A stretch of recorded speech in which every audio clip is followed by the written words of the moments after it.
Oh? Hi, hi, hi. Hello. Raku. And it has been such a long time. It's been such a long time. My brain? Okay, something? Escort this person? Something? Oh no, I did do all the side quests, right? I think so. Boy, it's been so long since everything that I don't remember? Oh, this is where you check the upgrades. Okay. Wait, why does... Oh, that's just for defense? Oh, I have not seen that screen before, huh? Okay. Oh, hello, Mawase. Thank you for coming. Good evening. Man, it's really busy tonight. Usually, I don't think Tuesday nights are usually this busy. It's interesting. But hello, thank you for coming. It feels nice to be back and streaming again.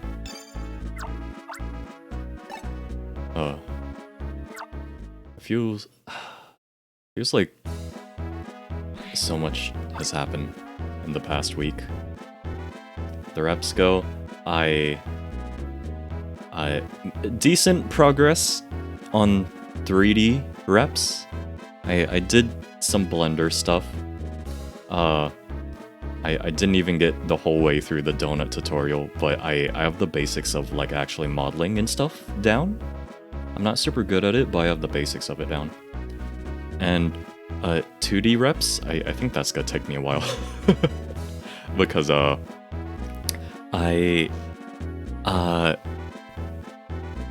okay, so this is strange.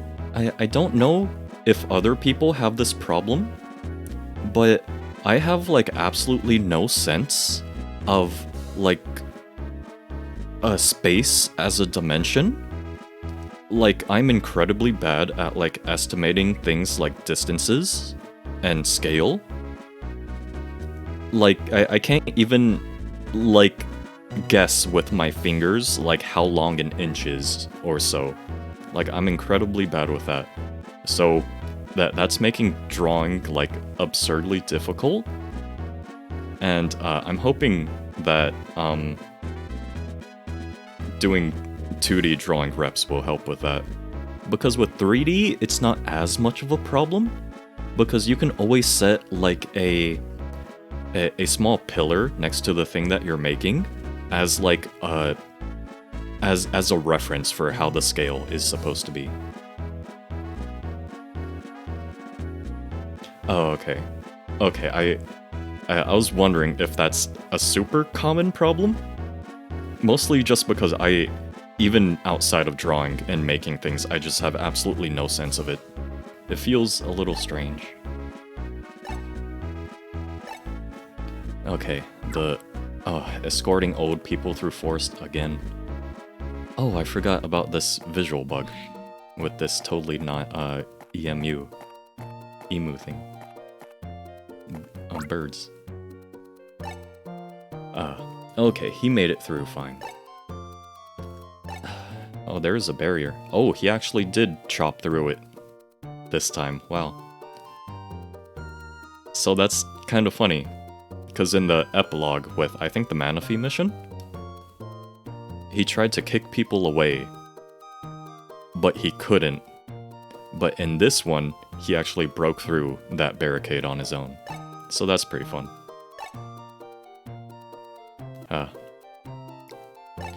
Oh, flying with Staraptor.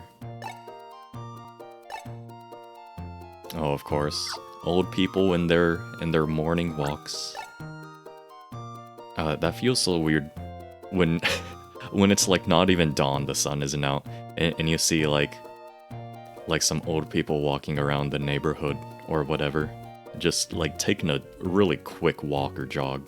It's like, wow, damn, you're up early. Wow. Do I have a habit of eavesdropping on old folks like me?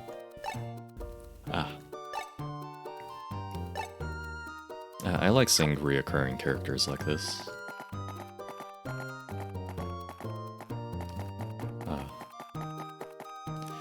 Yeah. Scale. Oh, you've seen more of the broken machines. Whoops. In Pule Town. Pule Town? Pule Town. Huh. Okay. Oh, you thought they were mailboxes. Huh. Ooh, wow, this feels kind of strange. Yeah, I've been practicing drawing today, and trying to figure out scale is really hurt my brain. Wait, why did I even get onto that? Oh yeah, I felt the muscles in my arm twitching, which actually, I don't know if I should even talk about that, because I'm pretty sure that's a very serious, like problem that I probably shouldn't talk about super casually because I've had it for so long. Okay. Yeah, no. I'm a real gamer. I have muscle twitches in carpal tunnel. No, I'm not gonna say that. It took soak for its thing. Yeah, the gamer arm. Yeah, bad elbows, carpal tunnel, and random muscle twitches. Yeah, I have gamer arms.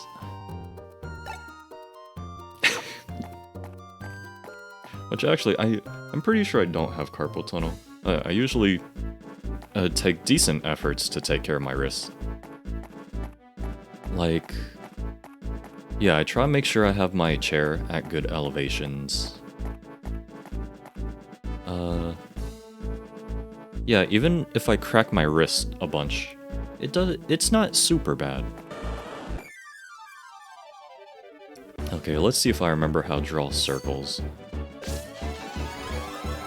Okay, you see, the drawing reps are paying off. I know how to draw circles. Ooh. Perfect. Oh yeah, it doesn't show that anymore. That was only in the first game. Okay, so still limited to 3 at a time. Plus the partner. Wait, there was a steel barricade here before. So, Professor Hastings chopped through that? Oh, wow. Okay. That's weird. Oops. I did not. Okay. Baneri. So many 4th gen Pokemon that I like. I think... I don't remember if I've ever talked about before, which I probably have, but I might as well have amnesia with how much I forget things. But, oh, wait, just a sec.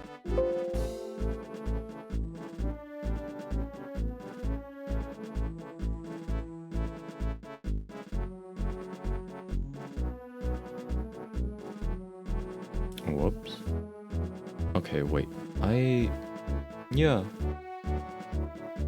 That's strange. Someone just asked me if, I'm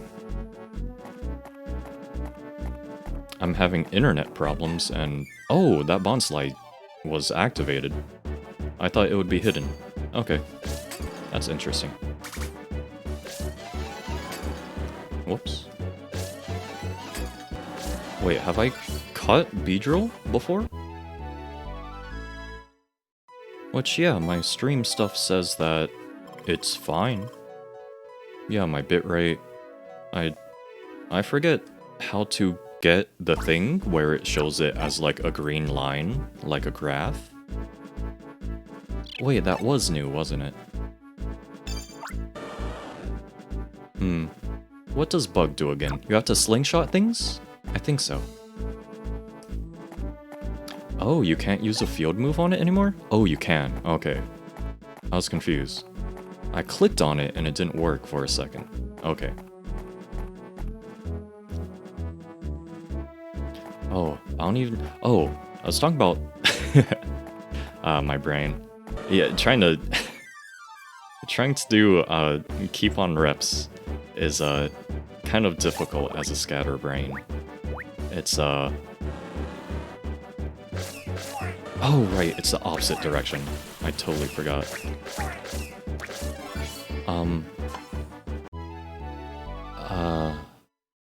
Reps, scatterbrain. It's hard to just keep focus on that all the time. Yes. Oh, okay, fine. I'll walk into the combi. Because, yeah, I keep going like, oh, let's go back to this tab. I don't want to listen to this song anymore. Let's change to this. And yeah, my mind is everywhere. My mind is too slow and too fast at the same time. I don't like it. What was I saying? Gen 4? Oh yeah, Gen 4 has a lot of very good Pokemon designs that I love. Gen 3 and 4 are my favorite Pokemon generations, like design-wise. Yeah. I think 2 had a lot of just boring and forgettable designs, I think. And then 5? Gen 5 had like half godlike designs and then half like really, really jank designs. Let me think. Oh wait, this is just a regular Happiny that can capture? Oh. What, Gen 6? Gen 6 is when I started falling off, like, Pokemon. Like, I don't remember it that well. I did play Gen 6 and 7, but I just don't remember it very well. Gen 6, I think, had a few strong designs, but otherwise, I don't think they were that good. Oh, cutscene. Okay. Oh my god. Oh, that's a cliff. I thought that was a river. Oh. Oh. I don't know why I'm that freaked out by, like, just this 2D cliff. Oh. Oh. Man, Wait, talk Ollie? Wait, what? Oh, okay. Construction site. Oh, they're putting up a tower. Oh yeah, this is... I think that's where the final boss happens? The tower is like the... one of the only things I remember about this. Echo Tower. Huh. Oh yeah.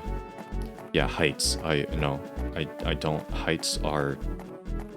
I don't exactly have a phobia of heights. I don't have... What? I was gonna say arachnophobia, but no, that's spiders. Wow. I don't remember what the word is called at all. But I don't have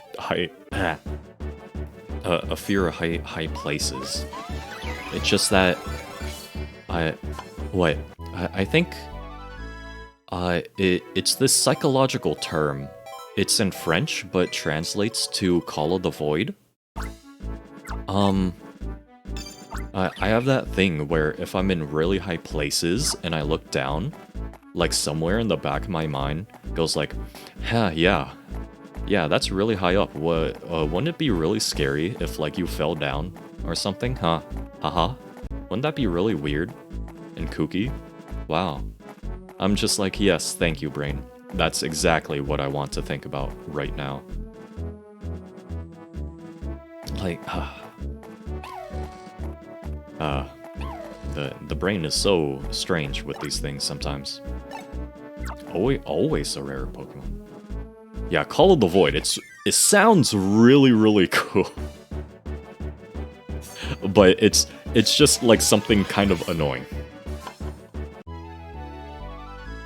Call of the Void. I might... Nah, I won't look up what it's called right now. what that translates to. But yeah, apparently that's just a psychological, like, evolutionary thing, to where even if you're not afraid of heights, is just to get you, like, away from that dangerous position. Which, that's interesting. Evolutionary psychology is interesting. Like, why people think about things certain ways. Just as, like, an evolutionary pressure. Is that B-Barrel? The strongest Pokemon in the series? Oh my god, it is. Oh my, look at his health.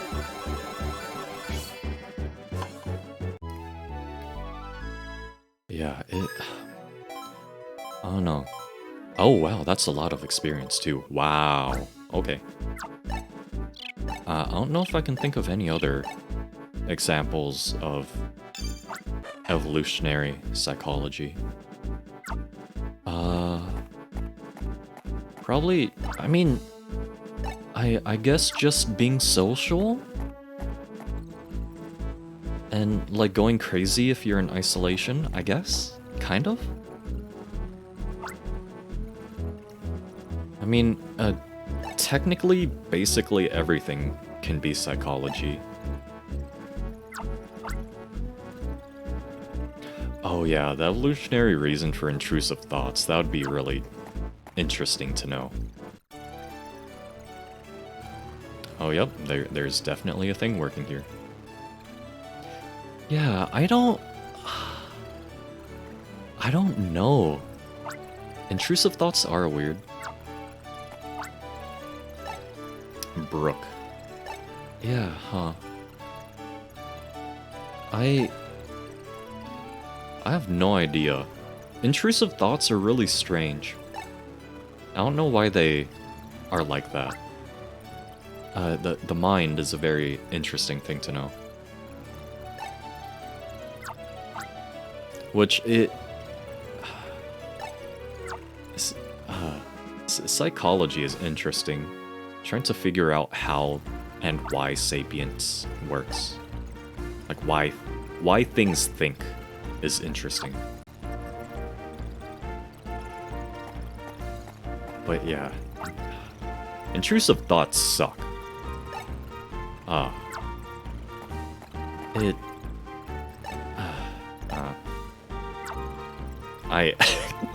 I feel like... So, a lot of the times, this is gonna sound really strange, but a lot of the times I like to smack talk evolution. Purely because it's a very faulty system. Like, I accept it as a truth. I just don't like it because it's such a faulty system. I just don't enjoy it being a thing.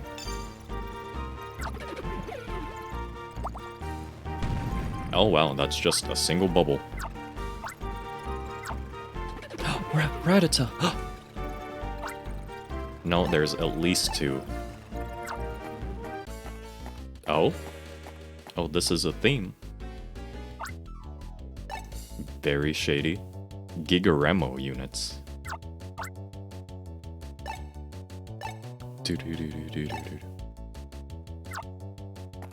What kind of name is Gigaremo? Oh, whatever. But what?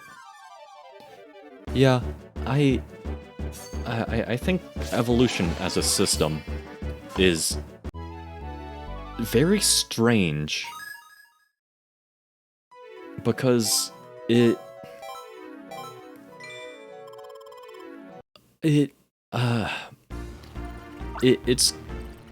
it's confusing to me because it feels like it's one of the only systems in nature, one of the only, like, forces that doesn't seem to have a true goal.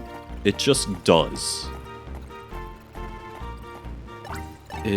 It's very interesting that way.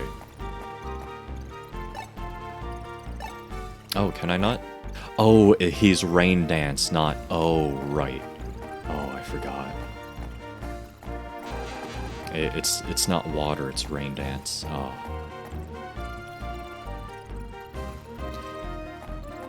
Yeah, because it... I don't know. It feels like evolution's only goal is to... It's hard to say, because it doesn't even feel like it's to make... Maybe it's to make life prosper? But at the same time, that feels strange to say, because it rigs things against each other.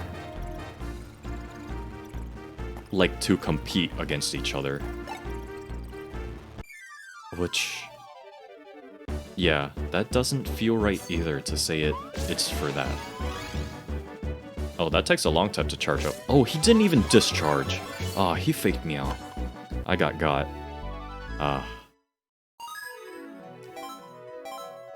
Oh, that's a good amount of experience, though. I don't know, I should probably not talk too much about that.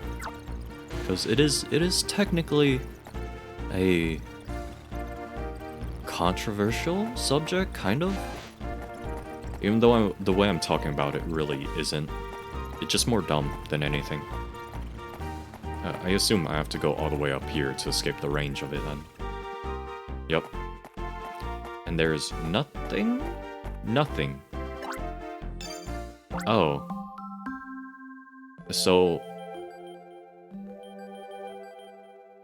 do I have to catch, like, a Weasel on the way? To get rid of the other one, or what? Okay, he did that to lock off this part of town. Okay.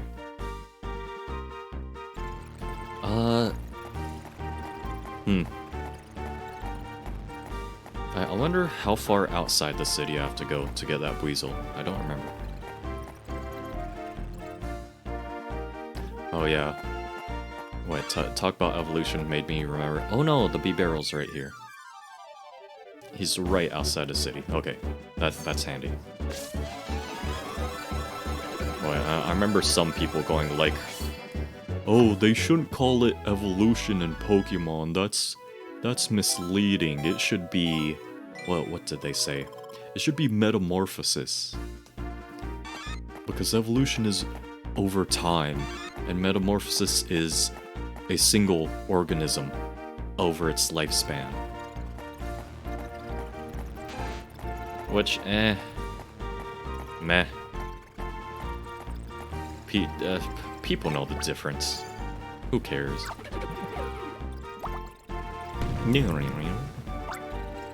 Thank you, B-Barrel. You godlike Pokemon.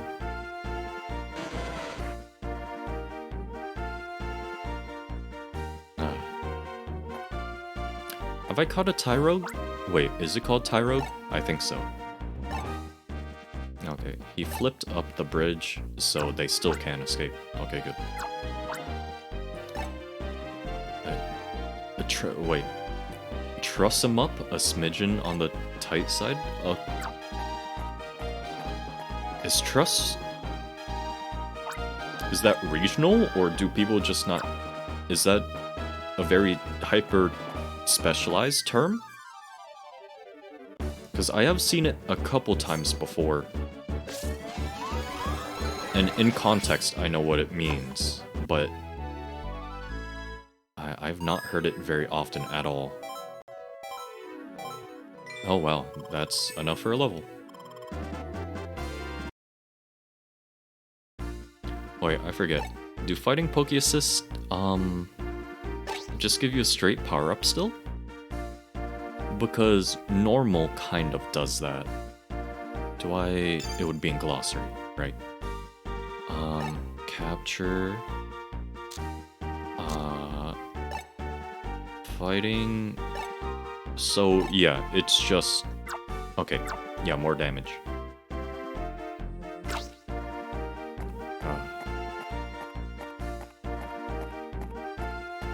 What? I was talking about words, and I don't remember what I was talking about before that. Oh, a different type of machine. Ooh, this one's green. Okay. How handy of them to color code these for us. for what their weaknesses are. So we need burn for this one. Okay. How kind of them to just color code their evil mind controlling machines for us. Yeah.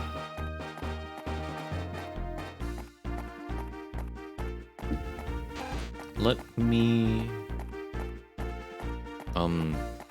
I think the ones in the other areas are probably still... Okay, Growlithe. This will help. Okay. I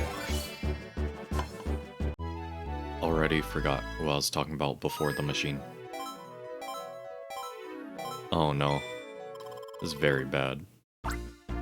The reps are actively destroying my brain. Maybe my brain is just too tiny to handle, like, actual things at once. Multiple things at once. Huh. I don't know.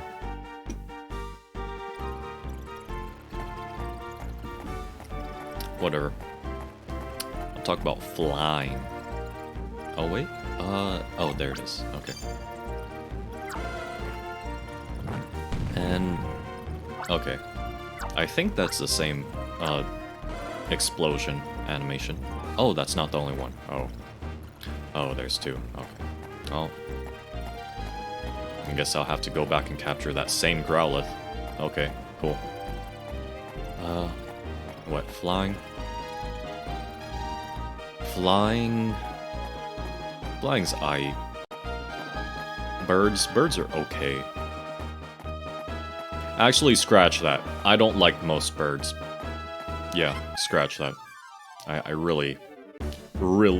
actively dislike most types of birds.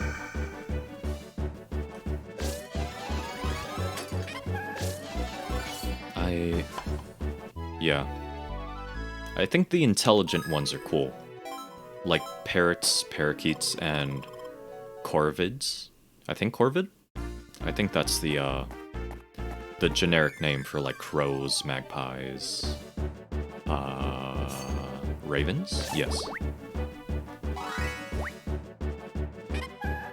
But other birds, I really, like, just don't care for birds, honestly. Yeah.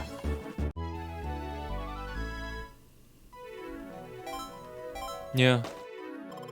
Only the smart birds are cool.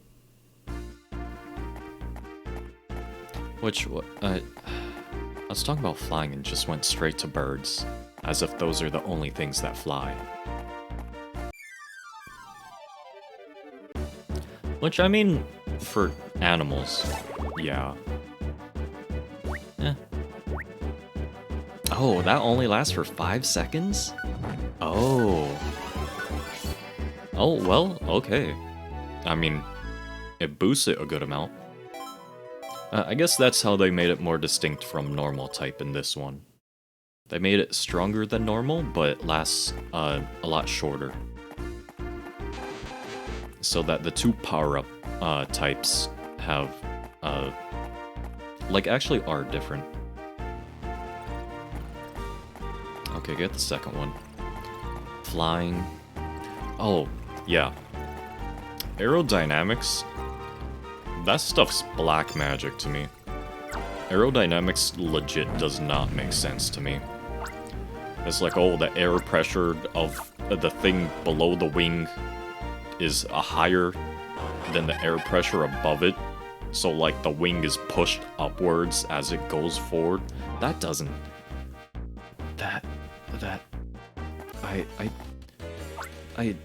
I took a little bit of physics, and that makes no sense to me. I don't... No, physics just straight up doesn't make sense. It doesn't. There's too many forces at work on literally anything at any given point in time to, like, actually be able to calculate things.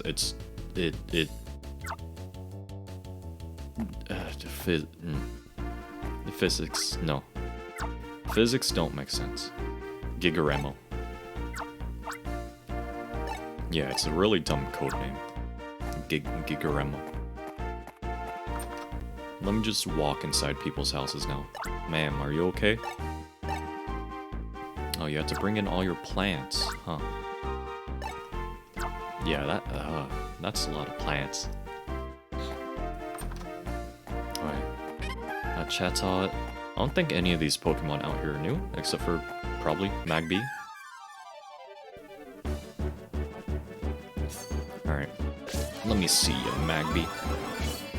Okay, well, that's S rank. Ah, my tongue keeps getting caught when I try to talk. I need more water.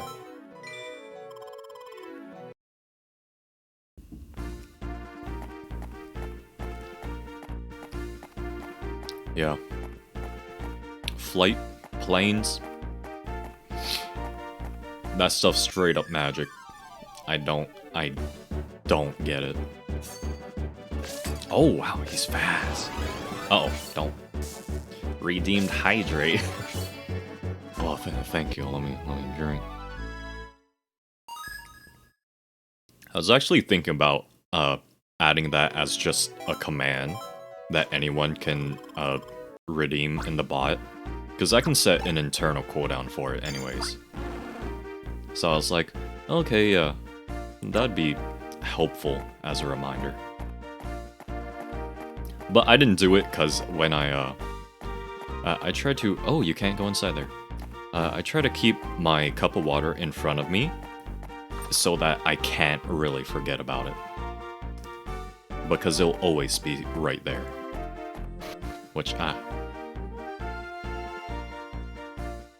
sometimes when I talk, I feel like I get too much air trapped in between my gums and my teeth when I talk. So it feels a little bit awkward sometimes when I talk.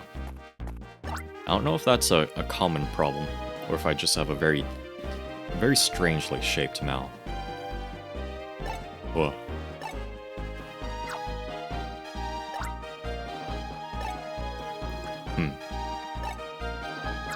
Almia times. Oh wait, can I get free? Oh, nothing in there. Oh, upcoming issues. Wait. Oh, I actually can see them. Oh, these are the ones I already saw. Okay. Oh, okay. I wonder if these will get filled up as I go through the game, since the middle one didn't have any. Huh. Wait. Wait. I'm dumb. Did my brain just really make that connection? I saw sunglasses on that guy in the paper, and I was like, oh yeah, that new Helltaker expansion came out. There's a Helltaker update. I'm like, oh yeah, people in shades, yeah, Helltaker, duh. Oh, what a logical line of thought. That update was... wow, those puzzles were a pain. Those were a giant pain. What is it called? A test taker? Something like that? The extra chapter? It's something like test taker. But, wow, they actually continued the story. And it's really good. And a lot of new outfits. And people are going crazy now.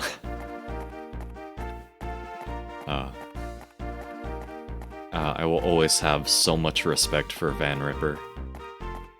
He was just like, oh man, everyone's drawing hot demon boys in fancy suits. Why not hot demon girls in suits? This is injustice. I will fix this. And by God, he did it. By God, he did it.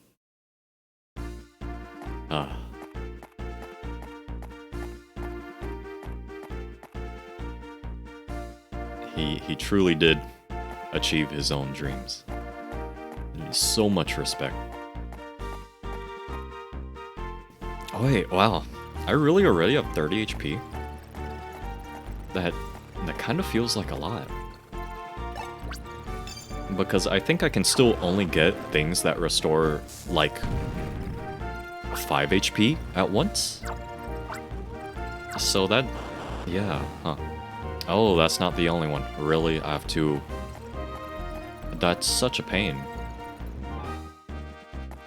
They really make you... backtrack all that way?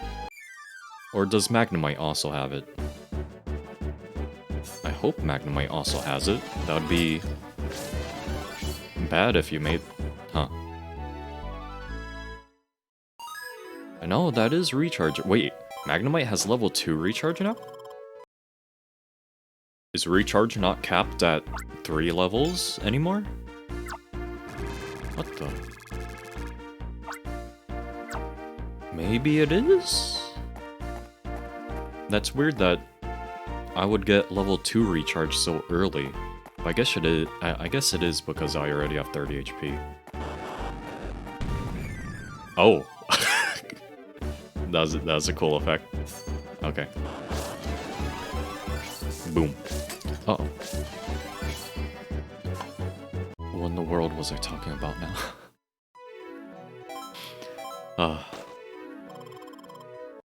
My brain is like a snail on a Formula 1 car.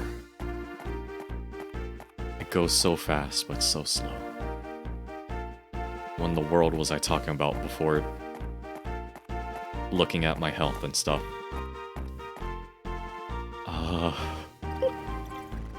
My mouth?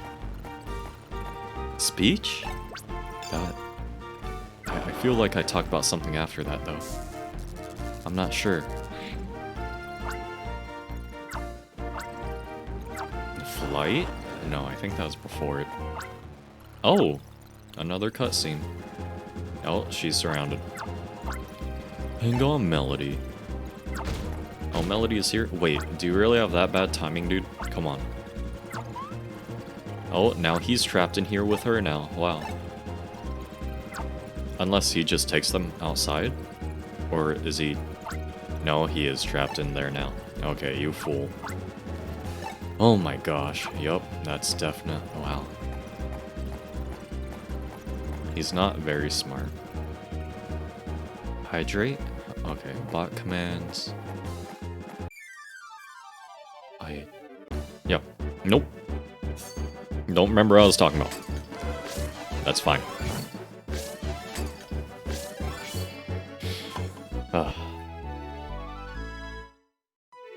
Okay. Fire. Only A rank. Because I took too long and I didn't do it in a single loop. Which, it's nice that they give bonuses like that instead of the way that the original Pokemon Ranger did bonuses. Because that, it was just if you did extra loops, you got more XP. But this, they actually give you like a scoring based on different things.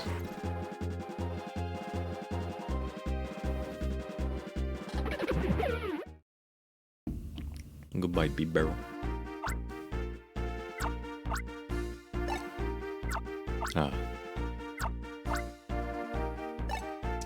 Bad-looking people, wow. Alright. How do you know they looked bad? Come on. Yeah, Isaac was the mushroom head guy, right? The smart guy? I remember she came, like, to the bridge in the opening. And she was being chased by something. Okay, Elekid, that's no, that's not new. That, I don't know. I'm gonna go inside all the buildings first, though. Ooh, this is nice and cozy. Huh. No bedrooms, though. Actually... Yeah. Most houses in Pokemon don't have bedrooms. Usually the only bedroom is, like, yours, the player characters. Which, that's kind of strange. Huh. Kid, you go outside, it's your own funeral. Which actually, saying that really wouldn't dissuade a kid. It'd be like, skate or die, Grandpa, haha. I'd rather be dead than not cool.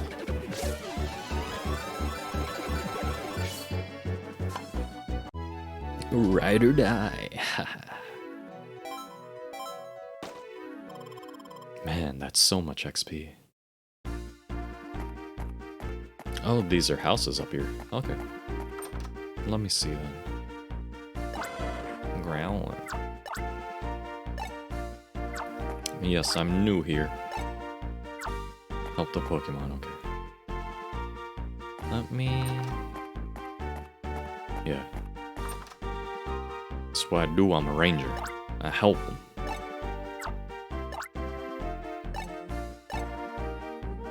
Oh, okay. Let me take care of things. Leave it to me. Are those fishing rods? Oh boy. Oh boy, do I love fishing. Man, I love fish.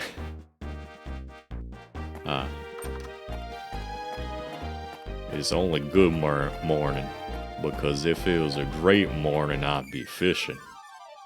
Why are there so many dumb fishing memes? Is it because of, like, boomer memes on Facebook or something?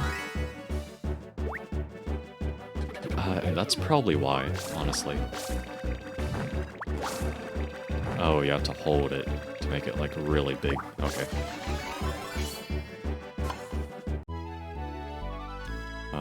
Woman love me, fish fear me. Woman fear me, fish fear me. I am alone on this forsaken earth. I actually love that hat. It's so dumb. It's so dumb and nonsensical.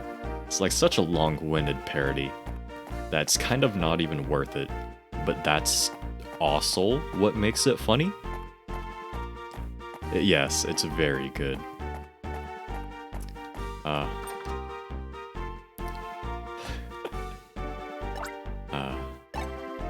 All true. All true? What's all true?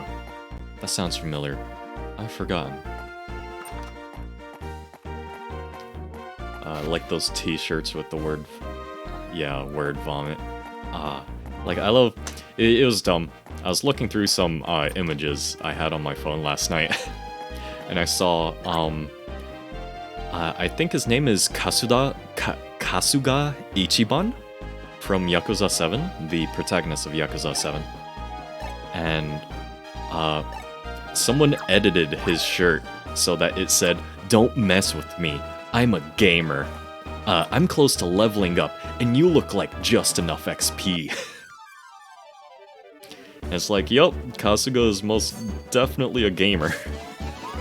He is a, possibly schizophrenic gamer. Like, it's a little bit worrying about the things that Kasuga thinks. Yeah, that shirt is a classic. I like the one where they make it even more long-winded, where it goes like, haha, get it? Because it's a video game reference and I'm a gamer. and it makes it like twice as long, so like, it's so condensed that you can't even read most of the words anymore. And the only thing you can really see is just, because I'm a gamer, like a big at the bottom. It's so dumb.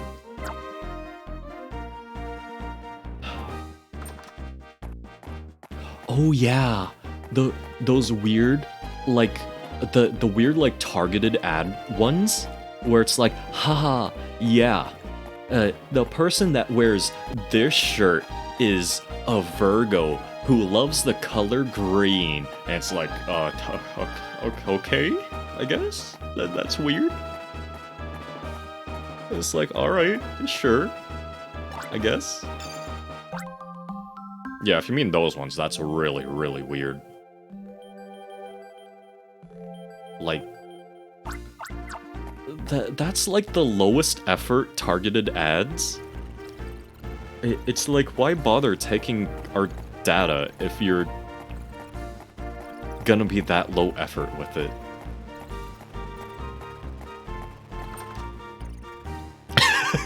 Don't mess with me. I'm a stepmother who was born in October and plays checkers? You know what? Maybe that's how they come up with light novel titles. Reborn in another world as a stepmother? born in October? Who's a master at checkers? I will never not like pit light novel titles on blast, and that's because I consume so much of it. Toxicroak! No good rangers are going around wrecking the Guguramo ruins. Well, I love Toxicroak, actually. Ditch this place. It's a pretty big city. Can you say it's backwater? It's pretty sizable. Are you ready? Oh, they ask you before going into like boss encounters like this. That's interesting. Explain what this machine is and what those experiments are. Did you really think that would work? You just ask them. Team Dim Sun. I forgot that was their name. That's so dumb. They literally are trying to like dim the sun. But it's also like dim sum. Like the food. Which what? It's technically not food? It's just a way of serving food. I don't know. Dim sum is good though. Dim sum. Dim sum.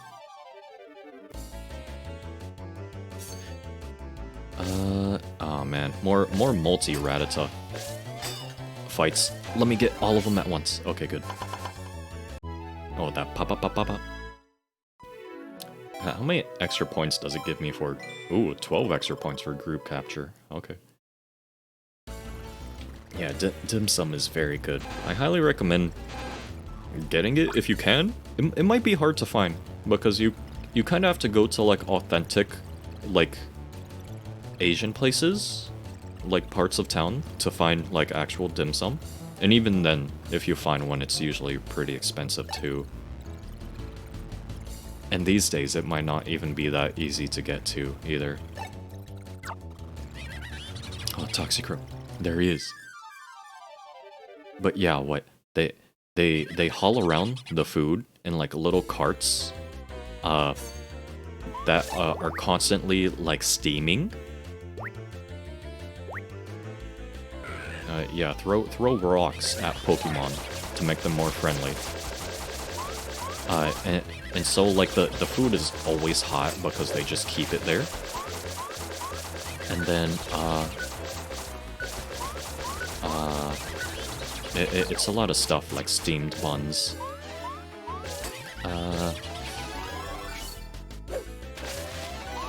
Which do they count this as poison? Oh, they do. Okay. Yeah, it's really good. It's cool. I'd recommend trying it at least once for like the novelty. Oh, I thought that was gonna be really hard because it was a boss fight. I guess not. Okay. Poison gas and poison fluid from its mouth. Okay, it is only poison. I thought it would also count. I thought it would have counted it as a fighting type, since the Poke Assist would probably be poison. Because usually with dual types in the first game, they had the battle type be one type, and then the Poke Assist be the other type if they're dual types. Gigaremo.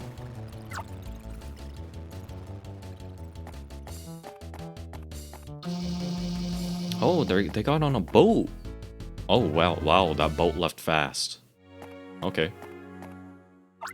Oh, that's the sound of a mission clear. They left by boat anyways. I'm not sure if that's gonna work, my guy. I don't think you can just swim after them, and... I guess he is. Okay, sure. His sandals clenched? Okay, I mean, why not? Yeah, I came out fishing after Pokemon quieted down. So what's the first thing I see? Bro, sandals in his mouth, swimming out to sea. Anyone care to tell me what's up? Yeah, he's swimming after bad guys. Oh, I think I get a picture. Just let me take care of things. Am I right? It's nothing new. Just let him do what he likes. He can swim alright, but he's not about to catch up to any boat. He'll be back soon enough. Yep, wow, perfect timing. It's not possible. Pule Town's known for its salt breeze and brook here.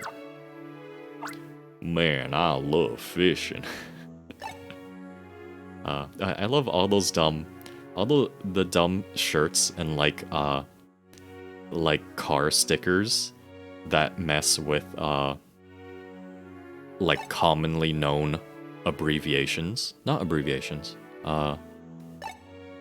The things where it's just the letters. That's shorthand for like the words together. Anagram? I think anagram. And it's just like MILF. It's like, man, I love fishing.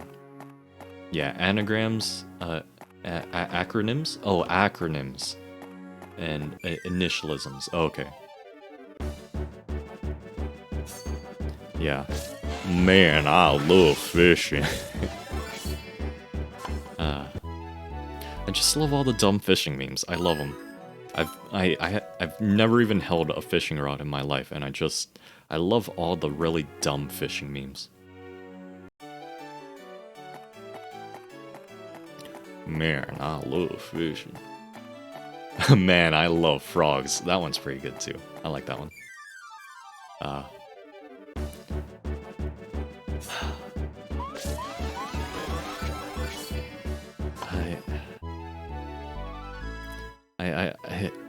I think my favorite are seeing the really, really redneck ones on Facebook, where it's like the car bumper stickers.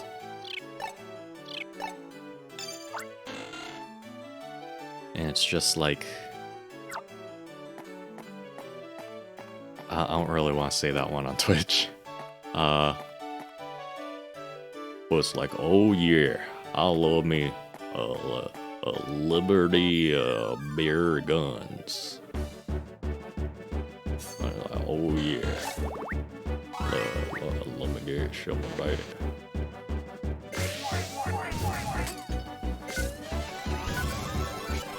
Oh, the lightning bolt is delayed. I thought it would be right when you tap it. Okay, I misread. Or, no, I just misunderstood how it worked. Frogs, actually, I thought about it. I do like that abbreviation, but I really don't. I'm not a big fan of frogs.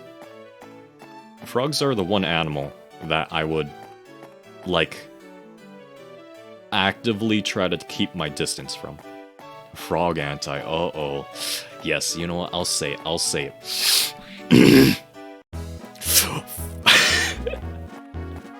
The French can get it. No. Which what, did frog just become a term for French people because of, like, frog legs? Is that the only reason why?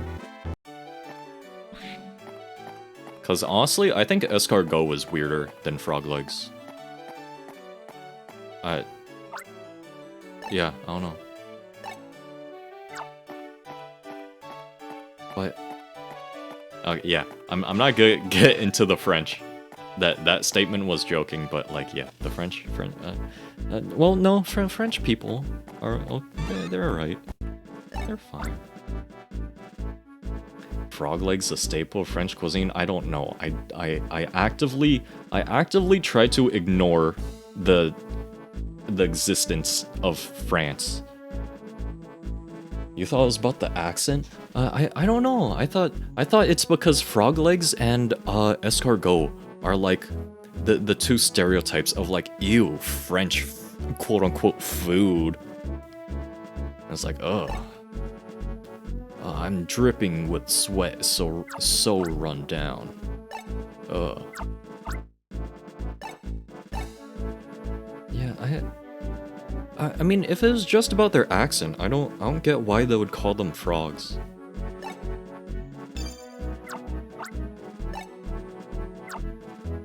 I'll have to break 2 crates. Alright, fine.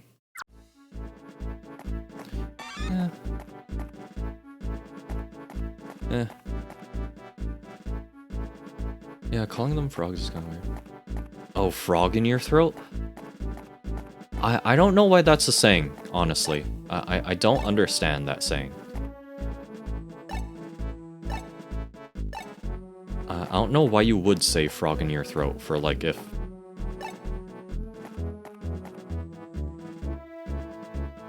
Yeah, I want to know where that saying came from, because I don't understand it at all, whatsoever.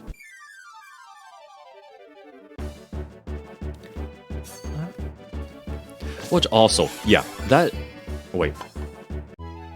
That reminds me. That's one thing that really gets me. Like, that, like, blows me away. When people say that French accents are sexy, I'm like, have you heard people speaking French before? That's not... That's like the unsexiest thing in the world. How do you think...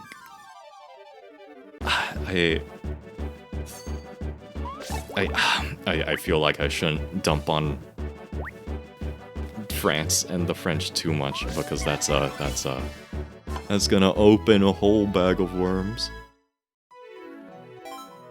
Wait, can of worms? A can of worms. And I feel like I really shouldn't get into it. But I don't know. I thought people call them frogs because of frog legs. I'm pretty sure.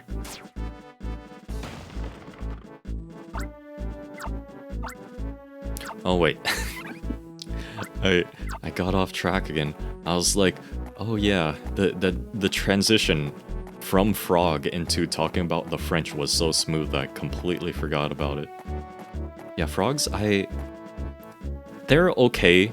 I don't want to call it a fear because I'm not afraid of them. I just think they're really, really nasty. Because frogs, they're like, they're aquatic. They're, what are they called? Like salamanders? They can be both land and waterbound. I forget the exact word for it. But, so their skin is like constantly moisturized because it has to be. So like they're basically like wet and squishy.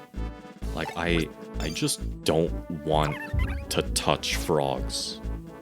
I never want a frog to come into skin contact with me. That would... Yeah, no. I would hate it. I don't want to feel a living thing that's like slimy and squishy touching me. Actually, no. I would be fine. I would be kind of fine holding an eel, I guess. I guess it's because frogs are slimy and squishy, but also, like, bony. So, yeah. Yeah, I think that's why.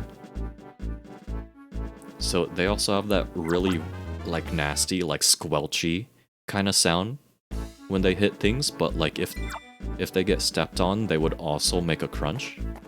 Which I know that's kind of weird talking about I don't like how stepping on them would sound. You think they're cute? I think they're decently cute with their big eyes. I just would never want to touch one. Yeah. I just think it'd be nasty to touch one. Because I've touched one before, and it's actually, it's not that bad. Okay. Okay, fine. I'll say it. My aversion to frogs is purely because I think that stepping on them would be one of the most disgusting things in the world. That's kind of completely why. That's like the only reason why I have an aversion to frogs. Because something that's slimy, squishy, and would make a crunch with its bones is just nasty? That's just nasty. Yeah, some of them will straight. It's weird. A lot of small animals will straight up pee on you if you try to hold them. Like I know, when I was younger, I would catch a lot of insects, insects on the playground, and a lot of grasshoppers would pee on my hands. I'm like, ew, that's nasty.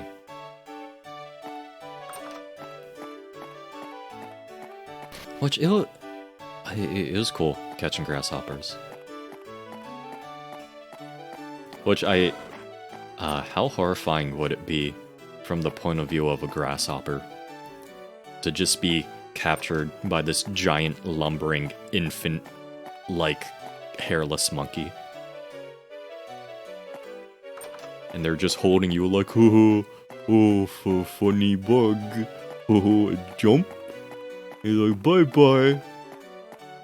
And just like, oh, what the... That was weird.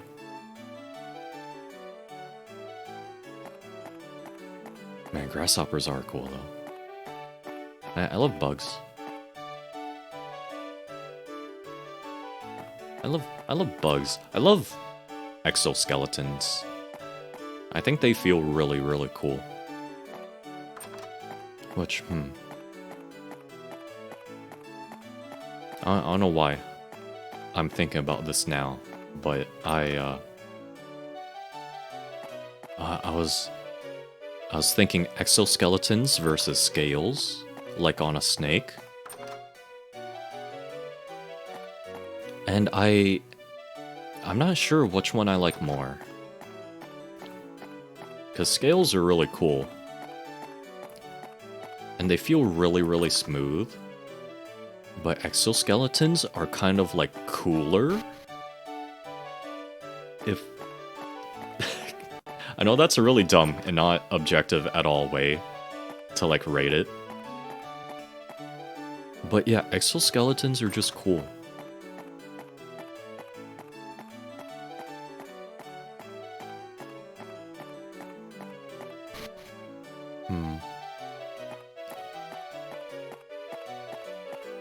Which it's interesting to think about how, like, every life form has evolved its own defense mechanism. Like what, pangolins? I love pangolins. Pangolins are probably one of my favorite animals. Almost definitely my favorite mammal. Which, it's such a shame that they're endangered. Like, why would you kill them? They're so cool.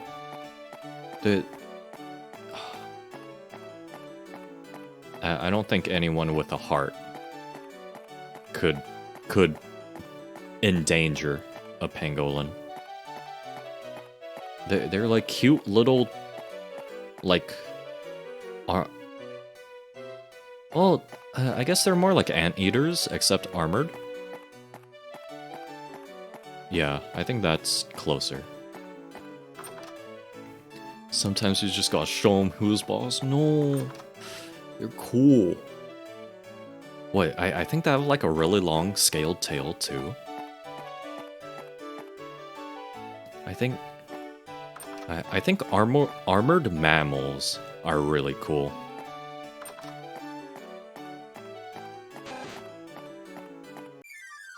Yeah, they're really, really neat. I love them. Like, I used to really like armadillos until I found out that pangolins were just the cooler armadillos. Well, I also found out that, armadillos have a very high chance of contracting, some kind of disease. I think it's polio? Maybe it's polio. I'm not sure. But, what was I just saying? Armadillos. That's the animal. Yeah, they have a very high chance of getting, like, some kind of pretty nasty disease. And it's really sad, honestly.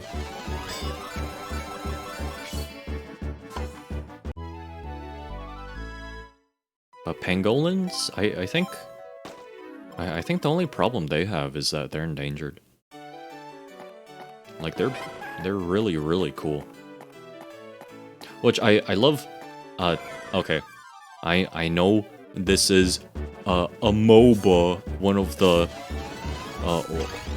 the, you know, like, basically banned game genres to talk about or to stream, but I really love that Dota 2 made a hero. That's a pangolin. Even though he looks like a DreamWorks character, it looks kind of weird.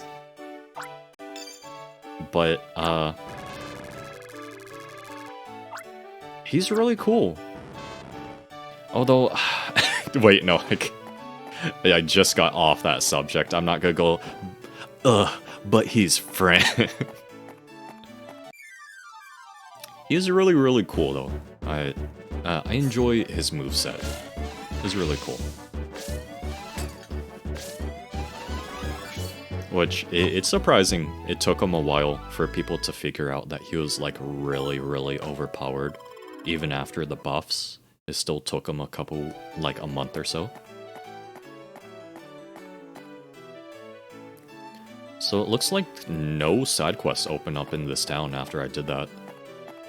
Which is interesting, because the guy right outside had a side quest for me. Huh. Okay.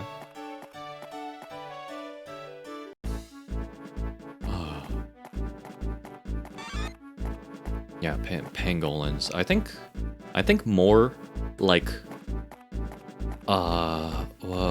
what are they called? Non-arthropods? More non-arthropod animals need armor, just because it'd be cool.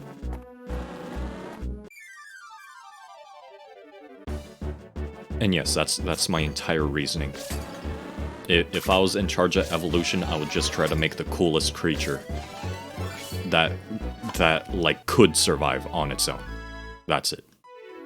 Just make things cool. If they can't be cool, then what's the point, you know?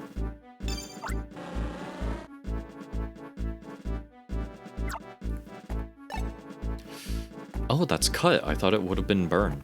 Okay. Have I even caught anything that is level 3 cut?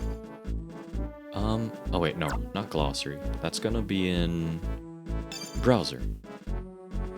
Okay, search, field move, cut, search. No, doesn't look like I've captured anything. Nope. I've not captured anything that's level 3 cut, so I absolutely cannot access that yet.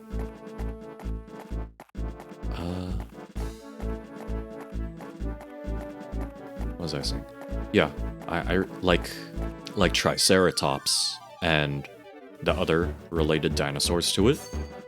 I think Triceratops is still really cool. Just a giant frill like shield on your head. Yeah. I was that kid when I was little. I was the dinosaur kid, you know? Like, I wasn't the kid that was just like, yeah, dinosaurs are cool. Because I was like every kid, right? I was the kid that was like, oh yeah, this dinosaur was alive during something and something million years ago. It was alive during like the Triassic period. I was that kid. And I like have completely forgotten all of it. But yes, dinosaurs are very cool.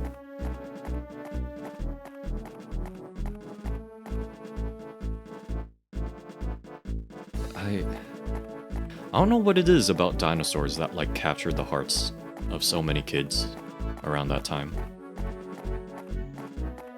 Because I wasn't influenced that much by Jurassic Park. Can I do dinosaur noises? Karasania, I don't...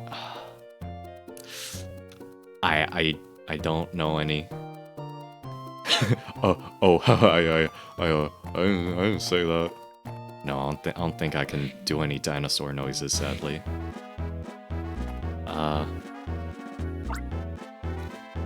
I don't know. I just thought they're really, really cool. And I didn't just like dinosaurs. I liked all, like, prehistoric animals. Like, I had a book on just, like, a bunch of extinct animals. And it was like, oh, here are the ancestors of the modern elephant. And it's like, oh, here's the order it goes in. Like, Asian elephant, and then woolly mammoth. And then, like, it gets back into where it's the really weird, like, where their trunk and their mouth wasn't really separated, so they had, like, this weird long platypus bill, but they still had, like, tusks, like, around it. Like those ones. And then it had stuff like, oh, after dinosaurs went through their extinction event, mammals slowly took place because they could actually survive underground. And, like, the first mammals that survived that to come out were, like, these little rodent kind of animals. I was like, oh. I don't know why I still remember this.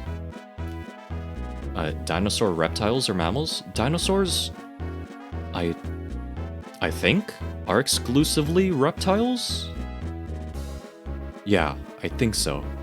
Because even other animals that are alive during back then, if they weren't reptiles, I think they were just called other stuff. Like, there's the giant, like, there's a lot of other fish stuff, and a lot of,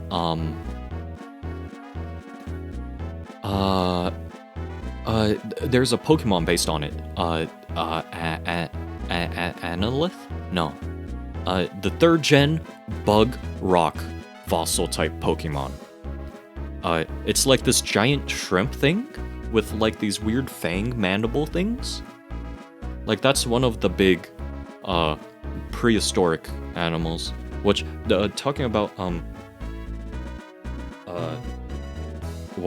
ocean life, prehistoric ocean life, that's fun. But yeah, dinosaurs are mostly reptiles. I feel like I'm gonna get onto a very long spiel about how I like prehistoric stuff like that, and what is it called?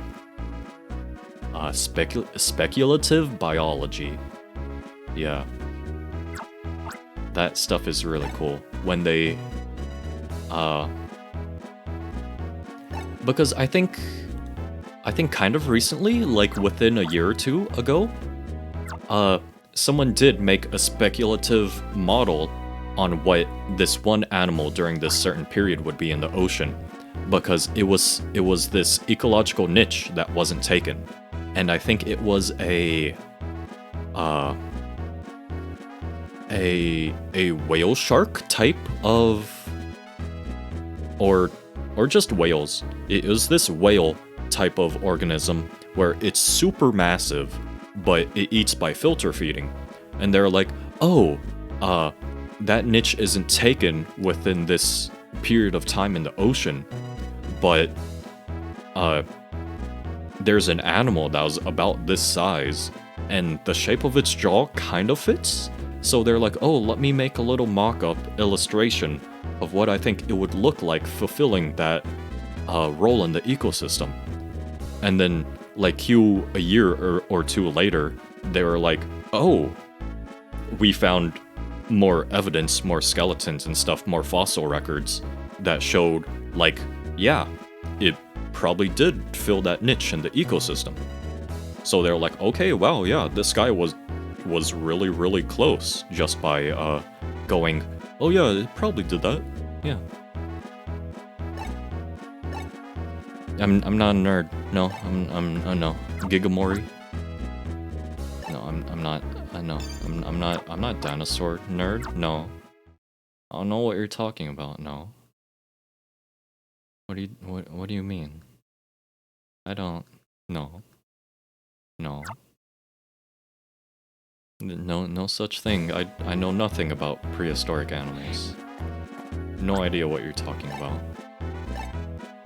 Gigarama, Gigaremo, Gigamori, Gregory. Have reptile pets. Wait. Oh, what? I forgot what demo has his lizard named. I just know that one time he was like, "Oh yeah, the what the landlord stepped in, and I didn't want them to see the the name he wrote on the cardboard for like where his lizard poops." And he's like, "Oh yeah, I didn't want the landlord to see it." Because it was like some really, really dumb name. An armload of milk pudding. That sounds good.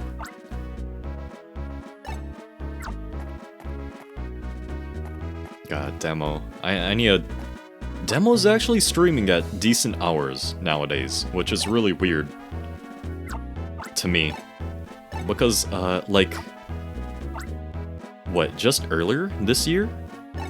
He would pretty much exclusively start streaming at, like, really, really early morning European hours. And I know one time he said, like, wow, he would get European viewers that went like, man, we really appreciate you, like, streaming so early in our time zone. Like, basically nobody streams at this time. He's like, no, I just stream at godforsaken American hours. Oh, Demo. Oh, Demo.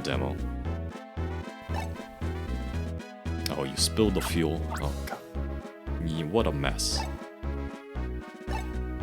It all comes back to Demo, doesn't it? Every time. He's too influential. He's too influential. Even when he doesn't make videos anymore. Which actually, what? I think he did make a video not even a year ago, so saying that's kind of unfair. Oh, he was talking about the sinking hole? Oh. 'Cause what? Demo lives in... Okay. I know, like, haha, oh, don't dox him, bro. But I'm pretty sure he does live in Florida, right? So they probably have pretty big sinkhole problems there. Because Florida is just... It's all swampland. Basically all of it's swampland. And they just build on top of the swampland.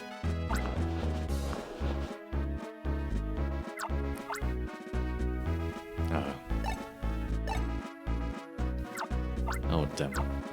Demolition D.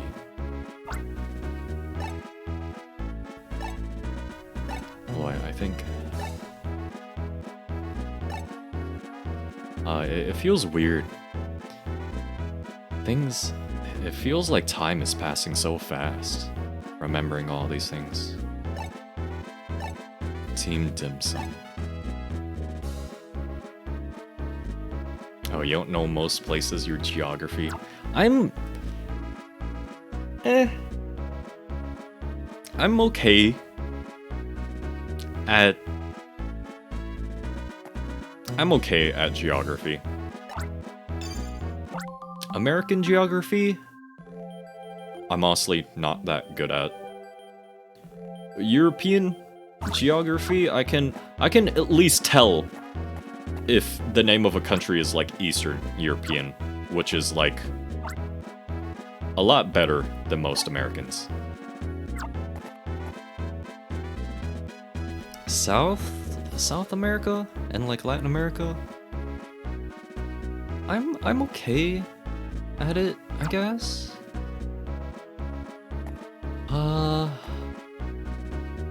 What, Asian geography? I'm okay at it. Yeah, I guess I'd say I'm okay at geography. Oh, Chicole Village. Okay, fine. We go together. I walk you home, baby, okay? I'll walk you home, Chico Village. Okay, baby, I hold your hand. I'll hold your hand on the way.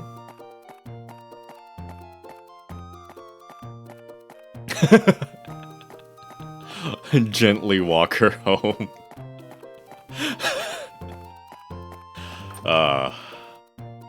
Now that's a blast of the past. Walk me home gently.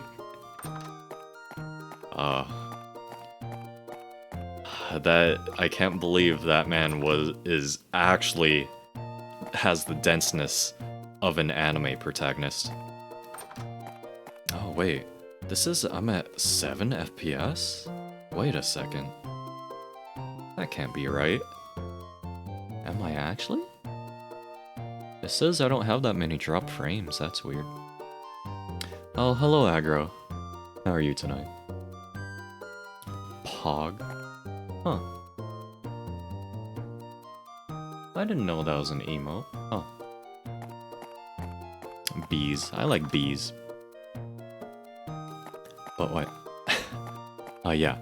Well, walking someone home gently. How could you ever? Oh, old songs on your old PC. That's nice. It's always nice going back through your old stuff and you're like, oh, I remember this. Oh, it's a limited time emo. Okay. Yeah, I love bees. I love watching the videos of like people taking out honey on the beehives, and they have like a hat ghost. When they take the honey out of like their hives, and then they film like slow-mo of the bees like entering and exiting the hive, and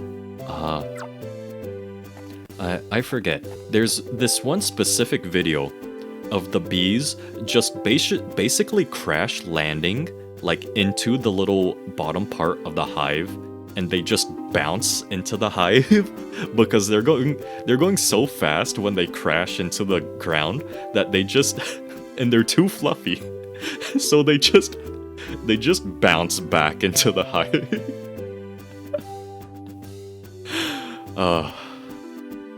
Oh, bees. Oh, bees. The hat ghost. I don't know, watching... Oh. Wait, what's under the hat? Wait. Is that a Cricketot? Oh, it is a Cricketot. Oh. Okay. Okay, so Cricketot is the first, partner one that you get. Okay. I do remember getting a Cricketot. Okay. I'm bumbling around. Yeah, get it. Oh, a xylophone, yeah. Wait, wasn't Cricketoon's cry like a meme for a little bit because of how weird it sounds? Because it sounds like a woo woo woo kind of sound. Yeah, that was weird. That was really short too. Oh, the Cricketot. Yeah, I'm sorry. I don't see Bug Poke Assist being as useful as flying right now. Oh yeah, this is Shadows of Almia, yeah. Because, yeah, Shadows of Almia has 4th gen Pokemon. Yeah, I started it, the Saturday before last. Because I took a week break to, practice things a little bit. Oh, you're playing on your DSA. That's pretty good. It's fun. Wow, what a coincidence. This place is called Partner Farm. I'm sure that's completely a coincidence, huh? Wow. Nah. Oh, it's longer than you remember? I really don't remember anything about it. I only remember the Partner Farm and the tower, which I think is where the final boss is. Those are the only things I remember. Yeah, completely coincidental. Whoops. Okay. So, which house is yours? Yeah. Oh, it's the first one I go into. Hey, I'm lucky. Ma, I'm sorry I left you home all alone. I'm so awkward and clumsy, I just fail at everything I do. No, man. I'm sorry for causing you a worry, that's all I've ever been good at. But I want... Please, I'm sorry, Anne. Aw. I'm home, Mom. Aw. All I wanted was to hear you say I'm home. Not how you're sorry or how you're made. None of that word matters to me. Nothing could make me happier than hearing your I'm home. You look well, too. Welcome home, son. I'm glad you came back. Aw, it wasn't a friend, but my mom that I wanted to see. Sorry for lying to you, I feel so sheepish about this. Aw. Never make... Aw. I feel... Aw. Oh, Nintendo Wii. Ah. I almost... Oh, that's sweet. That's a sweet little thing.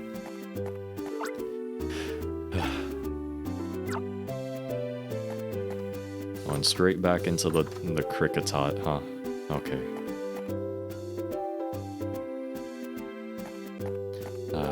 Talking about more about bugs. Never stops with the bugs. Would you like to take Cricketot? Nah, I'm sorry, Cricketot. But yeah, bug type doesn't seem that useful compared to flying type right now. Yeah, bugs are an endless subject. There's so many types of bugs. And almost every single one of them are worth talking about. Like... just ants alone. I feel like I could talk a whole night about. Like, there's so much. So many different types of bugs. Even if you talk exclusively about insects, like specifically, you could still talk forever about it. Yeah, ants are pretty amazing. The sign to Breeze Hill got flattened. Oh. Is made for couples. It's okay, what do they say in Japanese? It's okay, they're ryaju anyways. It's fine.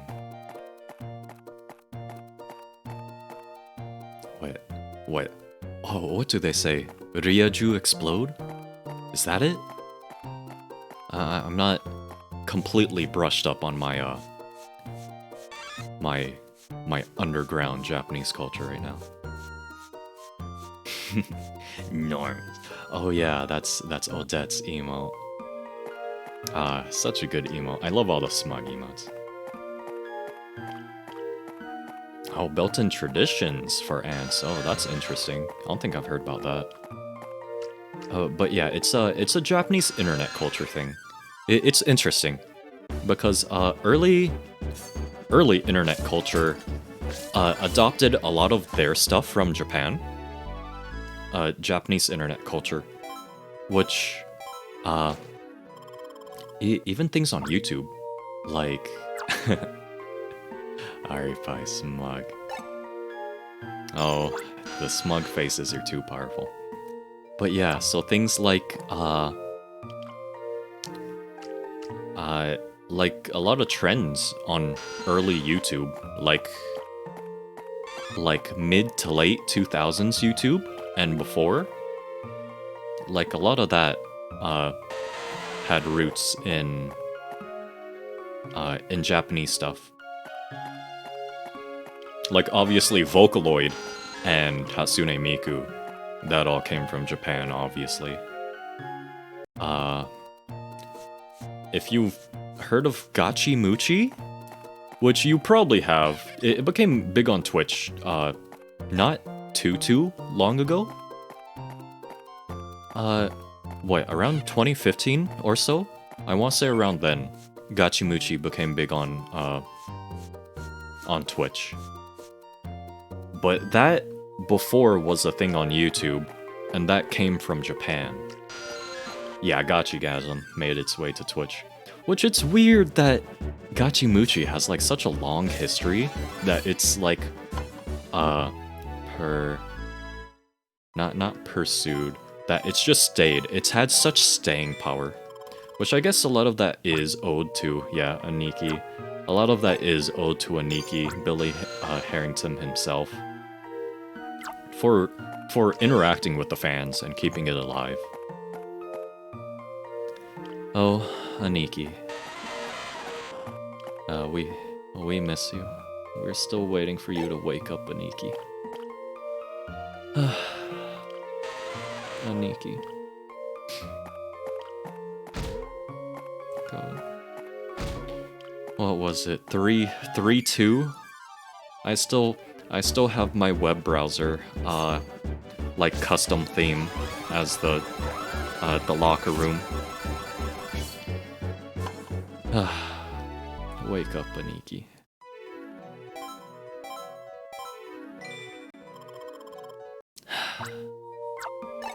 Gachi has such a history. Yeah, Billy Harrington even got his own Figma. Like, can you believe that? Oh, Aniki.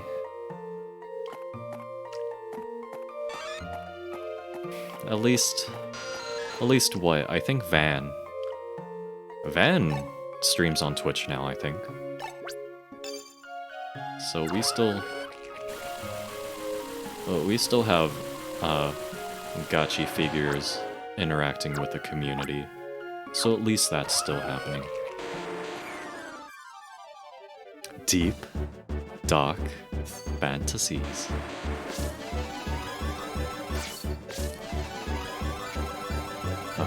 I'm an artist, a performance artist.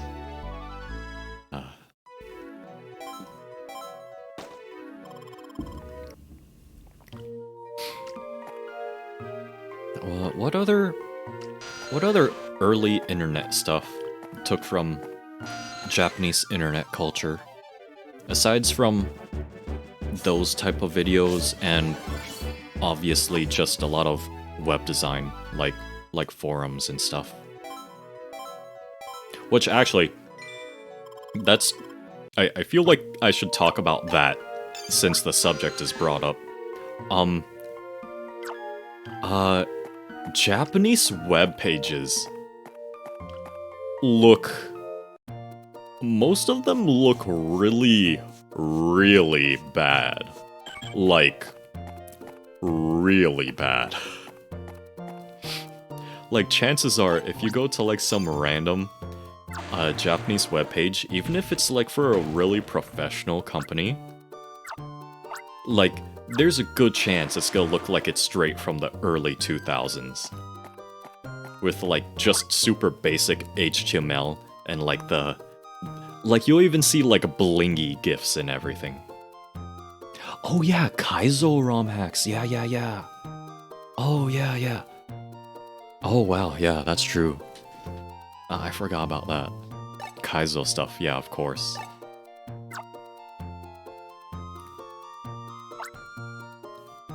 Yeah, my experience back then, it is pretty limited. I was mostly my experience with the internet back then was mostly just YouTube, just watching stuff. The garish new web minimalism thing that hasn't hit there. Yeah, it's good that that kind of style hasn't hit them. But, like, it's so weird, because, like, you know how people always joke about, like, how you can still go to the Space Jam website and it's like a time capsule? Like, a lot of Japanese websites you can go to will almost look as bad as that. Like, it's such a big difference. It's weird because, you know, like, you always think about Japan, and tech-wise, a lot of people think like, oh yeah, they're more advanced, they're farther in the future than us.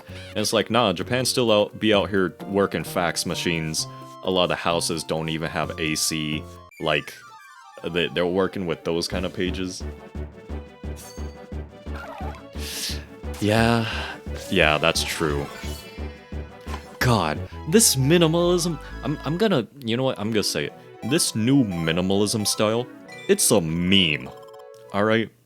It's a meme. There's no legitimate way, there's no legitimate reason for everything to look like that. The only reason why things are doing it is because, what? People want to make things more simple for touchscreens, and then for some reason, suddenly, everything, even though things that like don't use touchscreens at all, are like, oh yeah, let's make it simple and just a box, and that's it. You know, just so it's easier to tap on, even if it isn't touchscreen. It's like, why? There's no reason just because it's in style? You know? The worst part is that design philosophy has even bled into architecture now. Like, a lot of fast food restaurants you'll see nowadays, like, if they, like, redo the, I forget what's called, but if they, like, revamp it, like, with construction and everything, now most fast food restaurants, like, just have very blocky-looking exteriors with their architecture. And it's just like, okay, you're making it look like a PS1 building? Like, for what reason? It's like, okay.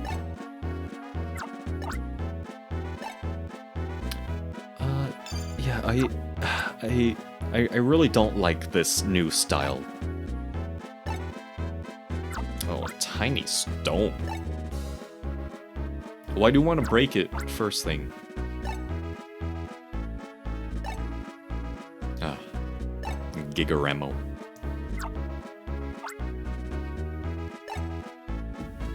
Yeah, it's very, very uninteresting. It's just a pain, honestly. Because it really feels like it has no soul or personality whatsoever. It's just blocky shapes with like pastel colors on it. Which I think pastel? I'm not super experienced what the actual palette of colors are supposed to be called. But like the very flat, like kind of light colors. And that's how basically everything looks nowadays.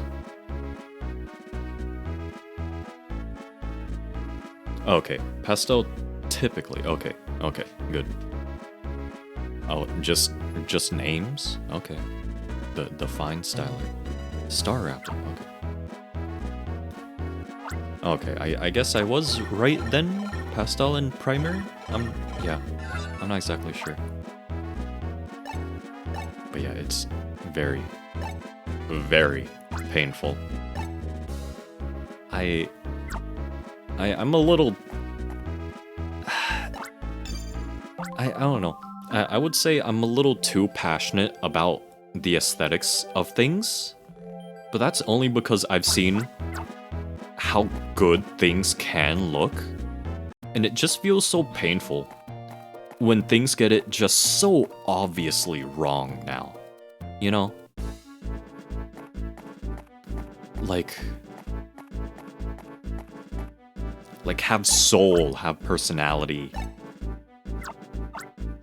Oh, Cranidos! Oh, I think this is a partner Pokemon. Oh, yeah. It's understandable when you have to look at it every day. Like, Windows, thank God I don't have to look at it every day. But, like, the default Windows 10 menu with, like, the weird giant buttons that are just there, you know? And it's just like, yeah, I get that you made it for like touchscreen too, since like you do have hardware that has touchscreens like built in now, but like it don't look good. It just doesn't look good. Like, luckily there's a thing called Windows 10 Shell That basically makes it look like Windows 7 again. Also, wait, okay, so...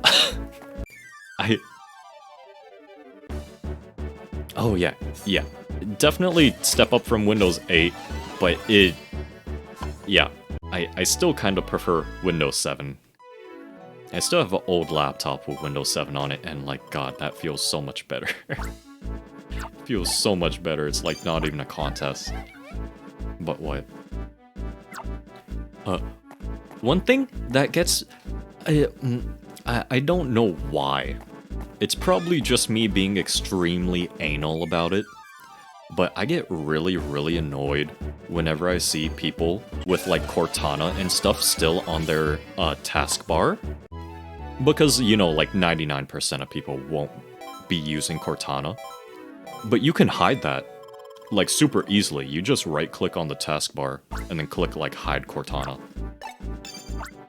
Because it takes up so much room, too. Everyone's parents... I mean, I see a lot of people's, like, screenshots, and when they stream, too. Like, there's a lot of people that don't have Cortana hidden. Like... Yeah. It's weird. Wait, where's the Cranidos? Weird. Yeah, I don't know why. I get really annoyed by that, specifically.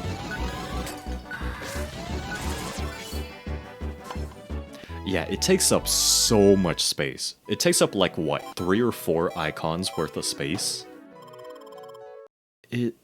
It just looks nicer when you have stuff clean, you know? Yeah, parents are pretty... Oh my god. Remember the old days of, like, your parents calling you over? It's like, oh, why is the browser so slow? And you see they have, like 4 little, Because, what, this was back in the days when the search bar wasn't built into, like, the address bar. And it's like, oh, they have like the little ask thing, and then they have like 4 more little task bars like under the address bar. And it's like, oh no. Oh no. Maybe I'm outing myself as being too much of a millennial. Is that even millennial? Yeah, that's millennial. I guess kind of. I don't know. I don't want to date myself too badly, but like it feels weird. No, you know what? I will say it. Like it feels weird because between... Oh, it happened to you too? Yeah. It feels like there's... Because, I mean, obviously, the generational gap and line, like, exactly where it is completely arbitrary and just, like, made up. But even so, it feels like there's this very strange gray zone between millennial and Zoomer that's, like, maybe 3 to 5 years long, where there's people who, like, grew up with computers, but did not grow up with social media yet, you know?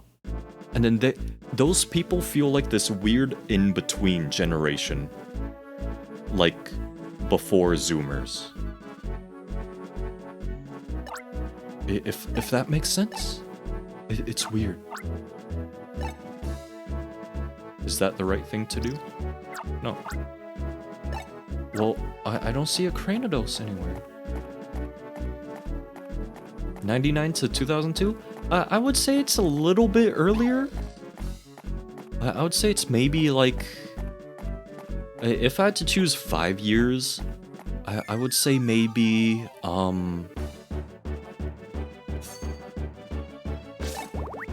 maybe 96 to 2001? Maybe? I guess. Yeah, I guess so. Uh-oh. guess maybe? Maybe up to 2000. Wait, I don't know, I feel like 2002... I don't know. Because, yeah, again, these generational things are completely made up. But for me, Zoomer means, like, you grew up. Like, smartphones were part of your childhood, I guess. So... I don't know. I think 2002 I would count as, like, definitively Zoomer. Because you probably... maybe? I mean, again, this is gonna be, like, regional, you know? Because now generations are gonna be defined by tech levels and everything. Yeah, 2000 is probably in there, yeah. What was I? Yeah, anyways, though, I feel like there is... like, that period of time is this strange, like, in-between generation. Like, not quite Zoomer, but you were a teen when social media got big. You know? But you didn't exactly,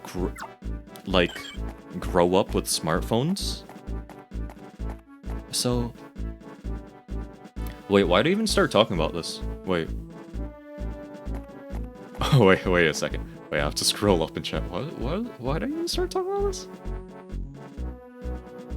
Just, okay, old school stuff with internet and parents needing... wait, yeah, why did I start talking about this? Cortana? Wait. Was there a point of me talking about this? Wait a second. Was there a point to any of this? Wait a second. Yeah, Cortana taking up a lot of space.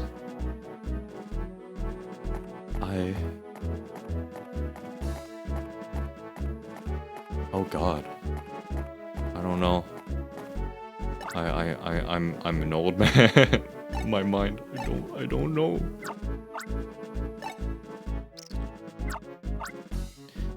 Why can't I find this Cranidos? Where is it?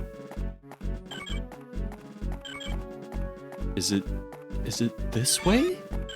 I'm pretty sure I've gone this way. Okay, yeah, I don't know why I start talking about, like, the millennial versus Zoomer thing. Huh. Yeah, memory is... my brain broken.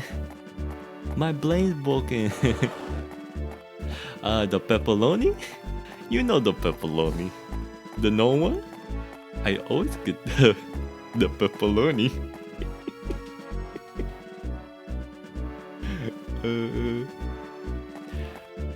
That emote is very close to what I imagine a pepperoni emote would be. That's perfect.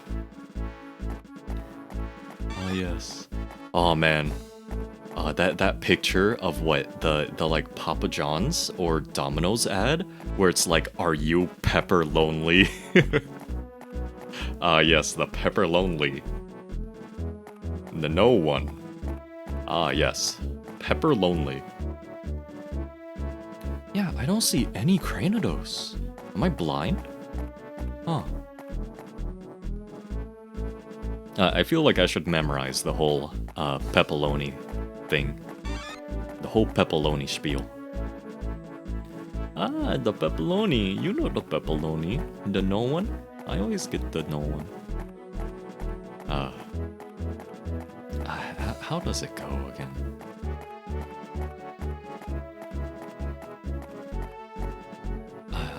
I forget. Oh, ear of the bread. Ear of the bread. Your ad campaign is an ad campaign. Oh, you can show it with your drawing. Oh my god. The ear of the pizza. Okay, That's what it was. It's so weird, because, like, it feels so indecipherable, like, as she's saying it, but, like, the first time I actually read it out, like, as a transcript, I was like, oh, okay, I get what she's talking about. She's talking about taking I can't even say the word right. She's talking about taking pepperonis off the pizza and having, like, cheese in the crust. Okay. Oh, Hachama. Hachama-tama. Oh, Hachama. I have a friend who's a hardcore Haton, and I don't know how he does it. I legitimately don't know. Oh, a voicemail. Oh, okay.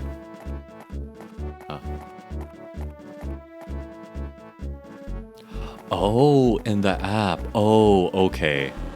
I'm not too brushed up on my Pepalonely. I can't say it right. I'm not fully brushed up on my Pepaloni lore. Ah, Pepaloni. The deep Pepaloni lore. Ah. The Pepaloni home. I still can't believe that Pepper Lonely ad was real. I legitimately cannot believe that. Like, it feels like someone had to have edited that.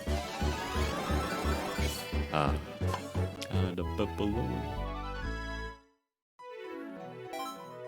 Yeah, it's weird when food stuff kind of gives you an incentive to mess with the dishes like that. Just to get a better price? It feels really, really weird when it does that. I should probably catch some Roselias here.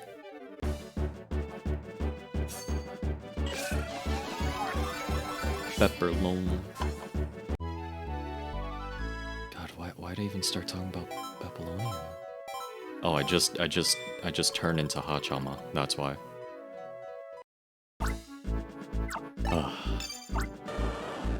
Welcome to my stream, where everything's a tangent.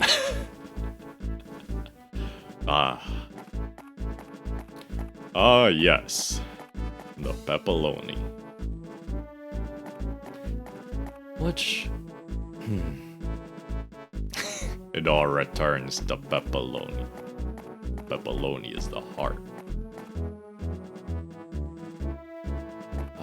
Oh, the stress level of an advertising company.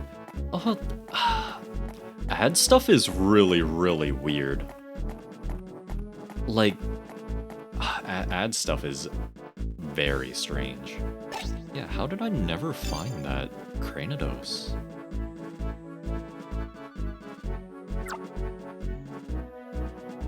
Chased by a war turtle. I never found it. Okay, I guess I'll just continue here. Yeah, ad stuff is very strange.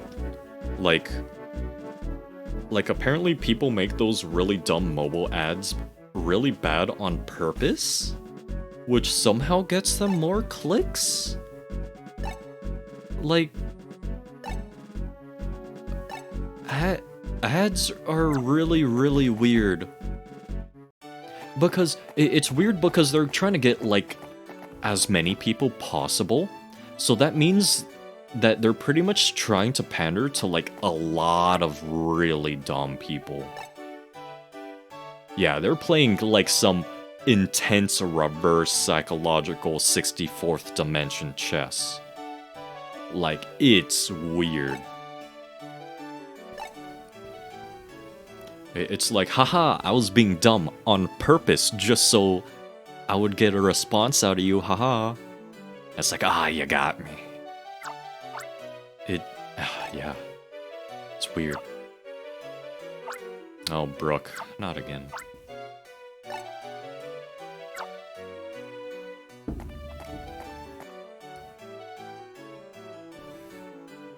Yeah, social media has really messed with ad campaigns in a really, really weird way. Like, yeah. Because it feels like a lot of companies have more money than sense when it comes to ad campaigns. Which, I mean, that's probably true in general. Not when it just comes to ads. But it just feels really, really weird.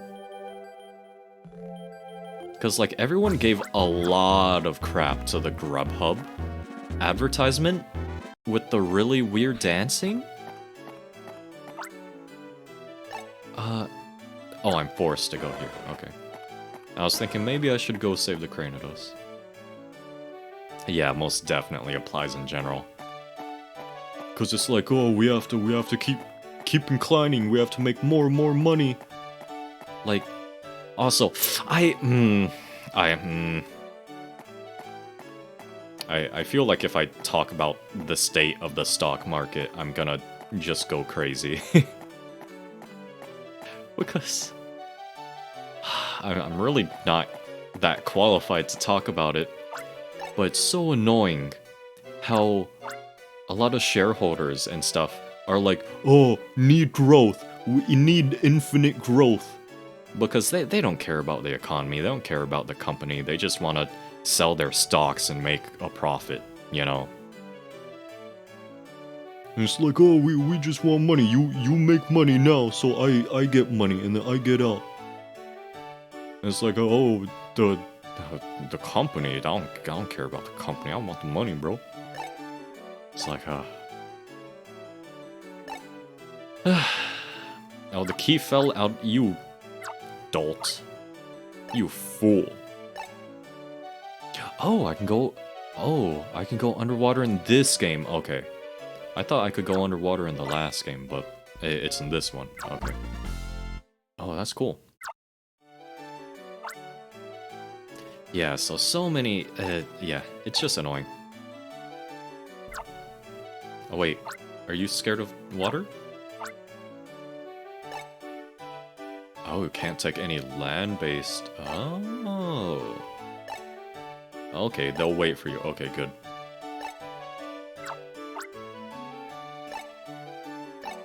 Oh, take it out to the boat. Okay.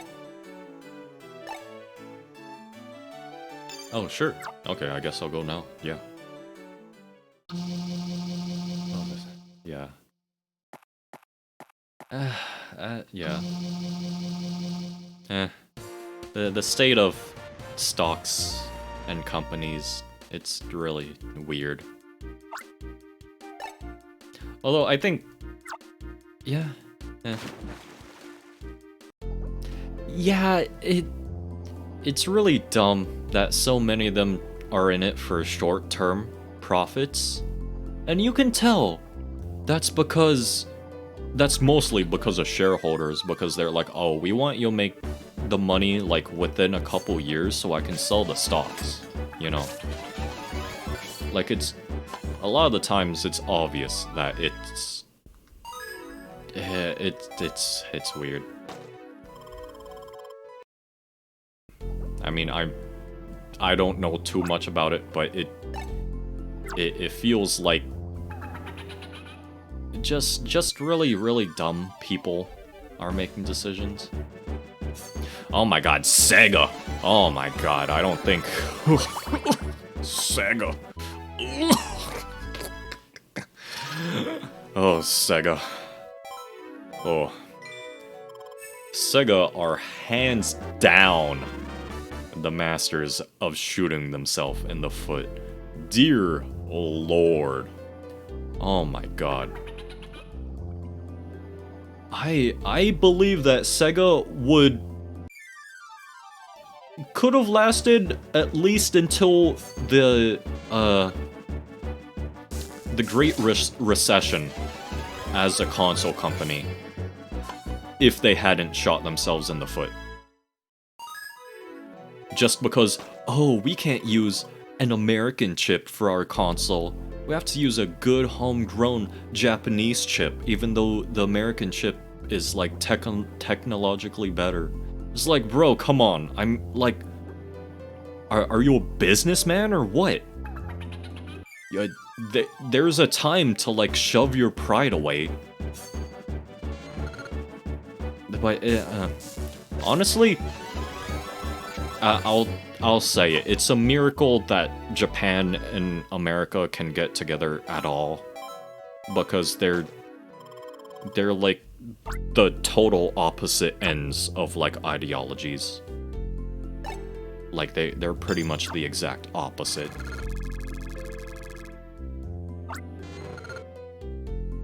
Which is weird, cause like oh, the Sharpedo, I forgot about this. I was like, it's not gonna be that easy. Which is weird, because, like, we love each other's media so much. Like, I feel like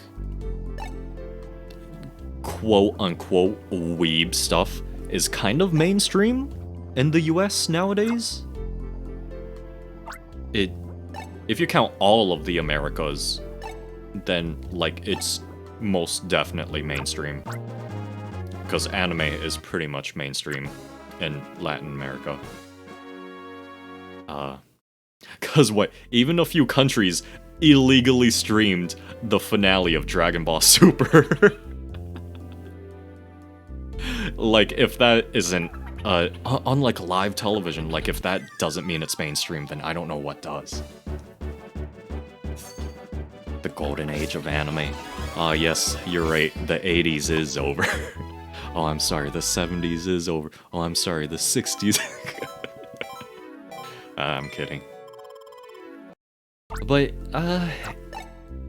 yeah. Although, I feel like they're getting a little bit better nowadays. I don't feel like it's quite as bad as it was in the early, teens. Because I feel like in the early teens, it was just, like, super, super hardcore otaku pandering, you know? Oh, because of Western restrictions. Oh. Oh yeah, I remember hearing about, like, them trying to lock down on, like, a lot of anime to, like, so that there wouldn't be any, like, big controversy popping up when the Tokyo Olympics was coming out. Ero Gigi, oh yeah. The dirty old man archetype. Which, honestly, that's not even uniquely a Japanese thing. I think that's just a generic Asian, like, stereotype. Like the perverted old man. 'Cause yeah. I'm pretty sure it's either generically Asian or East Asian.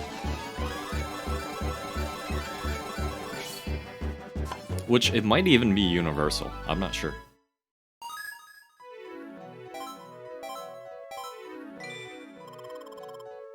But, I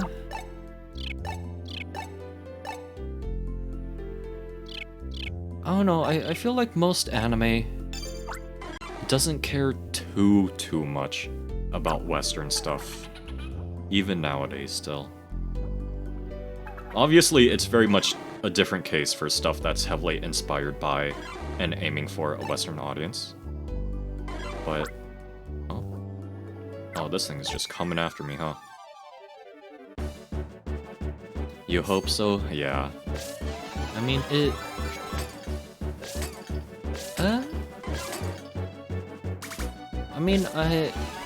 I'm just still happy that somewhat experimental stuff is coming out nowadays. Like kind of out there things.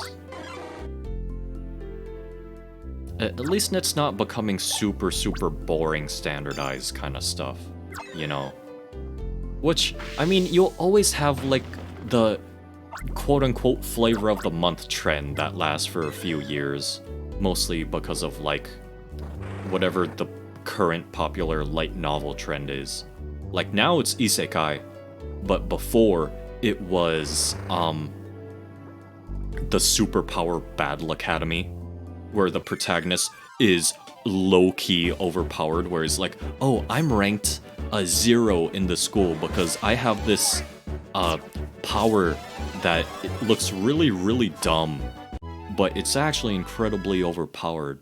And it's like always this high school where people have superpowers, and it's like, oh, and we have to like fight people, you know.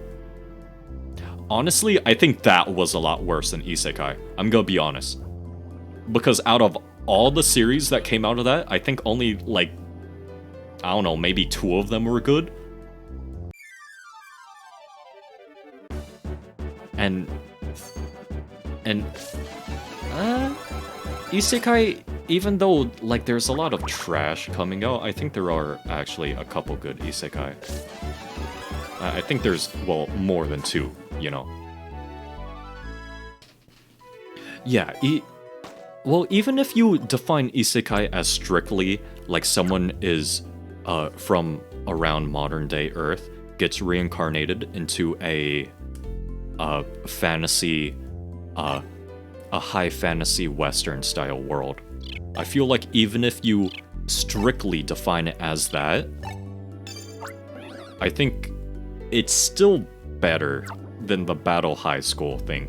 Because the Battle High School was like, if you read one, you like actually just straight up know the premise for every single one. Like, at least there are some isekai that are different. I mean, they all rely on like the same setting, kind of. But at least they all have like different twists about it.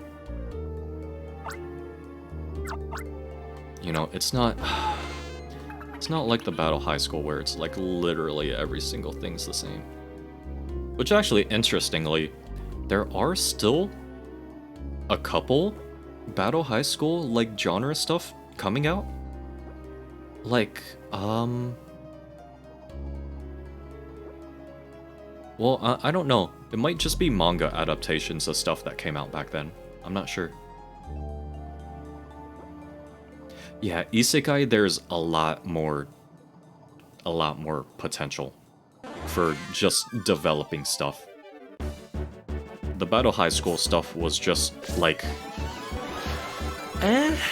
kind of.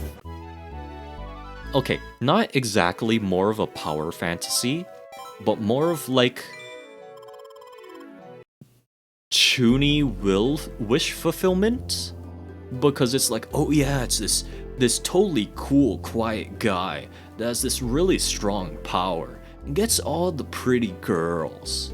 You know, it's like, okay, like, alright. I mean, a lot of isekais do fall into that, but at least I feel like it's not nearly every single one, like the high school stuff.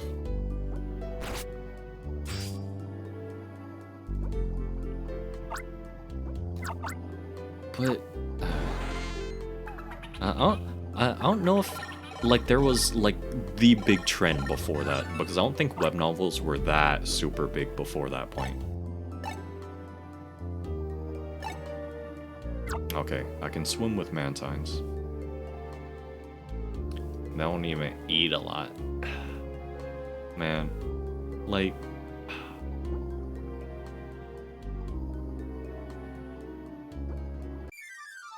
food?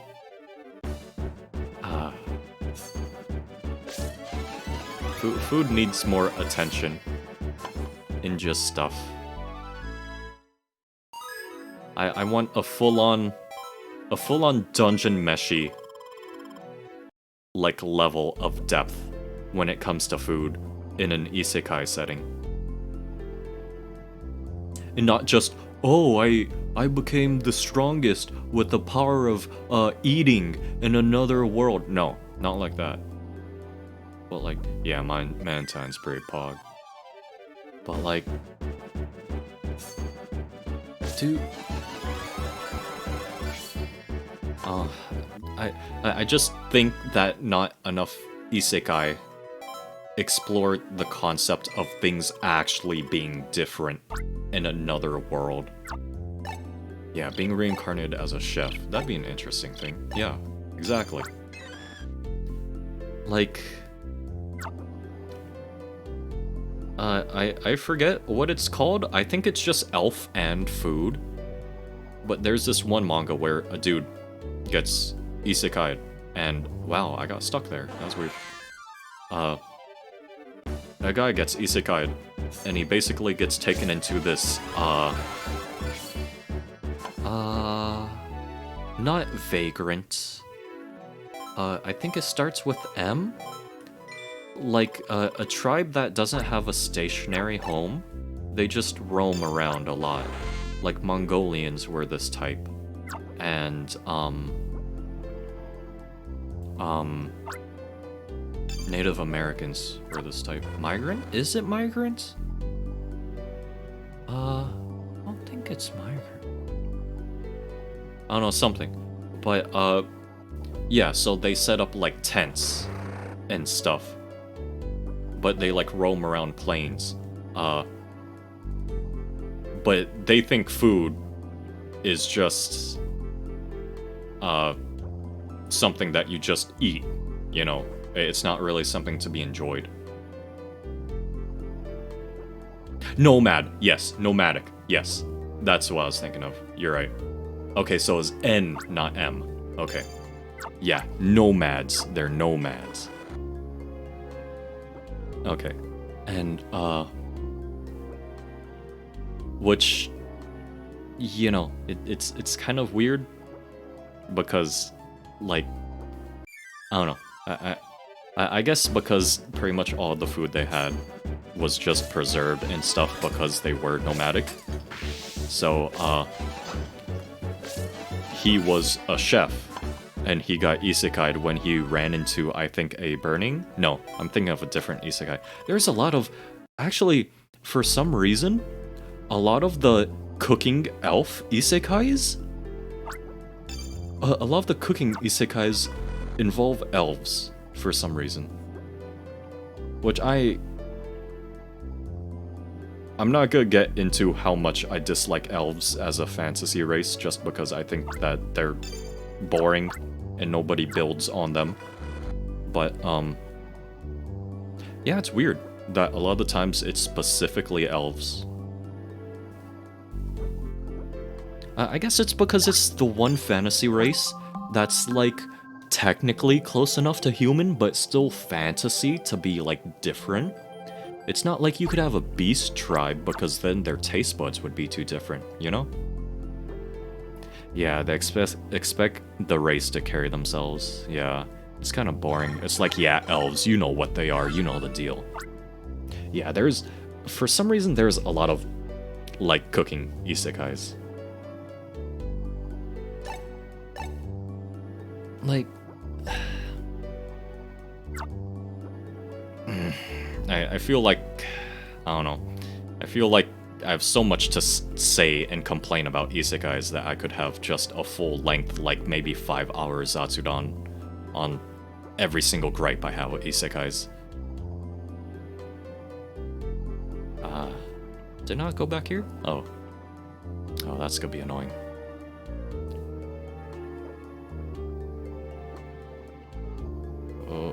Where does it stop? Oh. Don't get any Animal Crossing isekais. I know, right? Like, if all you're gonna do is gonna make the person wildly overpowered to where nothing's a challenge, and they just live a comfy life anyways, why not reincarnate them into some dumb stuff like Minecraft or Animal Crossing then? Like an actual comfy setting instead of like, oh, this is... you know this setting, this is like Dragon Quest, this is Lord of the Rings, you know it. It's like, why even bother at that point if you're gonna make the main character just so overpowered there's no challenge whatsoever? Oh. Like, honestly, what's the point?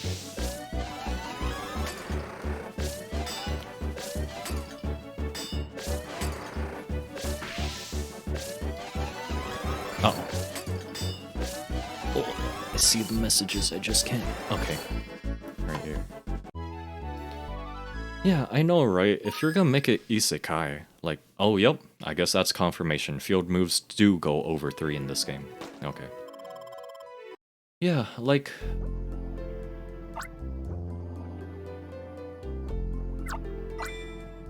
Yeah, why not?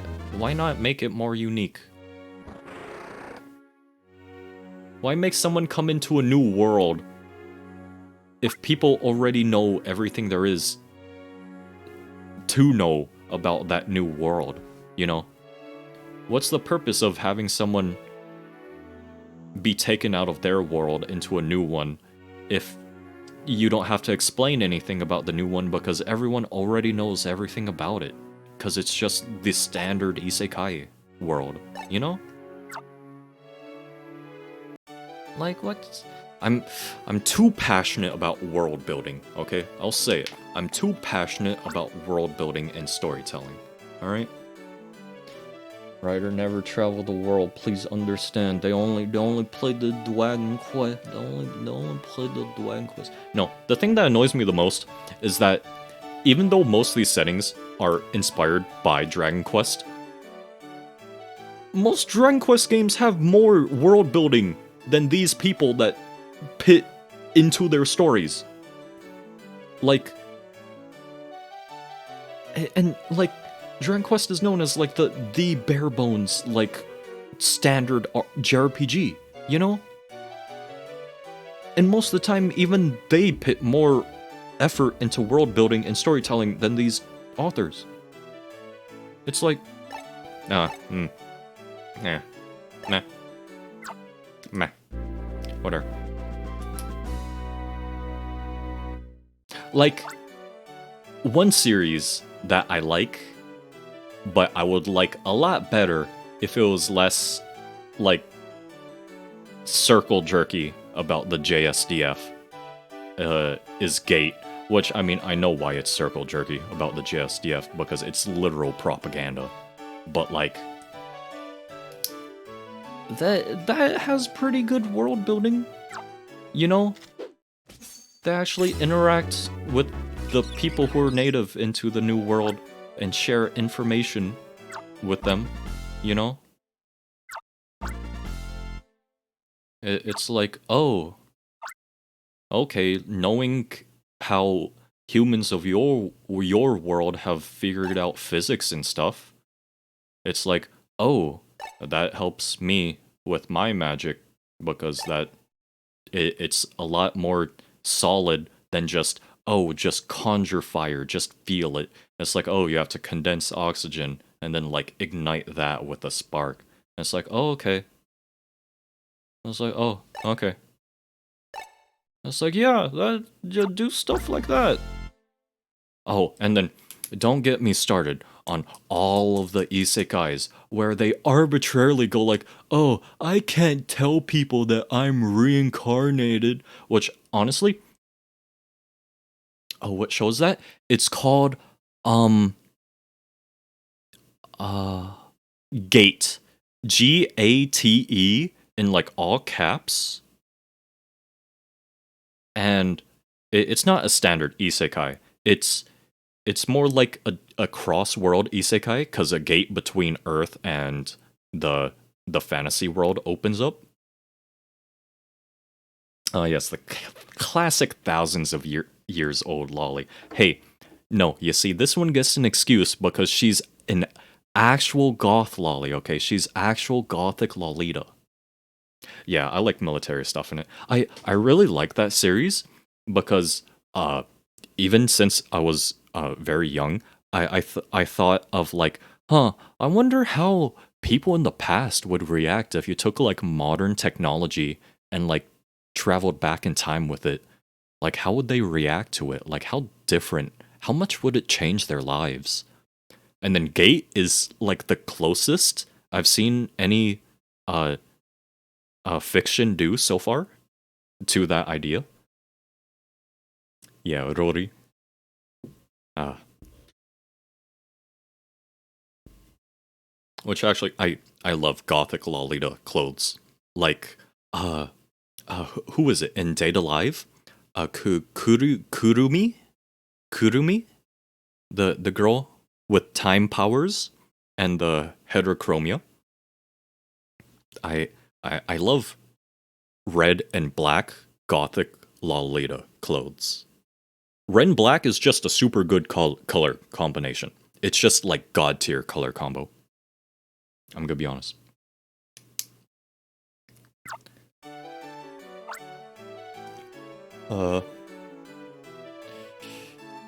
Oh, what? I just said it. Data Live. It's... It's... I don't think it's that much more than a generic harem.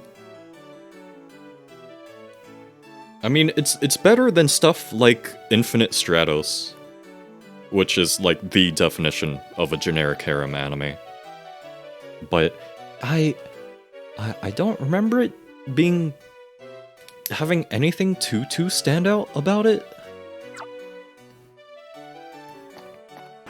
I've consumed too much trash anime over my long years. Much too much. Oh. I mean, Infinite Stratos had some really good designs, I guess. Because the girls have kind of like Mecha Musume looks. Well, I guess at least the main girl, the purple girl. Toka, I think? Which, no, that's not even really Mecha Musume, I guess. That's more just armor. Like an armored dress. Yeah, I don't know. The designs look good, I guess. And the artist is good. I don't know if there's anything else that's particularly, like, stand out about it.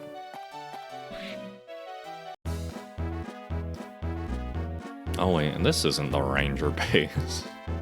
I mean, this is a ranger. Whoa, why can I not talk to you? It's because... Oh right, the bridge, okay. What was I talking about?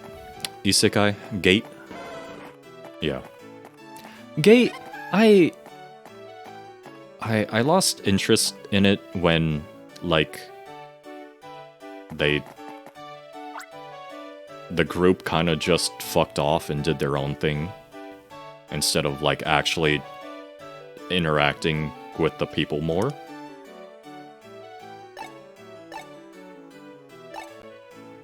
Yeah.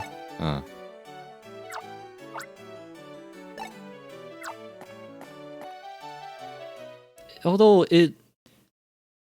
I like it when they do things like how they treated the dragon in Gate. Because the dragon, they showed that, what? Like, even to tank fire, they couldn't pierce the scales.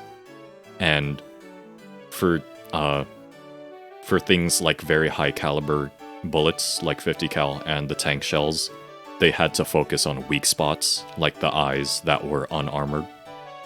And it's like, okay, that's a good way to make it legitimately threatening in establishing, oh yeah, these things are at the top of the food chain for a reason.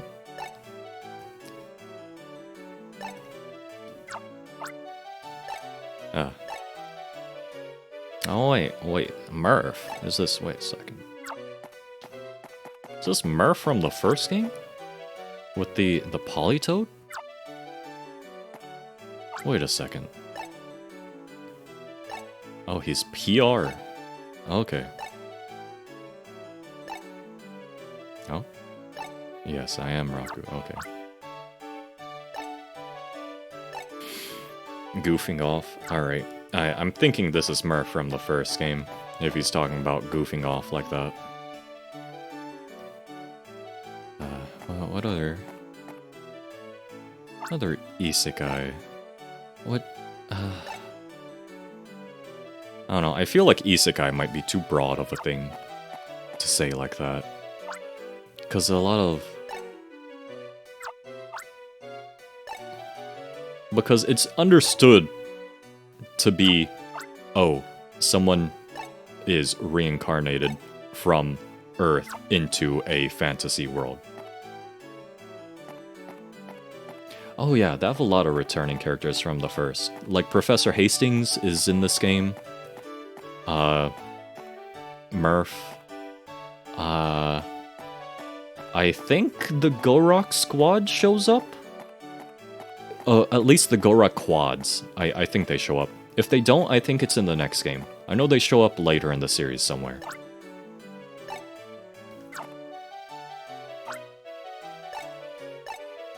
Yeah, I really do appreciate having returning characters from previous games when it's a game that doesn't follow like the same person, the same protagonist.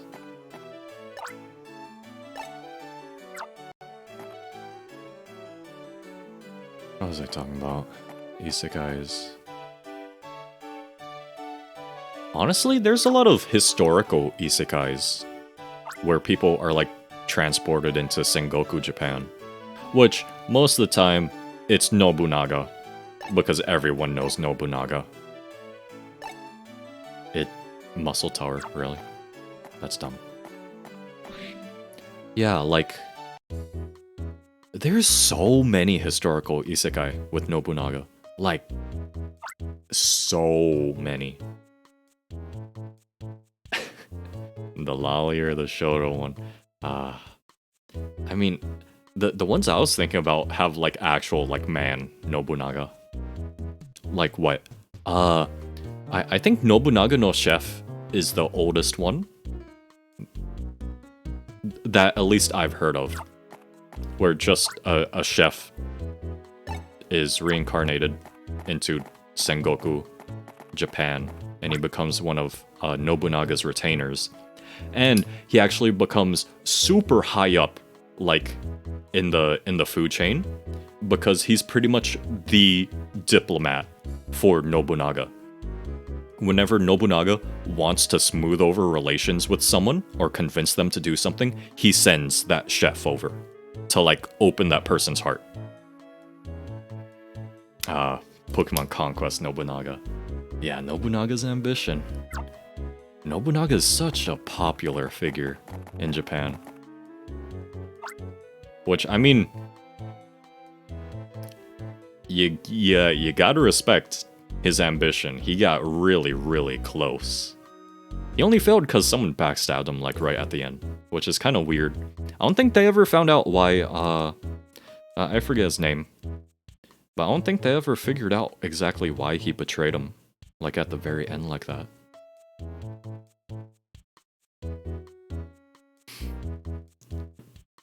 Yeah, was he evil or not? He was very brutal, but I think... I think most stories paint him in a relatively positive light. Doyle M. Hall. Doyle. Is that Doug Dimmadome? Owner of Dimsdale Dimmadome? That's right, Doug Dimmadome. Owner of Dimsdale Dimmadome. Oh my god, look at this man's shades. Blake. No, this guy, if you shaved the rest of his head, he would look like, what's his name? I think people call him Mafia. The guy who's always, like, the MC of, like, gacha game streams. Like, just the bald guy with the sunglasses. Yeah, it's... Nobunaga is so popular in Japanese media.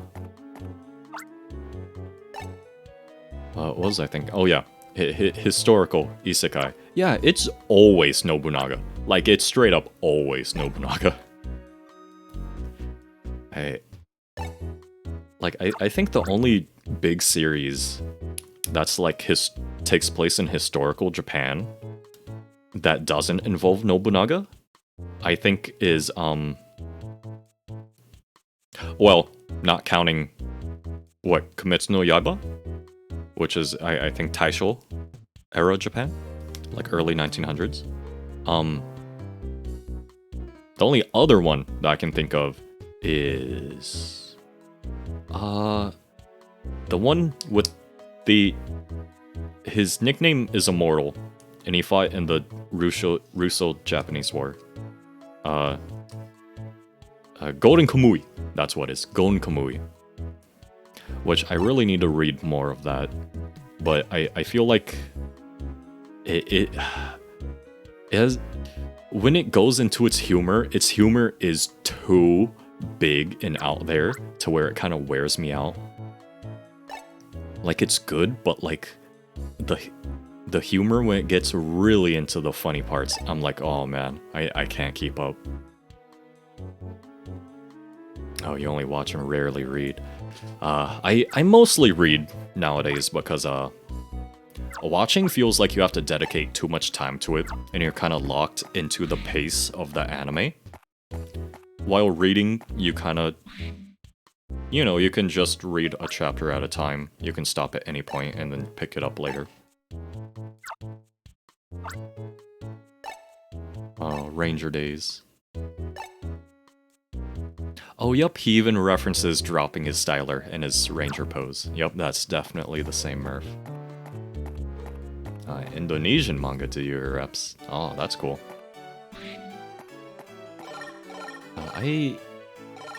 Oh, lines aren't too cringe. I wouldn't have high hopes. Usually localized manga is really, really bad. Well, officially localized manga. Yeah. A target clear on a red. Okay. Yeah, usually officially localized manga is super, super cringe. Yeah. It's really sad.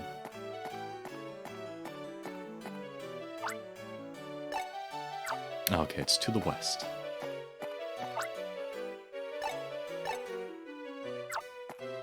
And whenever they over-translate stuff. Like, whenever it's supposed to be a name, and then they're like, oh yeah, let's try to get, like, some really weird mashed together thing that doesn't really work. Oh, they're forcing me to go there. I was gonna capture something that has water, but okay.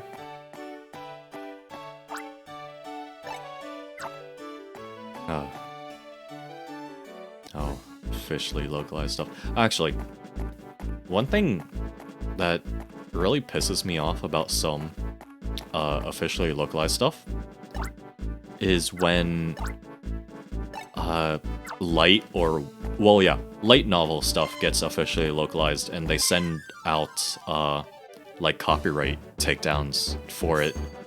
And then the people that are officially translating it now are like, oh yeah, you know how the fan translations were at like volume 7 and stuff?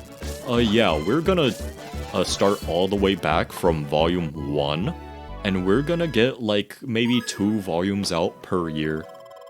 So it's gonna take us like, you know, a good couple years to catch back up. And it's like, oh, okay, thank you. Thank you so much for officially localizing this series. Thank you. It's like, bro, I know you have, like, the legal right to, but, like, bro, that's a dick move.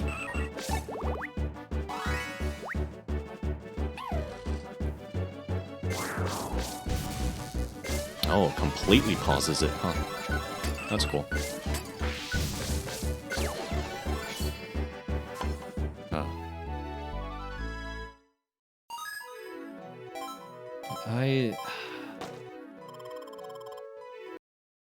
I don't know. I feel like I should catch up on more light novels, but at the same time, I feel like a lot of the popular ones just aren't that good, really? Mr. Stubborn. You hate science. Okay, bro. Alright. Like what? Ooh, Apom. Oh, that's... Apom, get over it. Like what? I was thinking of... Like... Overlord is kinda just alright. I know at least the first season of the anime had a lot of hype behind it. But Overlord's kinda just okay. I feel like it gets like way too edgy. Like overly edgy. And then it just becomes like, eh.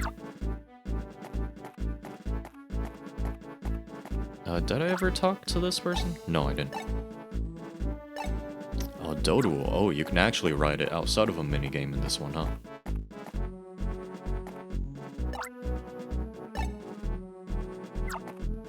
Yeah, I feel like I read more web novels than light novels nowadays.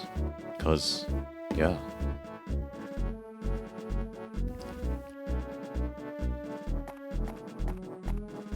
Yeah, huh. That's interesting. Oh, Pineco. Like, oh no, one... Oh, Korean manga. And no.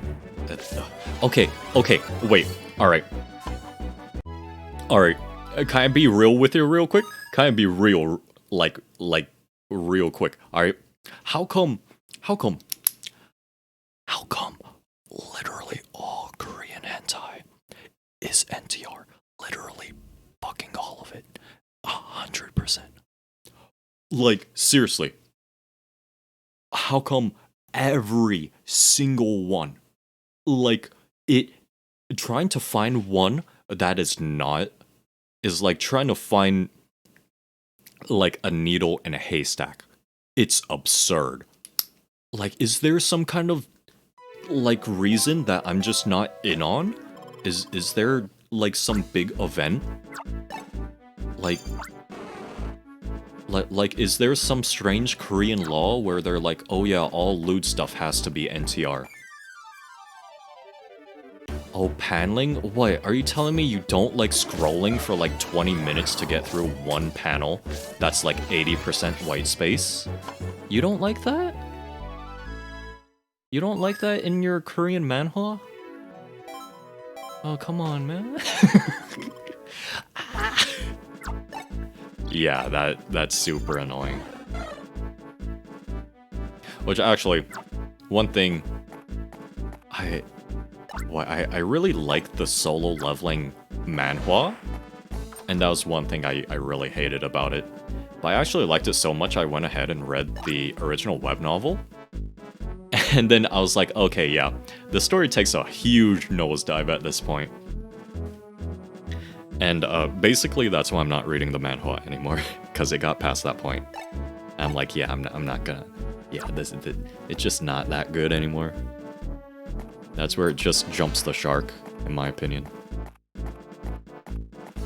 Yeah. Oh man.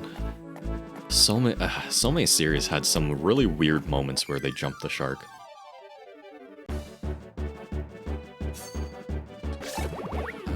Should I?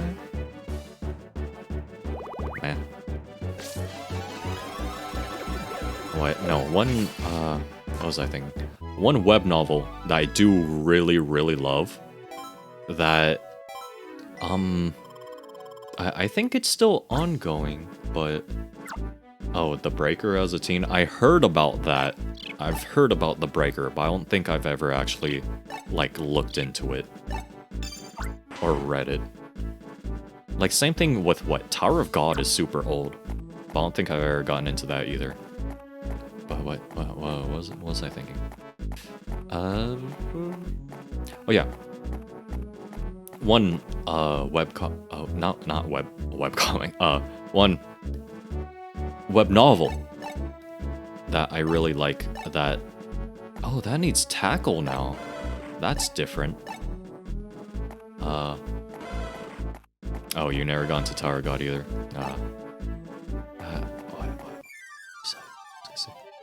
Web novel that has a manga adaptation. I'm not sure if the web novel is still ongoing. I know the author took a break to focus on his other light novel. But the Eminence in Shadows, Kage something. It's Kage for shadow. But that is like peak just dumb enjoyment comedy. Because like the guy's whole thing is that he got isekai'd because he's super toony and was like, oh, I can become super built and everything and super physically strong. But he's like, but no matter how strong I get, no human could prevent something like a nuke destroying them. So he's like, is there any way that I could stop a nuke from destroying me? And he's like, I have to discover magic. So he does all this weird stuff. And he's like, just when I thought I was on the verge of my breakthrough to discovering magic, I saw this light shining in the forest, so I ran into it. And so I ran straight in front of a truck. Because the light he saw was a truck's lights. And then he was reborn into, like, a magic world. It's like, wow, thank God. Oh, hi there, Poppy. Yeah, I haven't streamed the past week because I took a little break. Good to see you back. Vel's dump truck. Vel's isekai dump truck. Oh no. Wait, do I have stuff with tackle? Wait, I already forgot. I don't think I do. No, I don't. I need stuff with tackle. Yeah, well, it's weird. I took a break to, like, practice on, like, on art stuff for my stream, which feels a little weird that I took a break to do work, but that's how it went. No, cut. What thing has tackle? Huh. Yeah, welcome. I was talking about web novels and light novels. And there's this one I really like called, the English title is The Eminence in Shadow. Yeah, oxymoron, taking a break so I can do some more work.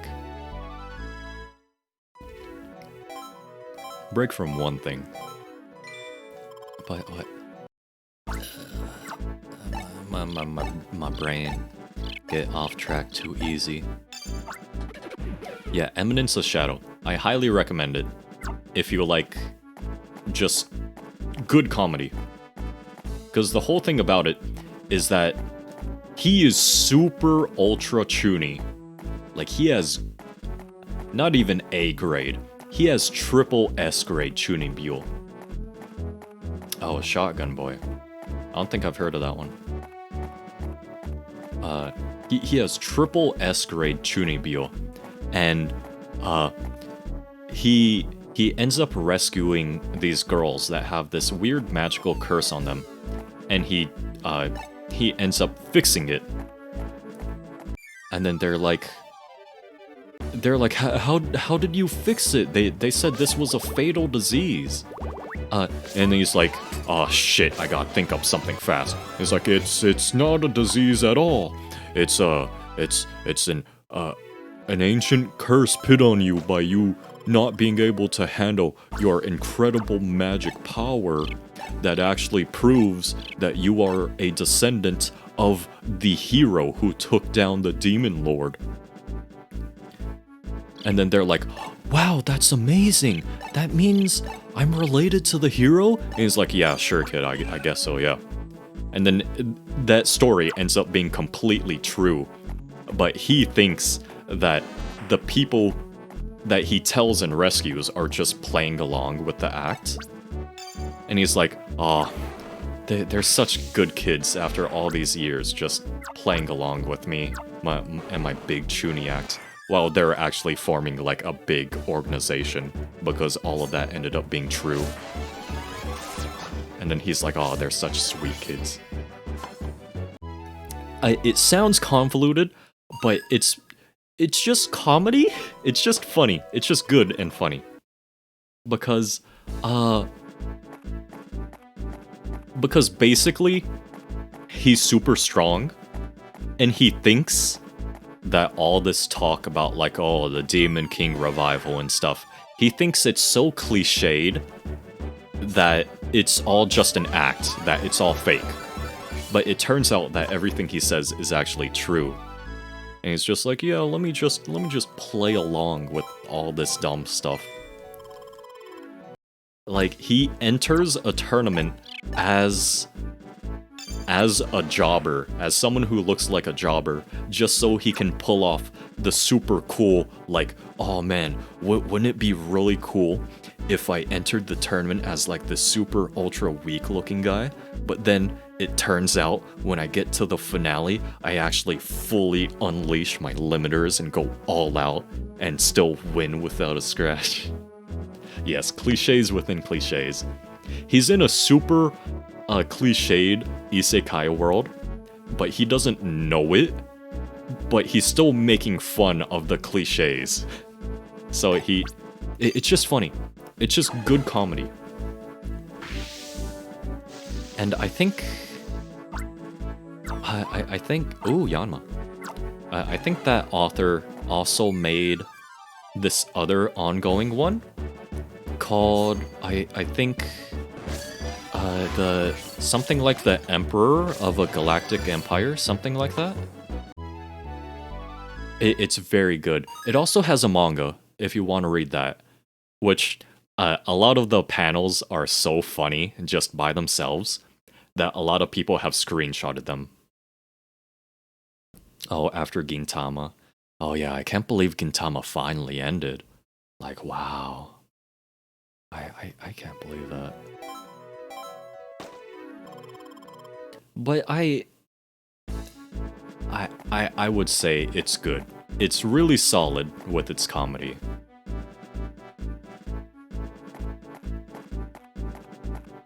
Like, you might get a little fed up with the main character, like, being kind of dense and just never catching on that everything is actually true. Oh, Defrag. Oh, I remember Defrag. I don't think I ever got all the way through it, but I remember Defrag. Oh, he's super professional now. Ooh, Murph. Oh, what is it? Oh yeah. Another isekai I really like is... I don't remember what it's called, but it's by the... What's that one called? It's by the Konosuba author.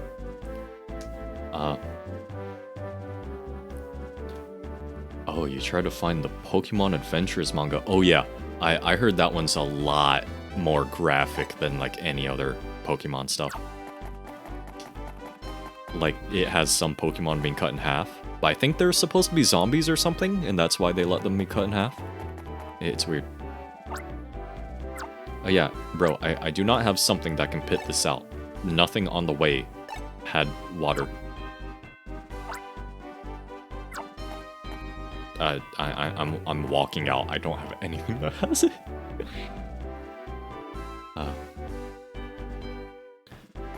Madokami. Wait. I don't remember. That sounds familiar. I don't remember.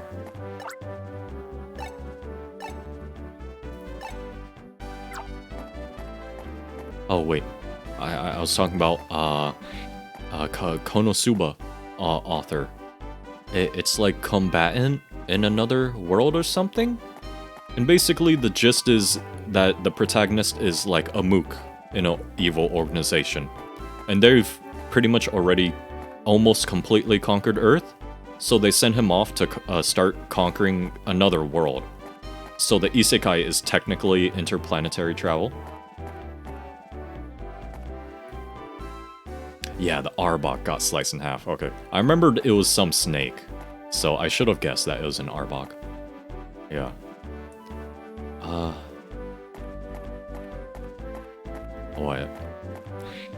yeah, so it... Oh, the barrel's right here. Okay, good.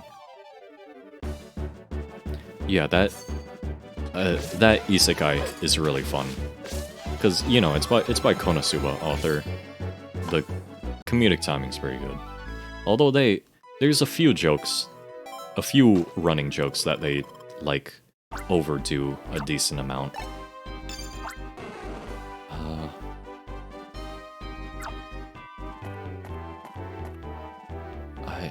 I consume too much media. I consume. I don't even remember what I was talking about before that. Oh, the Eminence and Shadows? Oh, other web novels that I like.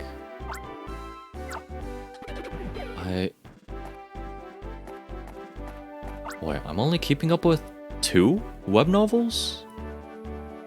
Because Eminence of Shadows pretty much isn't being translated anymore, I think. I'm not sure if it's even being updated anymore. But, what? I keep up with Death Mage Doesn't Want a Fourth Time? And that Evil Lord in an Intergalactic Empire one. Which, actually, that's funny. The Intergalactic Evil Lord one actually just entered, well, the translations just entered an Isekai arc itself. Sweet Home? Oh, a lot of these I just haven't heard of. Oh yeah, I saw you said you're into horror stuff. I think horror stuff is interesting. I'm not super into it, but I do appreciate stuff like,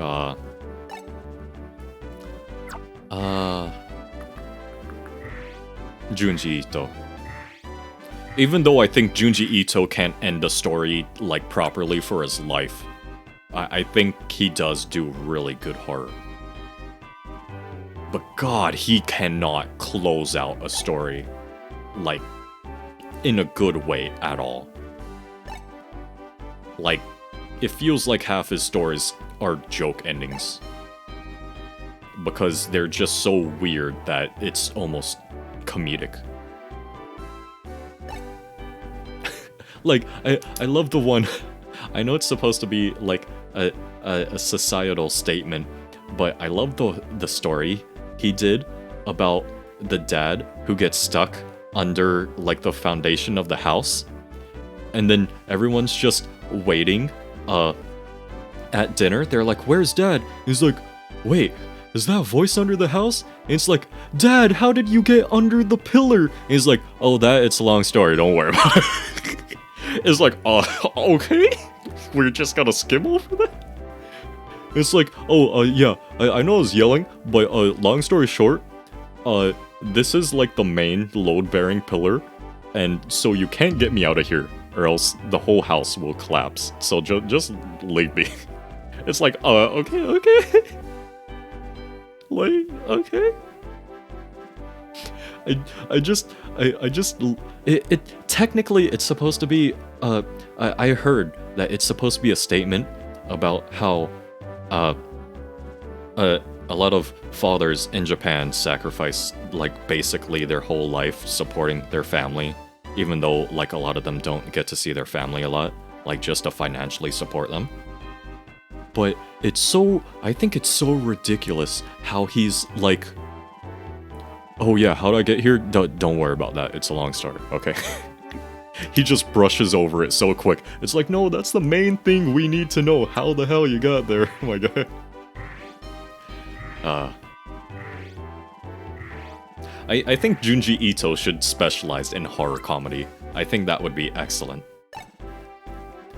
Oh,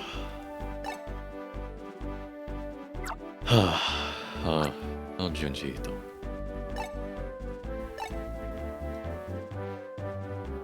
Oh, the adaptation. Yeah, that one where, like, followed that weird teenage kid, I just straight up did not watch that one.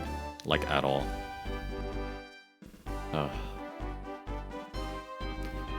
Yeah, the setup for it was really, really strange. It's just weird.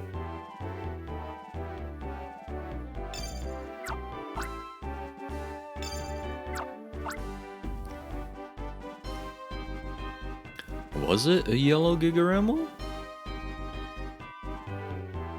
I guess so. I don't fucking remember.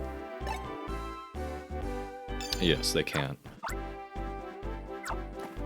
Yeah, wasn't there supposed to be some other Junji Ito anime? Has that come out yet, or no? Because I think that one is supposed to be better? Oh yeah, The Enigma of Amigara Fault. That's actually the first one I heard of. I actually heard of that before Uzumaki. Because I think it was some YouTubers just reading it. And they uploaded that. And it's like, okay. Look at this hole! It was made for me! Which I feel, no, that, I feel like that is referenced more than Uzumaki. Just because the ending is so weird. And like unique. The one, the one that I'll always remember is the one where the patient in the hospital, every night that he goes to sleep, his subjective time is dilated longer and longer. So by the final night of his life, he feels like he spent 2,000 years of like actual living in that one night of sleep. I think that one is my favorite Junji Ito story. Because you know, time dilation while you're dreaming is an actual thing, and I feel like that's one of the ones that's grounded just enough to actually be horrifying. Like the one that's just barely not too out there to where it will really mess with you, like, oh god, I really hope that never happens to me. Because at the end it starts happening to the girl. And it's scary. It's scary.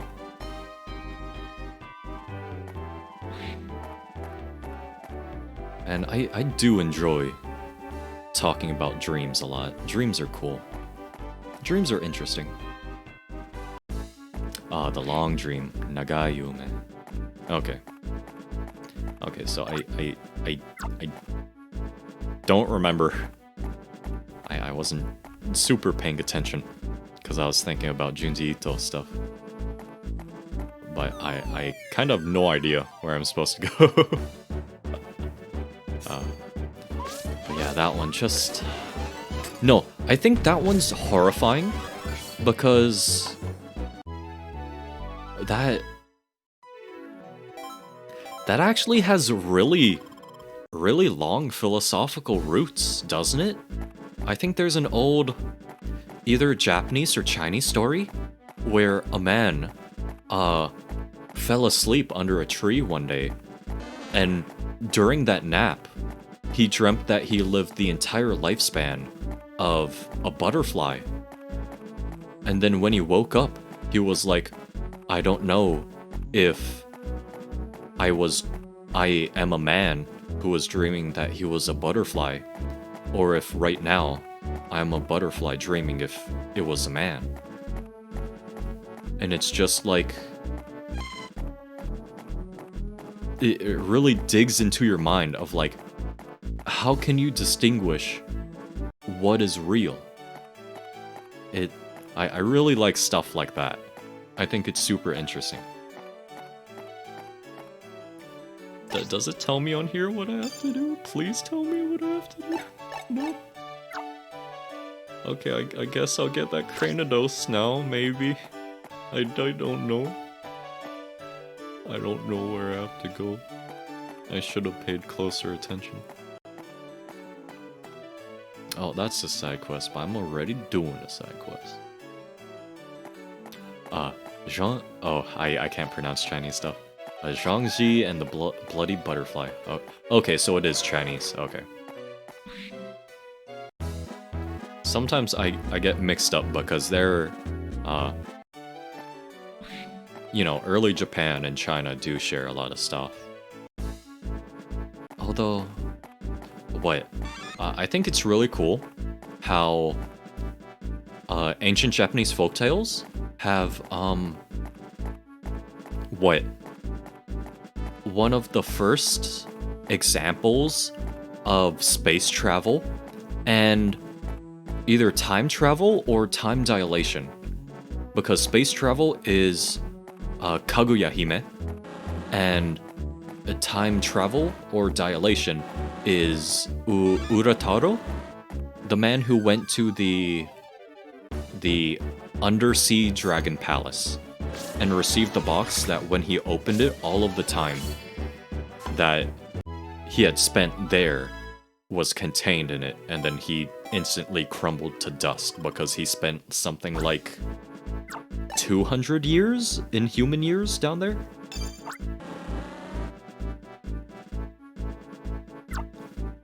And Kaguya Hime, because she actually lived on the moon. I think that kind of stuff's interesting.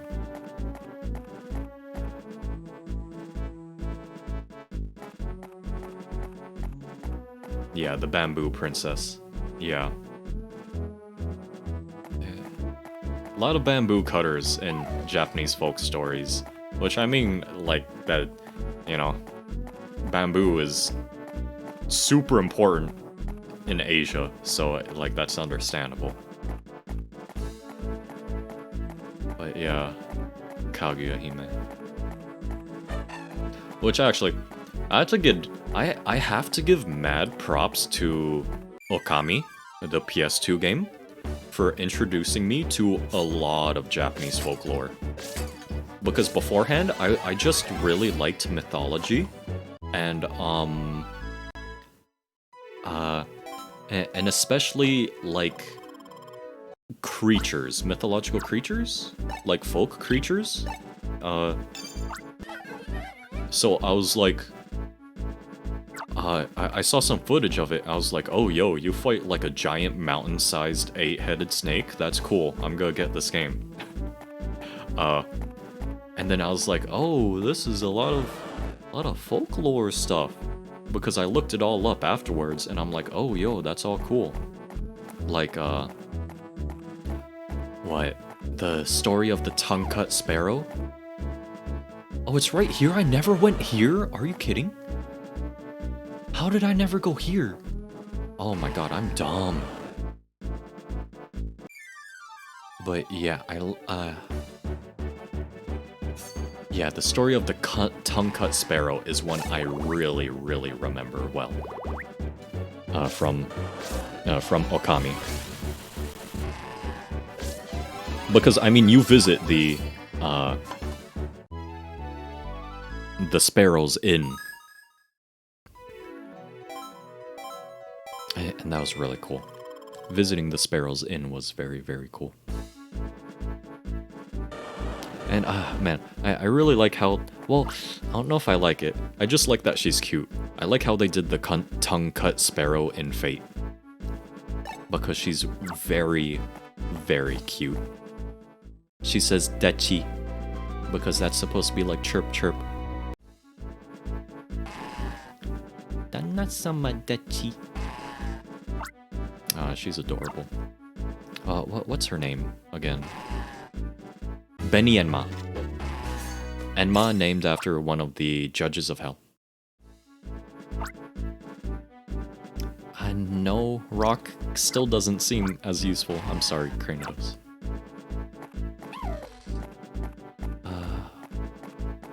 Yeah, God, I just love folklore. I love folklore and mythology. And, like, creatures. I love it. What? Like, in Okami, you have to fight the couple that, well, in the original story, it's only the old lady that cut the tongue off the sparrow. But in Okami, you fight both of them, because it turns out that they're both yokai. Oh, queer god couple, moon god and a Hades-like god. Huh. That's interesting. I don't know why. That makes me kind of think of,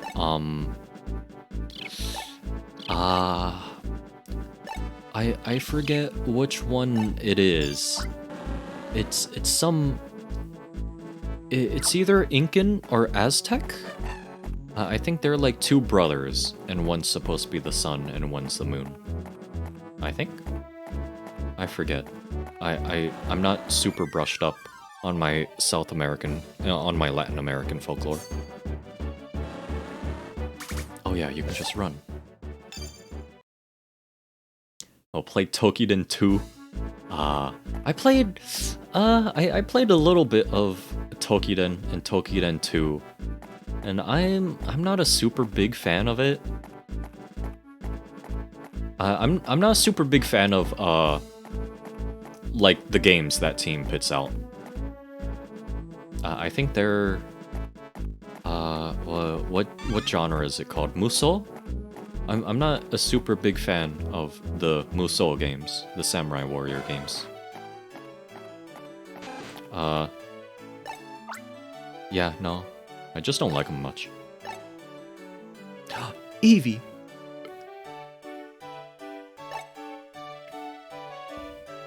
Nice alliteration. Azwang. Okay. Oh, is that the general term? Like yokai or daemon or fairy? Okay. Okay, so Azwang. Okay. Which I hope I'm pronouncing that right. I'm not super versed in Filipino. Which, wait, no. That's not just one language, right? I don't think so. But in what are in Filipino languages? I'm not super well versed in them. It's all good.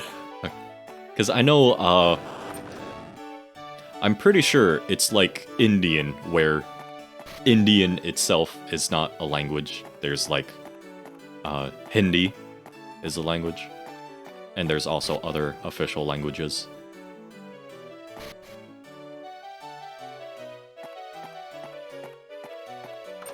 Which it's hard. Areas with a long history like that have where they have a lot of languages. Okay, so that's the main thing in Tagalog as a dialect. Oh, okay. Is that? Huh. Interesting. Yeah, I just know that in... I think mostly South and Southeast Asia, it can get a little confusing with languages sometimes. Okay, but it... I'm glad that I am kind of correct with that. Which I know... I don't know. I don't know why I'm saying I know, because I don't know. There's, no, I'm thinking of... Oh! Okay, I'm thinking of... I think... Wait. Am I thinking of Indonesian languages? I think so. I'm thinking... Because Indonesian languages have like 3 different ones, right? I don't know, I try to keep myself up on the basics of at least everything. Oh. Oh! I've heard of stuff like that. Where it steals the voice of the last victim. Wait. Isn't there an SCP based off that?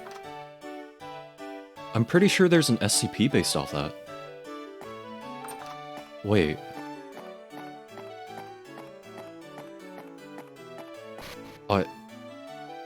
Is that the Red Dogs? There's a lot of SCPs. Okay. Okay, there is an SCP. Okay. God, there's so many SCPs. Oh. Okay, the Red Dogs. Oh, okay, okay. Yeah, I love... I just love learning about like local cultures and their folklore. Because I feel like folklore and the kind of monsters that rise up from the areas, I think those tell a lot about the culture around there, or at least the culture at the time that those like were developed, those stories were developed. It's really interesting seeing this little snapshot of like what makes people scared or like what people were worried about.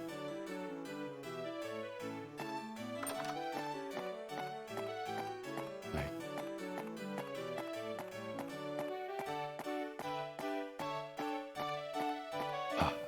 and I just very, very, very much like. Oh, yo, you guys have gangster Bigfoot? Ah, that's great. That's excellent, actually. Wow.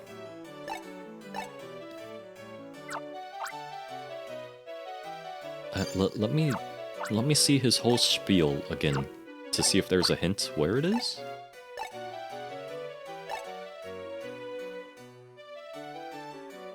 Oh, if you don't give any offering, it kidnaps you. Ooh. That's scary.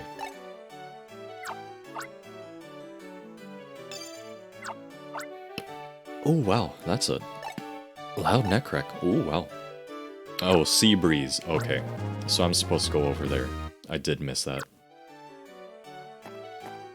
Yeah, it feels like a lot of cultures have Bigfoot-like creatures, which...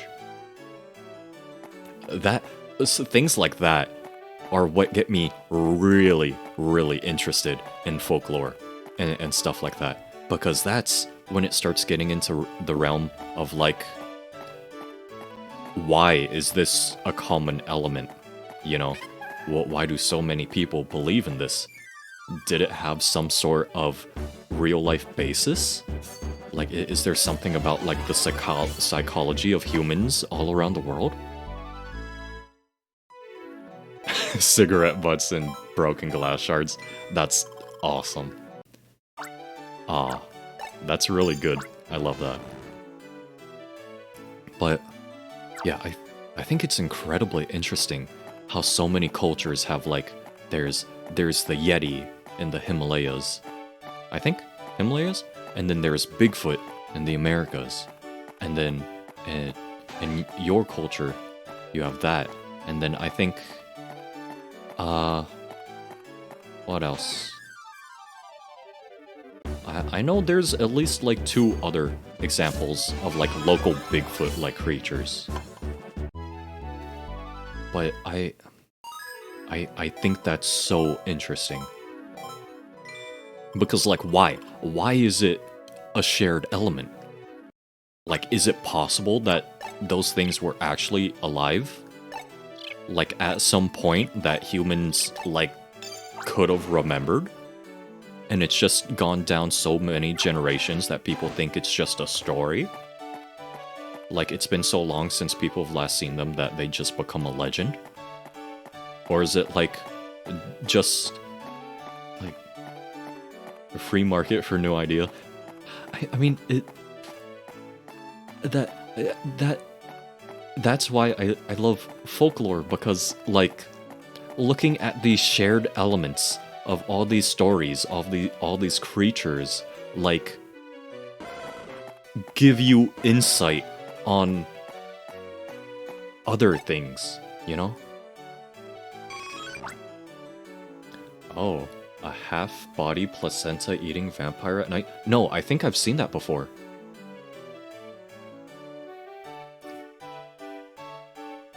Oh, design enriching story? Oh. Yeah, Oh, salt and garlic on its hidden lower half. Huh, that's interesting. Oh, those were the couple fighting. Okay.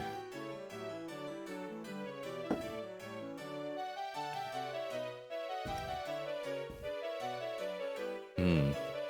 Design enriching story. Huh. Oh, they're still fighting. Oh, those fools.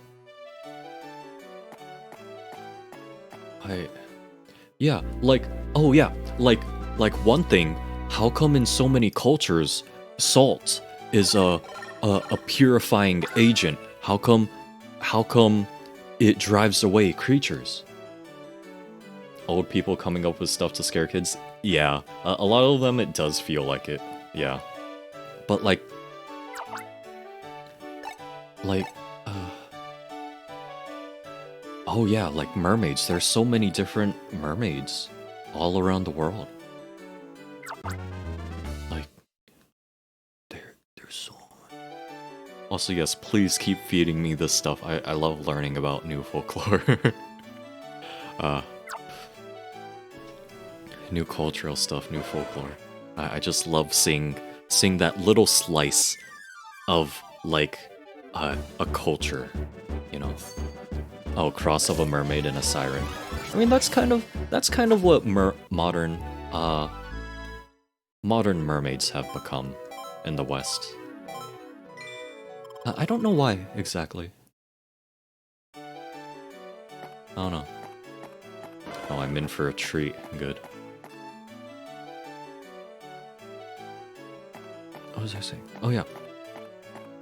Yeah, like I wonder how come in so many cultures salt is a purifying agent? Because it makes sense that it like preserves food and stuff and it's valuable. But why does it purify like monsters and creatures in so many cultures? Oh, it drowns you if you get too close to it. Oh, kind of like what? That makes me think of... I always get these two mixed up. Selkie? And I think Irish folklore? Is it Selkie? I get it mixed up with that other folk creature that, like, can turn into a seal or something when it, like, zips up the, like... Wait. Is it Silky and Selfie? I get it mixed up because they're very similar names and they're both aquatic creatures. Wait. I take my folklore very seriously. It's why I spent so many hours in Monster Hunter Rise. So I am going to look this up. Is it called Selfie? Okay, wait. I'm pretty sure I'm right on the Selkie thing. So I'm gonna look up, Selkie? No, I did get it mixed up. Selkie is the seal one. Okay. What's the Irish one I'm thinking of? Yeah, the seaweed horse one. Yeah. Yeah, if you ride it, then it goes like straight down into the water and drowns you. Yeah, aquatic ones are pretty scary. Okay. So which are the ones I'm thinking of? What's the horse one called again? See also... Kelpie! Okay, Kelpie. Okay, right, Kelpie. Okay. Right, okay. Kelpie and Selkie. I hope it's understandable how I get those two mixed up. Kelpie, Selkie. Okay. So, Kelpie is the seaweed one because it's kelp, the seaweed horse. Selkie is the seal one. Okay. Hopefully I remember it like that. Okay. I take my folklore very seriously. Oh, Luminion. Oh.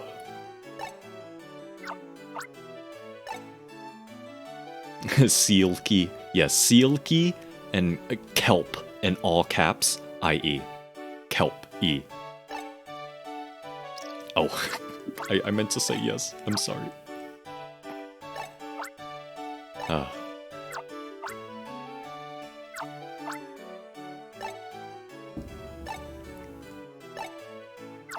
Yeah, two aquatic creatures with K that ends in like E sound. That's why I get them mixed up a lot. Is this how I go? Yeah, this is probably how I go into the ocean. Okay, yep.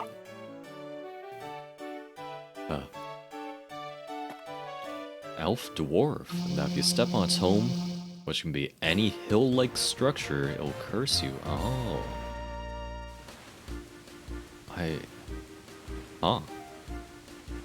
Well, that's kind of mean. Oh, wait. Poppy, I don't think you were here last time I went over this, but talking about dwarves reminded me.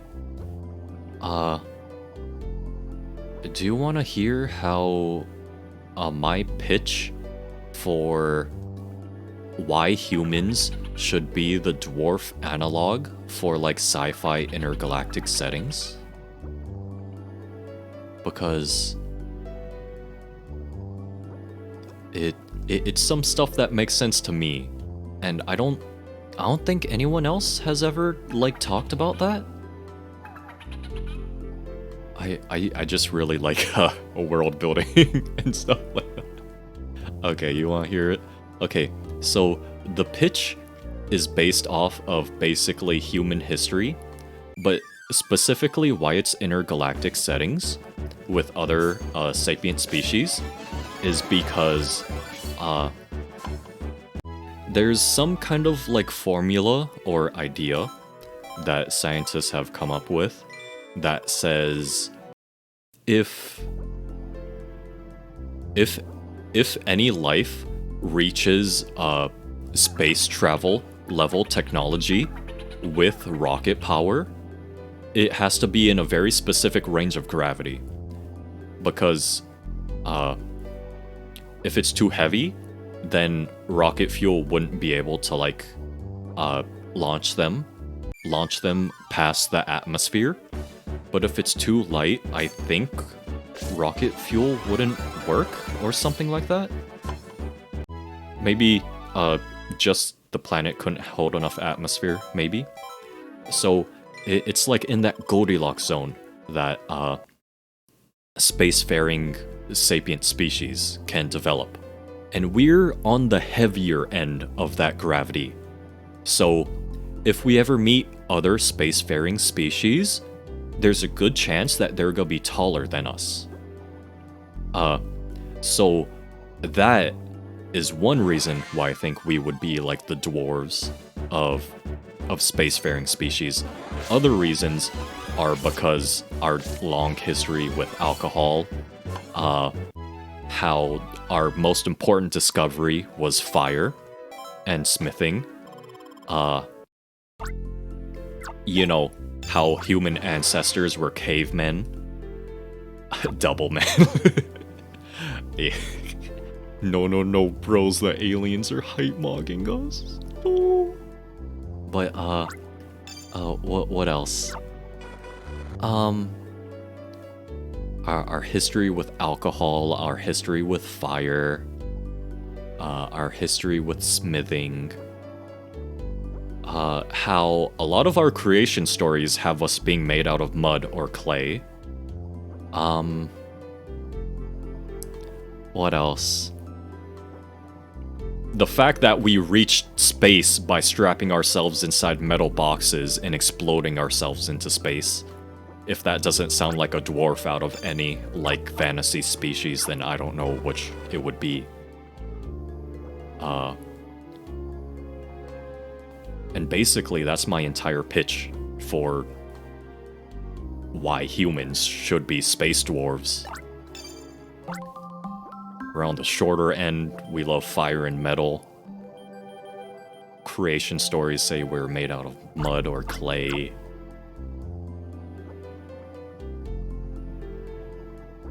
You don't think people are ready for this big knowledge? Yeah, you're right. The general populace probably isn't ready for this heaping red pill. humans, dwarves, but the dwarves have to be dwarves. Oh no, my brain, no.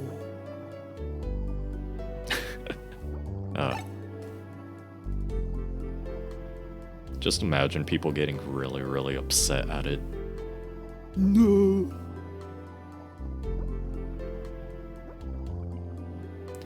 Yeah, I think. Yeah, it's weird. I really don't like the state of a lot of storytelling and how uncreative it is. A lot of stories rely on you to already know existing tropes. Just for like the races they have and stuff. Like, when it comes to sci-fi stuff, I understand them still having bipedal humanoid species, because that's, you know, as a human, obviously, you are going to relate more with things that have a human-like face that look more like a human. So for storytelling purposes, I understand that. Why they would have, you know, friendly sapient alien races looking at least somewhat humanoid, human-like. But I don't like it. I understand why, but I don't like it. Oh wait. A horse human thing that, oh wow, that is not good. Wait, is that you guys have the horse from Berserk? Oh no. That's very not good.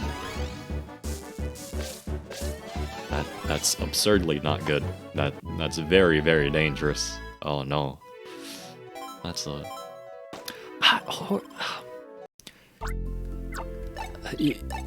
I want to say humankind has this strange obsession when it comes to horses. Because I don't know if I want to say obsession, because horses are legitimately, like, important in human history. So I guess that's why, but like, I don't know. Yeah, what's the name of it? That'd be cool to know.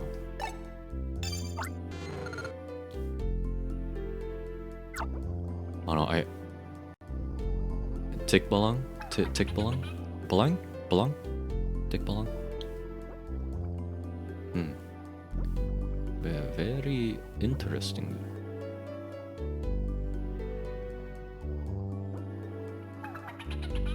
Oh, I'm almost catching up to it. Almost. I have to abuse the drift.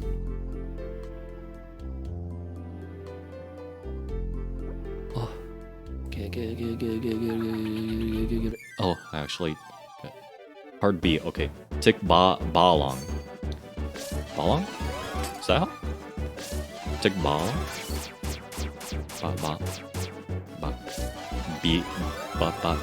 Wait, hard B, wait. Okay, that's how, okay, good. I'm very bad at pronouncing things, just in general. If it's not super modular, like Spanish or Japanese, I'm very bad at pronouncing it. I'm pretty small brain when it comes to those.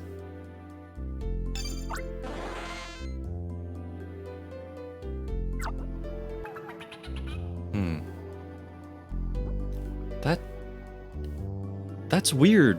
Yeah. Why would people come up with that? That's weird. It's nasty.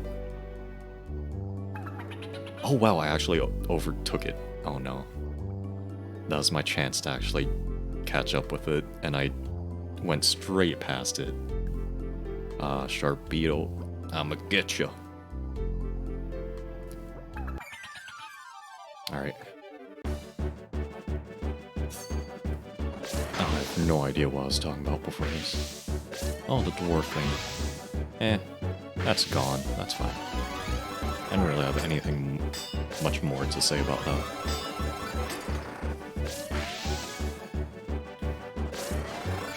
But oh, Balang is also jar. Balang? Thick jar. Get in the jar now. You will get inside of the jar. Which, actually,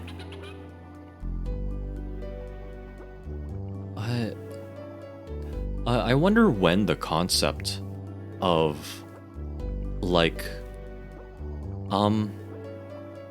they're called pocket dimensions now. What were they called before? Hammer space. Of like, things fitting in areas that they shouldn't. I wonder when that concept was first thought up. Oh, modern one. The White Lady.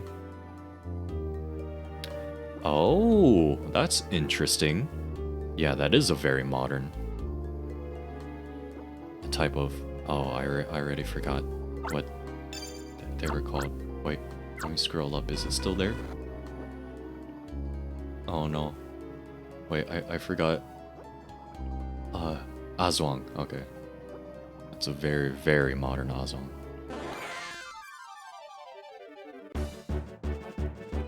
See where while driving, you have to... Oh. That's interesting. I don't think most cultures have at least popular or well-known creatures like that, where they make you crash. Which, I mean, what are they? I forget. Is it Gremlin or Goblin that's supposed to mess with, like engines? I know it's one of them. Because I think it dates back to World War II, where they're like, what happened to all these parts? It's like, goblins or like gremlins, whatever. You don't know that one? Ah, I forget. I know it's an SMT. And it's as like a thunder spirit with a wrench and a hammer, I think. I think wrench and hammer? A wrench and something.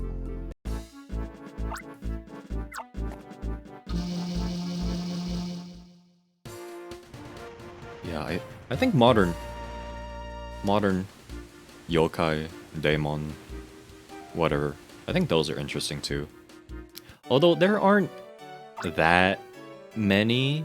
Well, I guess it's because, at least in the Americas, we don't really classify them that way. We call them cryptids now, I guess. So things like Nessie, the Loch Ness monster, and oh, a phoenix type bird. That's a multicolored chicken. Yeah, the concept of the phoenix. I feel like there has to be some sort of basis for the phoenix, some sort of real life basis for the phoenix, because so many cultures have this concept of a red bird that's associated with fire. So many cultures have that. Not all of them have it being able to like rebirth, but almost all of them have it where it's associated with fire. So I feel like there has to be some sort of real life basis for that. For so many independent cultures so far away from each other to be able to get that.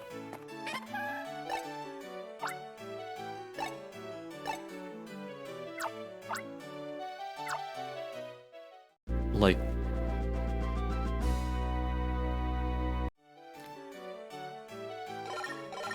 because what? East Asia to Greece to what? I think even Egypt believed in Phoenix, right? Like, I feel like it has to have some sort of basis.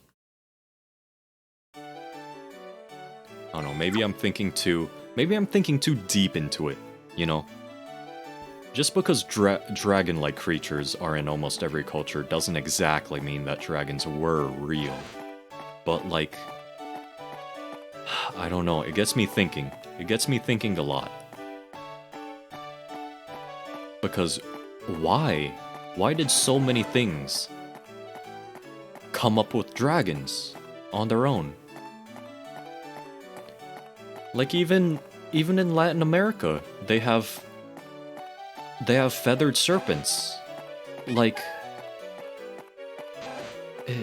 it's so interesting. Oh, that Eevee's just always there now? Oh, that's weird. Undead monster that steals corpses. Oh, and feeds on them. A strong... Oh. Sharp claws. Oh. Eating a corpse, it will leave the trunk of a banana tree and the coffin. Oh. Oh, that's interesting. That makes me think of... Oh god, I have no idea what it's named. But I think it's Indian? I think it's Indian. This one is also an SMT. Let me look it up. It has like really weird eyes, and pretty much its entire stomach is a mouth. Like it opens up like a zipper downwards, and except for zipper, it's teeth. So like its entire torso is like a giant vertical mouth. Yeah, I forget what it's called. I want to say it begins with a V. But yeah, that makes me think of that one. Because I'm pretty sure that also ate corpses.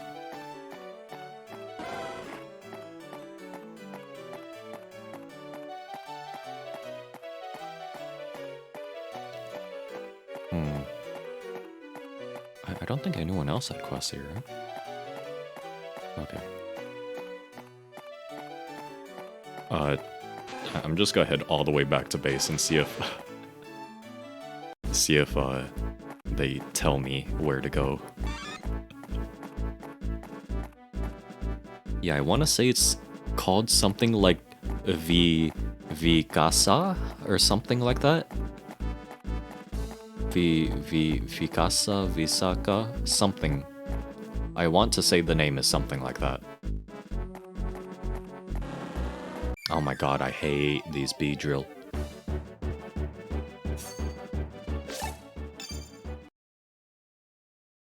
I don't think it does anything to trick people with the body, though.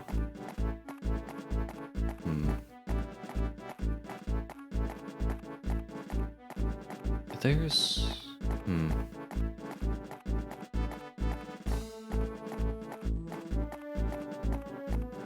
Oh no, there's a lot of corpse stealing, like, creatures.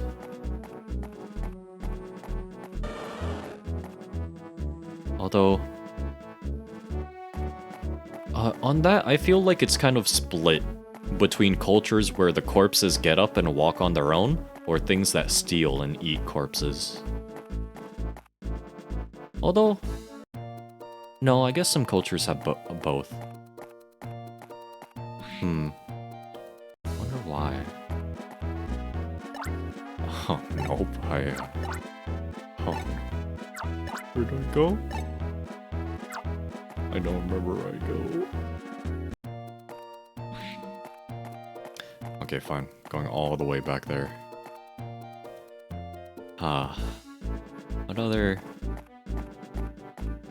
What other various yokai?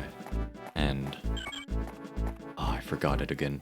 I'm gonna scroll back up in chat to look up what the... Oh, is this not scrolling? Okay, now it is. The name for it is in the Philippines. What's it called again? Oh, I think I scrolled up too high. No, I most definitely did. Uh, Azwang. Yokai and Azwang.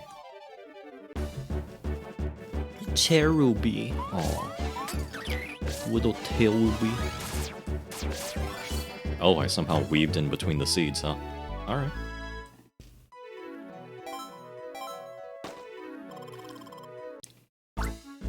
Ooh.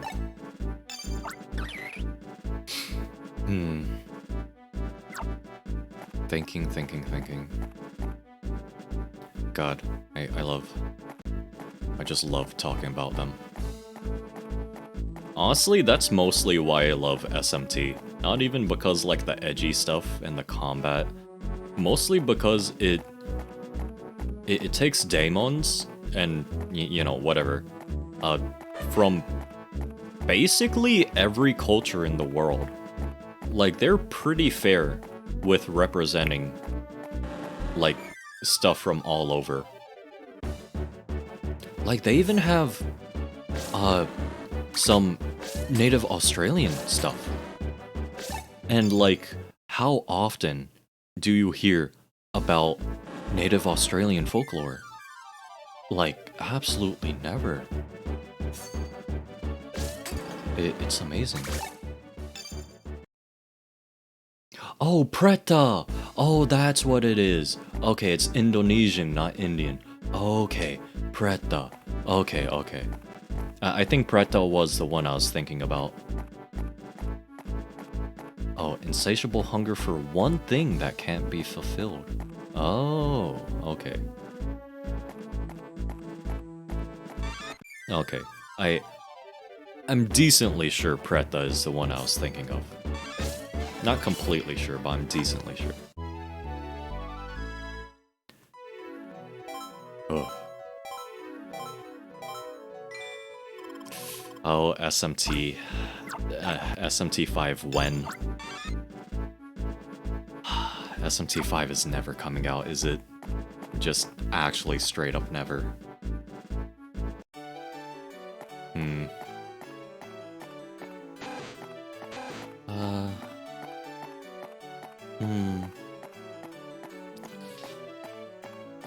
God.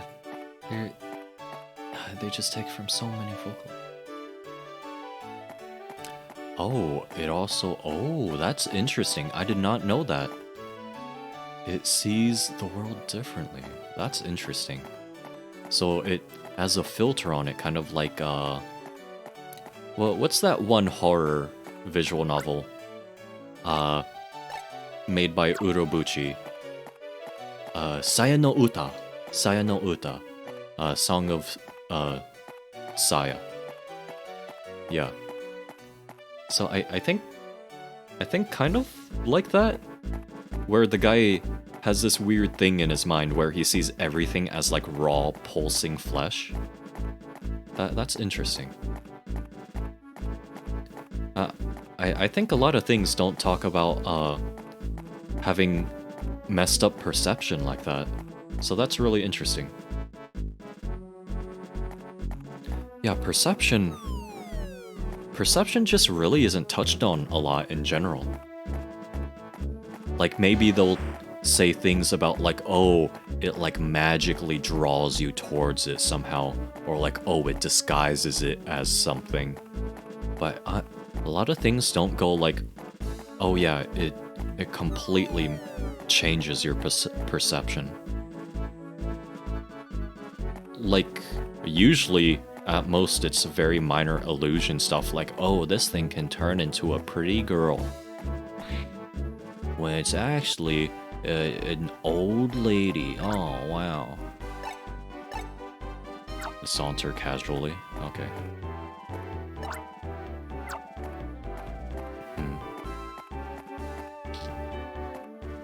I think perception stuff is very interesting, very tricky. Pokemon archaeology. Interesting.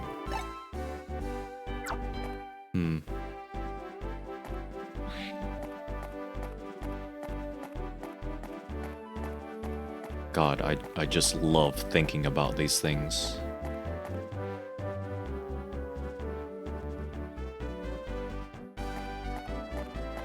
Oh, I was probably supposed to come up here. Where do I...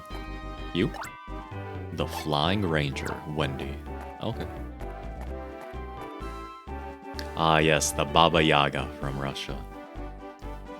I actually, it's kind of weird. I think Russian folklore actually gets a pretty good amount of representation in pop culture. Yeah. Yeah, the Baba Yaga. Which I think Baba... Wait, that's actually... Wait, I'm gonna get into, like, linguistics and stuff too now, because... Isn't Baba in a lot of Asian cultures like grandma or old lady too? Because I know for a fact it's like that in Japanese. It's probably like that in Chinese too?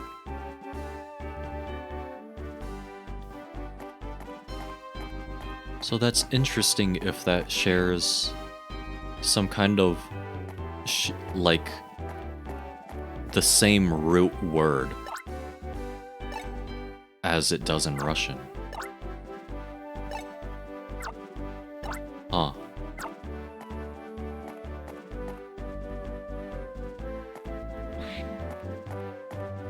I think, yeah, I think language and how words spread is very interesting. Same thing. Oh, in Philippines it means down or low. Ah, baba. Huh. That's interesting. Yeah, I think it's interesting seeing what words, how words change and spread as it goes through cultures. Because it also, kind of like folklore, it lets you see what's shared. If that makes sense? Because, boy, I think I talked about this a little bit before on some other stream, but, you know, obviously, a word represents a concept. And if a culture had no concept of that, nor a word for it, then when it's introduced to them from another culture, they adopt that word. Like the concept of zero. In a lot of cultures, you'll know who came up with the concept of zero by themselves, because they'll have their own unique word for zero, instead of just taking it as a loan word. So you get to see who came up with what ideas, versus where they got it from. Oh, Penang. Oh, oh no, Malaysia. Oh no, I cannot pronounce that. Penanggalan. Penanggalan? Penanggalan. Penanggalan. Penanggalan.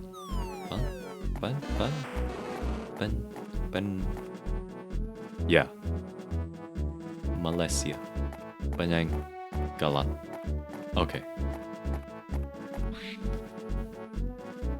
Am I not supposed to? What am I supposed to do here?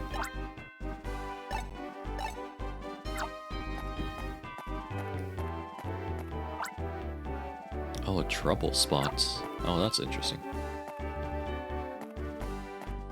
Oh, just a head with organs and intestines? Oh.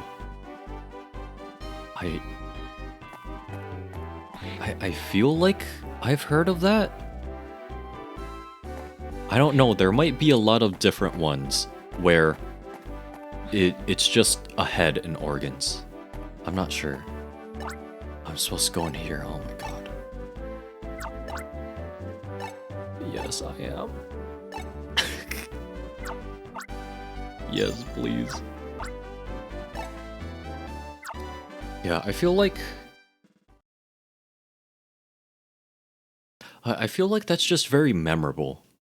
when it's just something like either a head with organs or like just the top half of something with organs hanging out. I feel like that is very, very memorable. Like, what? I think Ib? I think it's called Ib, that RPG Maker game, where the red lady in the painting, like, jumps out, but, like, the painting stops at, like, midway through her waist, so she, like, crawls at you with just her arms. Yeah, that kind of stuff is very memorable. It's kind of scary. It's a little bit scary. It's a tiny bit frightening.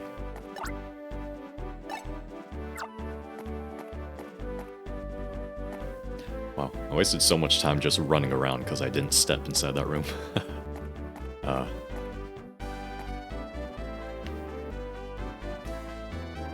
Alright. Yep, time to go now, finally. Oh.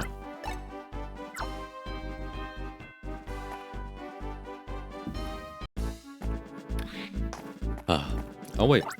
No, these two were here before. Okay, yeah. Oh, that's an old lady. Okay, she was facing the other way, so I wasn't sure, like, what in the world is this? Okay. Oh. Shaking.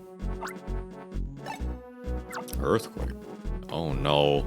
Please don't tell me the path is blocked off with boulders or something. I've had enough of landslides.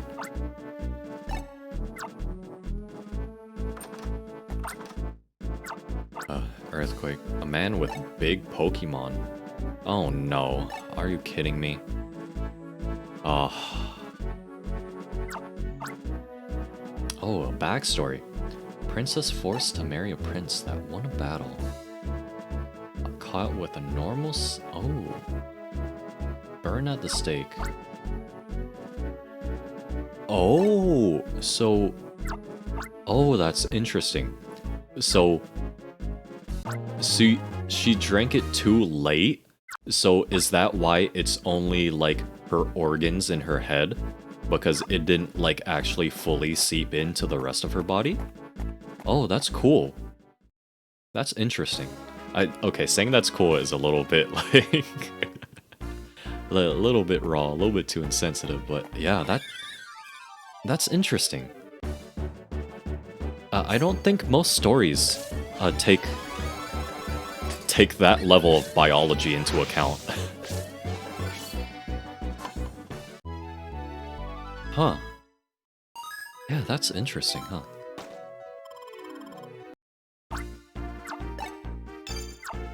I guess because most folk tales don't have a super excellent understanding of anatomy.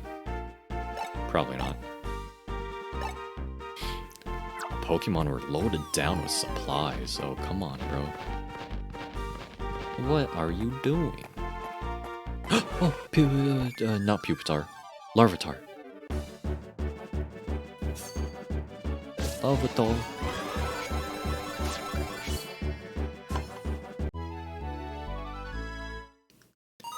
Yeah, I would say that most folk tales and stories just don't have absolutely zero sense of biology. They're not so hot with it most of the time.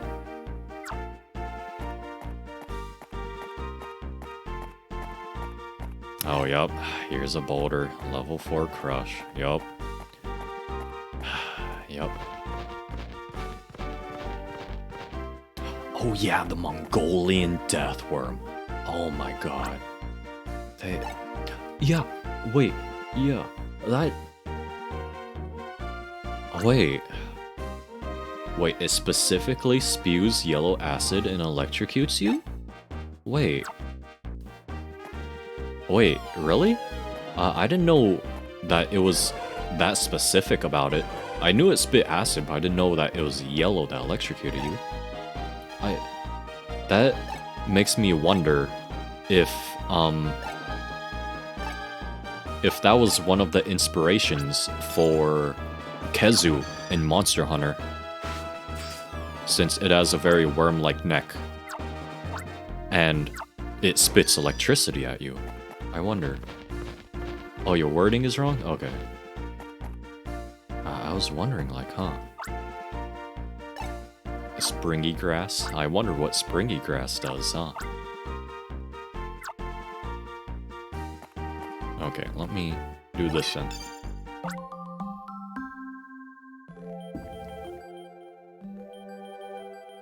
Yellow acid and fires blasts of electricity? Okay, I definitely think that's one of the inspirations for Gozu then. Because that is like spot on what he does. Well, he also roars a lot, but I don't know, Mongolian Deathworm probably doesn't roar a lot.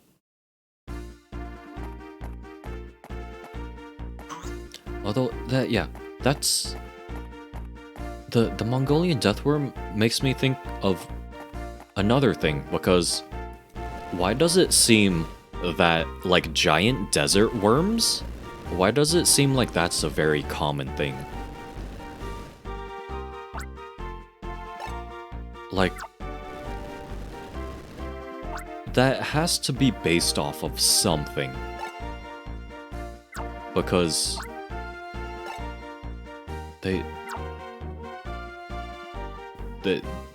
can't have come up with the same thing just for no reason, right?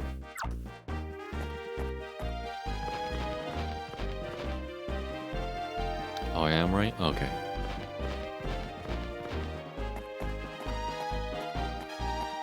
Oh, pincer. Oh, alright.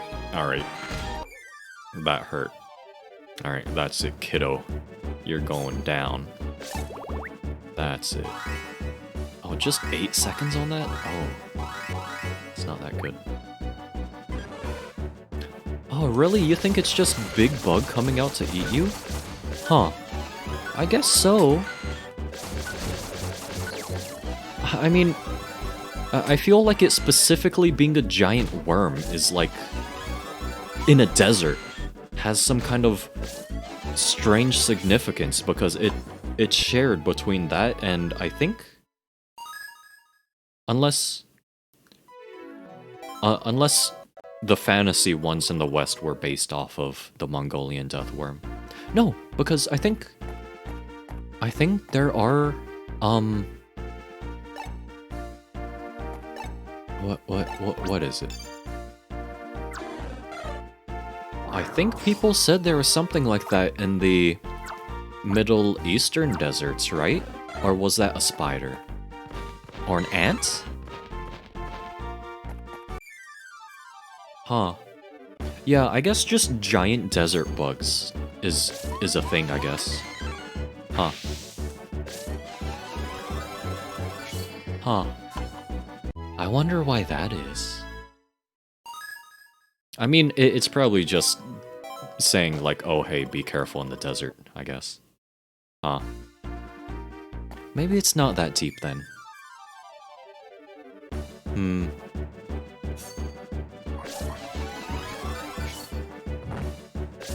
Oh, wow, that's it? Okay. In China, there's Diaoxi Gu... Oh, I can't pronounce Chinese things. The Hanging Ghost. Oh, I know in China they have a lot of ghosts. Like, China has so many kinds of ghosts. Yeah, China has a lot of... Oh, spirits of people who are hanged, basically. They haunt the location where they died. They appear as a corpse with a long red tongue. And try to convince the passerby to join the afterlife. That's interesting. I think... Huh. Wow, that's a very tame ghost. It just goes like, hey, you wanna die, bro? Huh. Yeah, that's very much on the tamer side of what I thought it would be like. Ah, Mawile, one of my favorite 3rd gen Pokemon. Let's get it.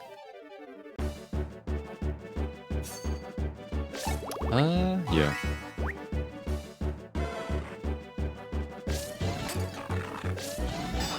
Ah, really?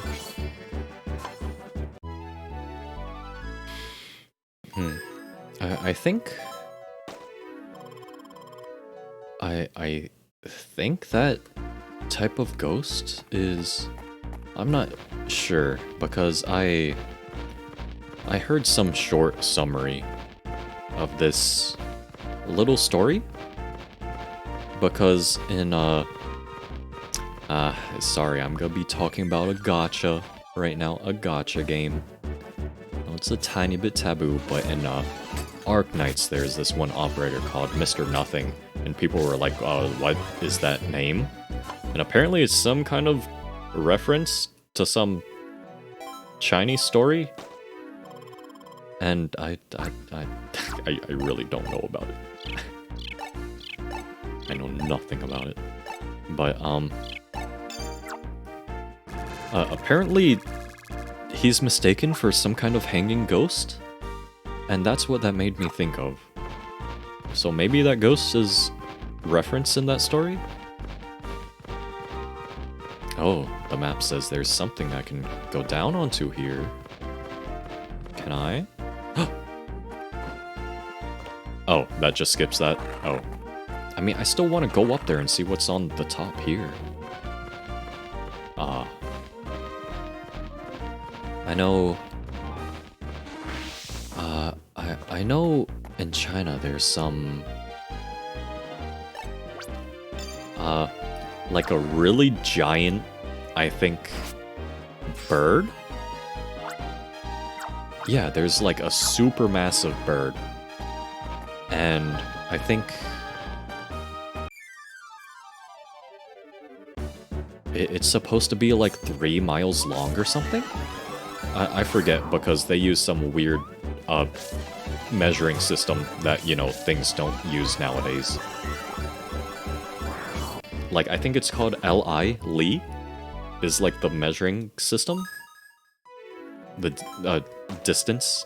Yeah, something.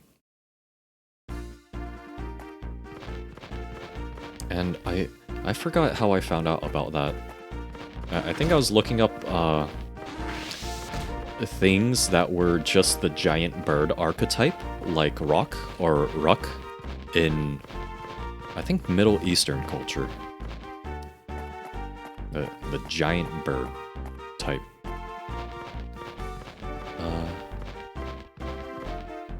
What else? I think there's the birds that hold the sun. I think that's Chinese. Yeah, it is.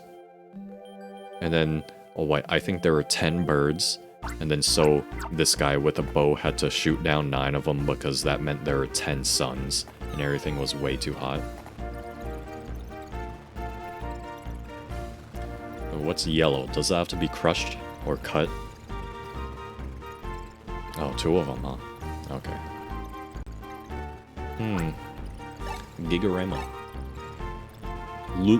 Luoyi? It's called Luoyi? Okay. Yeah, I'm very bad with remembering Chinese names. Oh, Luoyi and Chang'e. Yeah, I remember Chang'e is I think the moon goddess. Okay. So is Luo Yi the name of the archer? Okay. What is this? Crush. Okay, it is Crush. So that's only level 1 Crush. So I have nothing. I have nothing. Okay, cool. Very nice, Pokemans. Okay, what can I capture that does have level 2 Crush?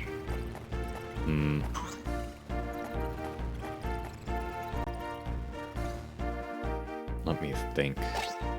And by think, I mean, let me go look it up. Okay, search. Nope. Field move. Crush. Search. Okay. Growler. Nose pass. Beedrill.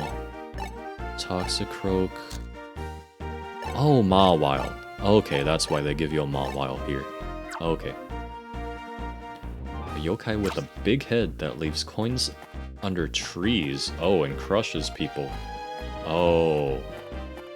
Yep, that's definitely sounds like one of those kooky yokai things to do. Oh boy. I don't know. If you say yokai with a big head, the first thing I'll think of is the one that goes invisible and sneaks inside of people's houses and eats their snacks and drinks all their tea. Hiruyon?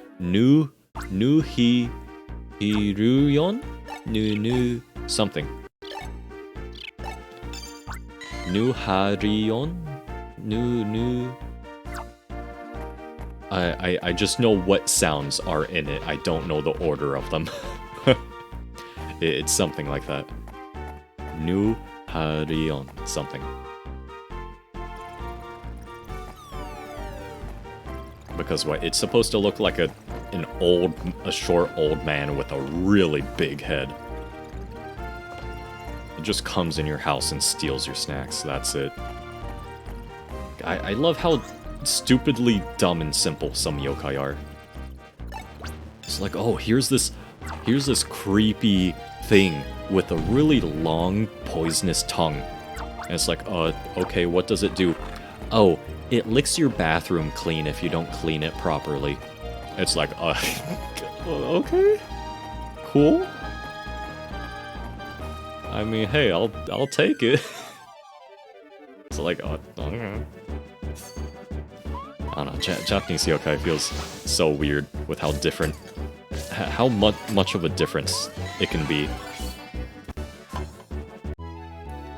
Well, I mean, it is, it's because some are helpful, and some just play tricks. And then some actually just straight up want to kill you.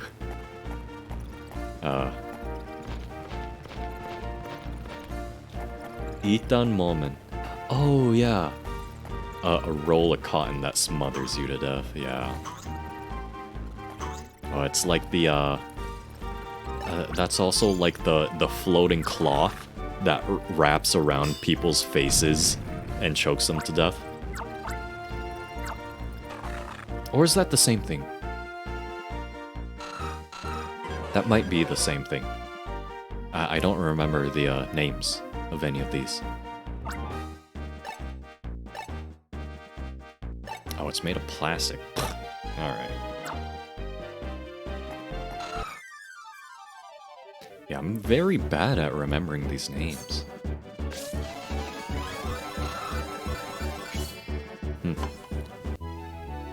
So many yokai.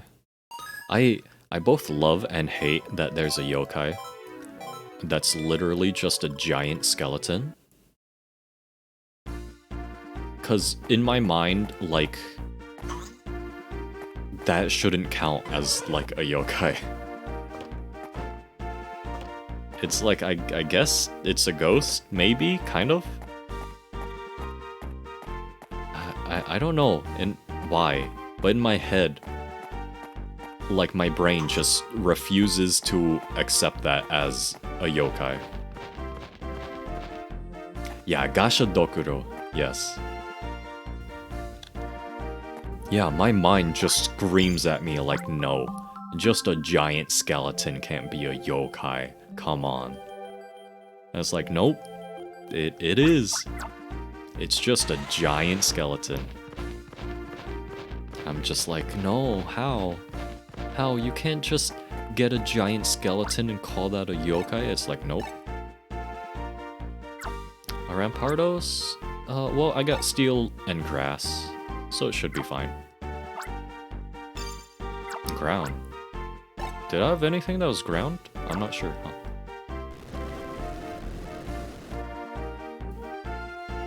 This Starly is really happy with all these notes, huh?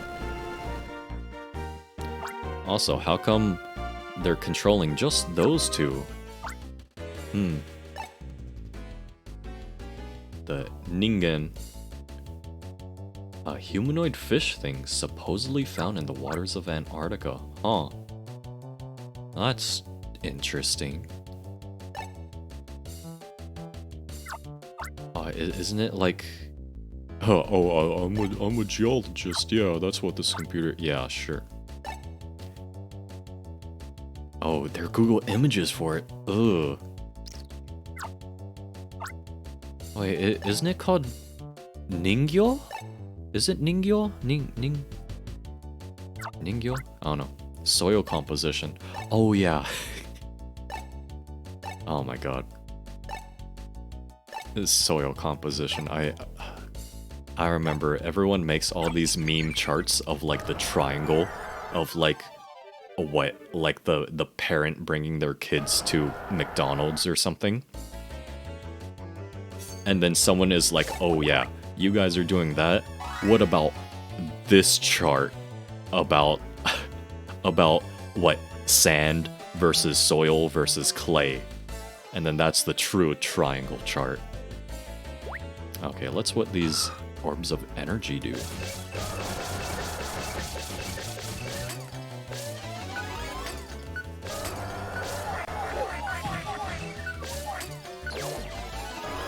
Does pause just stop the line or something? Does it make them unable to attack? Because he's just standing there. Okay. Is he stuck? Oh! I guess it did pause him in the animation, huh?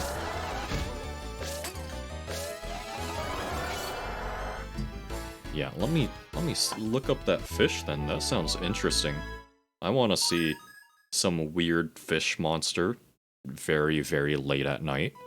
That sounds cool. Oh, 50 plus loops. Oh, I actually got an S on that. Nice. Wait, is it called Ningyo? Or do I have it wrong? Oh, that's the Japanese mermaid, right? Ningyo is what the, one of the Monster Hunter Rise yokai was based off of.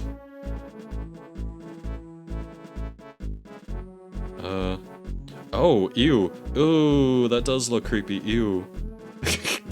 How come that one's just walking? It looks like that picture of the cat where someone edited it so it's only the first two legs. Yeah, but ew. The other pictures are really creepy and nasty. Ew. Ew. Ugh. Wow. Don't think you'll win. We'll pit your lights out. Huh, get it? Cause it's... get it? Yeah, I was thinking, isn't the word Ningen just human? How come a yokai is named Ningen?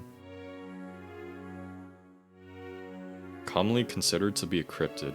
I wonder, is there a difference between cryptid and like yokai, daemon, things like that?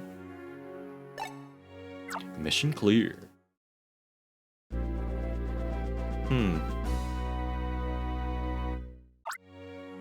Yeah, Jersey Devil, yeah, that stuff. Alright, report back to the lady. Which, that was just at the beginning of this area, right? Yeah, well, that looks really creepy and weird. Wait, can I even break that yet? No, but I can hop over it. Okay, good. What? Legend began with the forum post on 2 channel. Okay. Claims that members of a whale research ship witnessed it. Huh. Interesting. Yeah, that's interesting. It seems 2 channel has like a good amount of their own yokai. Like what? Didn't they also make Hashaku-sama? The 8-meter tall woman?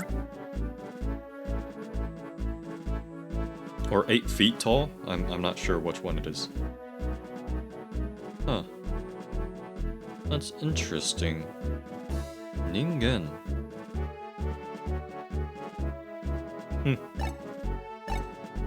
Oh, we stopped the tremors.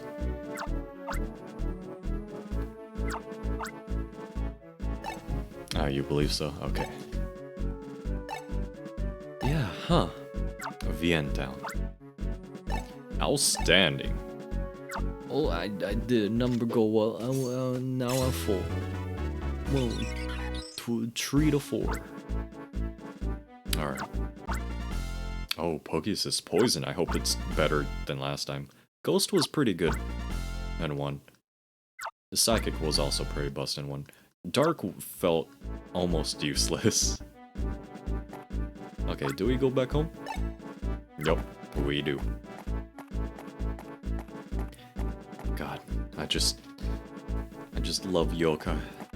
Love yokai of cryptids. Dodo! Come over here. Oh. Oh, sweet. I can just ride it. Oh, field move agility. Oh. Oh, that's cool. Alright. Yeah, the wild dodo attacked. It's totally not like I ran right into it. It attacked me. That's why I capture it. Yeah, of course.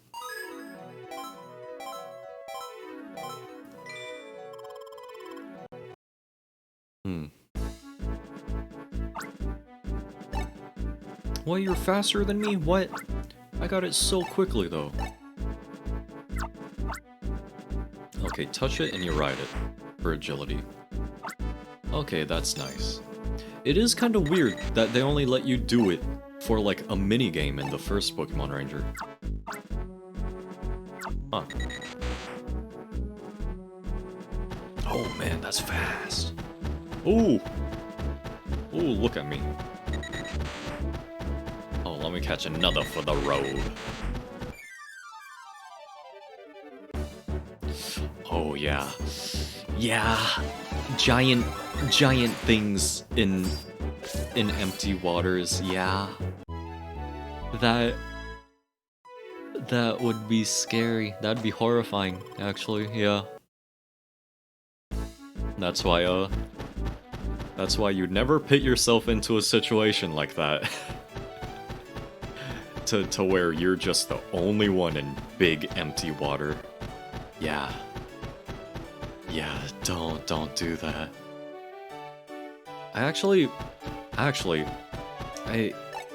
Oh, a side quest here. That's kind of the first nightmare I've had in over a decade. I'm not sure if I can exactly call it a nightmare, but it's definitely the first time I felt fear in a dream, and in an extremely long time. It was... there is some kind of crash, and I was just stranded in the ocean, and it was completely clear water, and like everyone else was like on some rock or something, and they were safe, but I was the only one who was like actually wading in the water, and then I saw something from really deep, like far away, start swimming towards me. And I was like, oh god, oh god, oh god. And somehow I knew in my mind that it was, I think, an orca. Because, you know, in dreams sometimes you just know, like your perception knows these things somehow. And wow, yeah, it was scary. That was like, I was like, please no. Please just no, never. Please never happen in real life, ever. Yeah, water... I mean, water is fun, but just giant open ocean with literally nothing else in it. Not even a very tiny fish. Just having something giant, like significantly bigger than you, start swimming towards you and only you in a completely empty ocean. Yeah, that's not fun to think about. Yeah.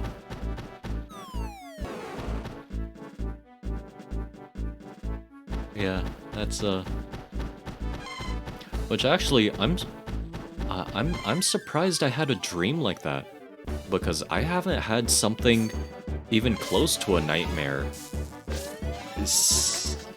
like since elementary school. So it's been a good over a decade.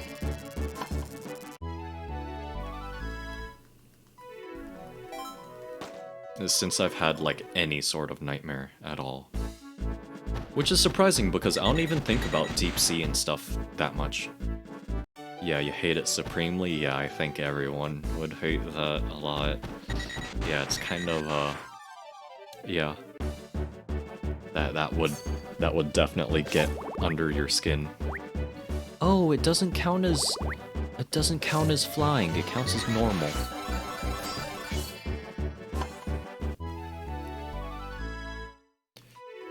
Yeah, by God,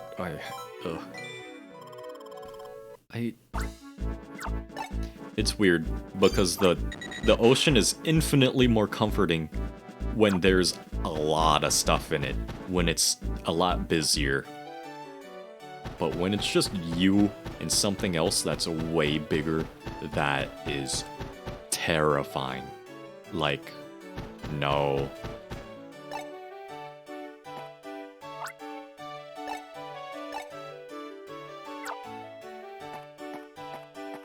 Ugh.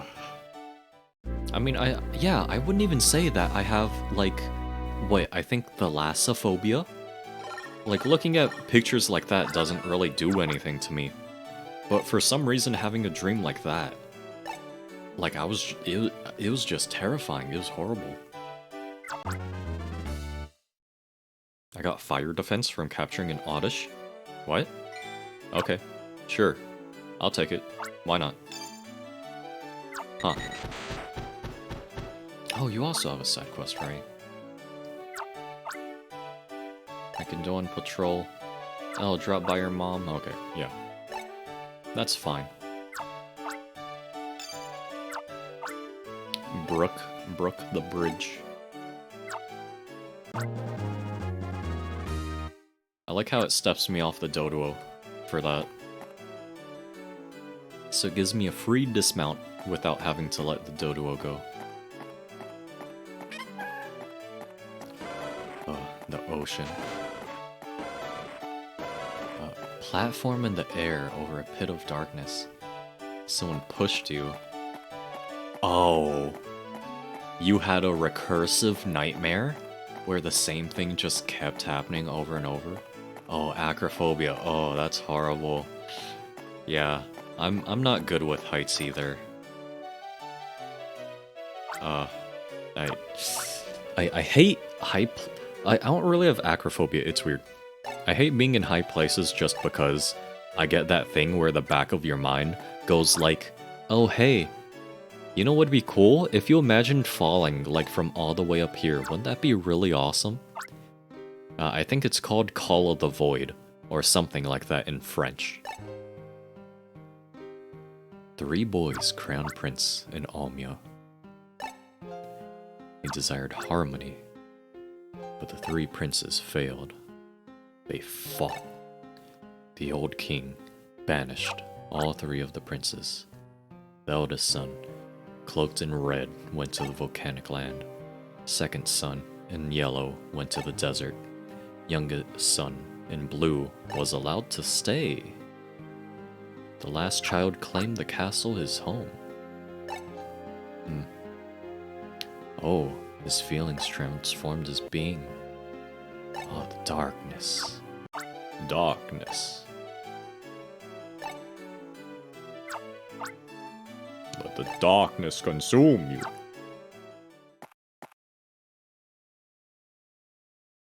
Yeah. I mean, I think heights only suck when you're, like, on a cliff or next to the edge of something. Like, I'm fine with plains and just like elevated places. But being near the edge of something has that back of my mind start kicking in, and it gets really annoying.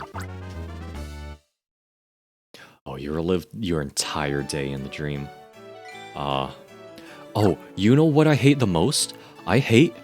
Well, not the most, but it's really annoying when you have a dream where it's literally just you going through your, like, morning process of, like, getting ready to do things throughout the day. Of, like, brushing your teeth, getting ready, getting dressed and everything. And then you wake up and you're like, oh my god, I have to do it again. I hate that. It's so bad. It's like, why would you do this to me, brain? Why would you make me do this twice? Are you kidding me?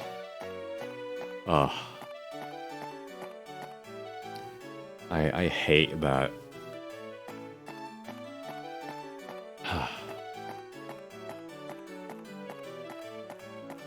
Like, what's the point? What's the point? You're just gonna get up and do it anyways. Why would your brain tell you to, like, oh yeah, you know what would be really cool? Do it again. It's like, no, please. What cruelty. How rude. Like, honestly. Oh, a lot more side quests. Nose pass. Oh, okay. Okay, sure. Well, he's kind of... Alright. Kind of kooky about nose pass, but alright. I'll do it.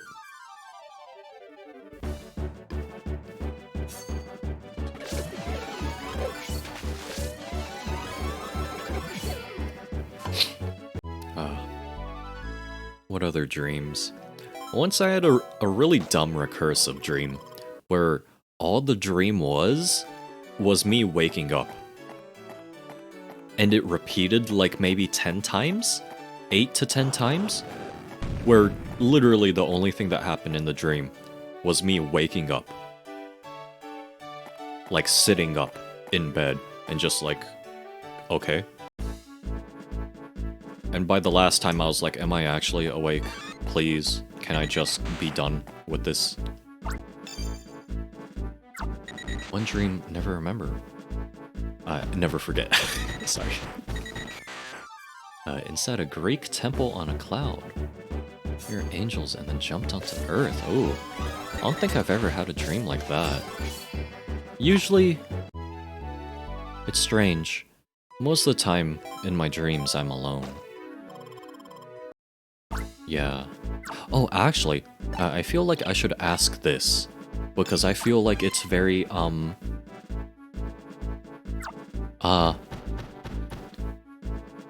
feel like this varies a lot from person to person.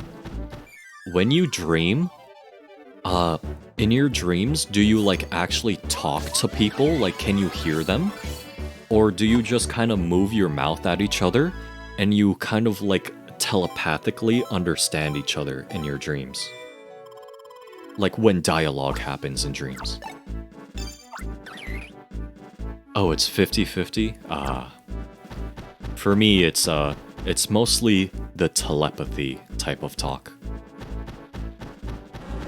Oh my god. Beedrill, please go away.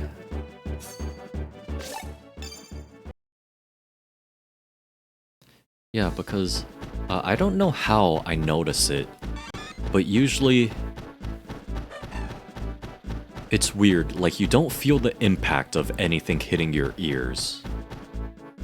Like, you don't feel yourself hearing anything.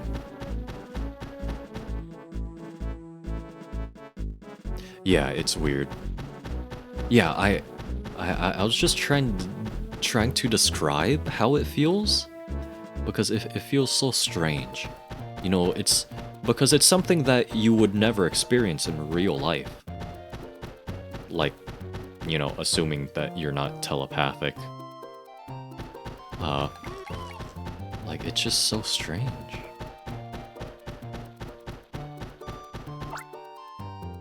Oh, can't go inside of caves. Okay. Oh yeah, speaking of dreams, I don't really get dreams where it's, like, like flying dreams. Like, I know that's apparently very common, like getting flying dreams. But I think I've only ever had it like twice, maybe. Yeah, I don't fly in dreams very often.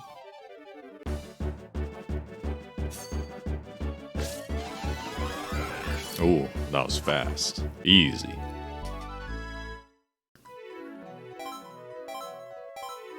Oh, only falling dreams, not flying dreams? Oh, that sucks. That's kind of weird because usually your mind is supposed to have like a safety check where if you get the feeling of falling, it's supposed to wake you up. That's weird. Oh, I remember it's weird when you have dreams where you're like woken up by your alarm, but you hear the alarm in your dream. I think that kind of stuff is weird. Oh, your mind doesn't? That sucks. That's horrible. Oh. Oh. My heart goes out to you. That stinks. Dang.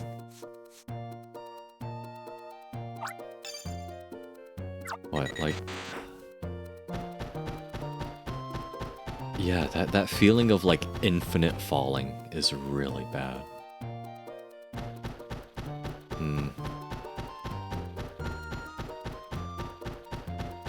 Yeah, I feel like I could talk about dreams all day. Because I used to be able to lucid dream. There's a very strange story about how I lost it. It's very, very strange, actually. Well, it's strange that I have a story about how I lost that at all. I feel like it's weird. Huh. It is very strange. I think my mind might just be weird when it comes to dreams. Yeah. Between getting and then just losing the ability to lucid dream and not having nightmares since I was, like, a small child. Oh, every dream you have is a lucid dream, really? That's incredible, really. Wow.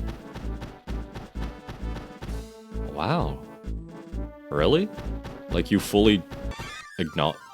Like, you understand everything that's going on? You have a... Huh. That... That's actually incredible, then. Can you change things in your dream? Like, this is gonna sound really weird, but can you, Oh, everything. Okay. I was gonna say, because I remember some very specific ways I used to change things. Yeah, lucid dreaming is cool. I don't know how it works either. It just works for me sometimes. Sometimes my mind in the dream kind of just clears up and I'm like, oh, I'm sleeping, this is a dream.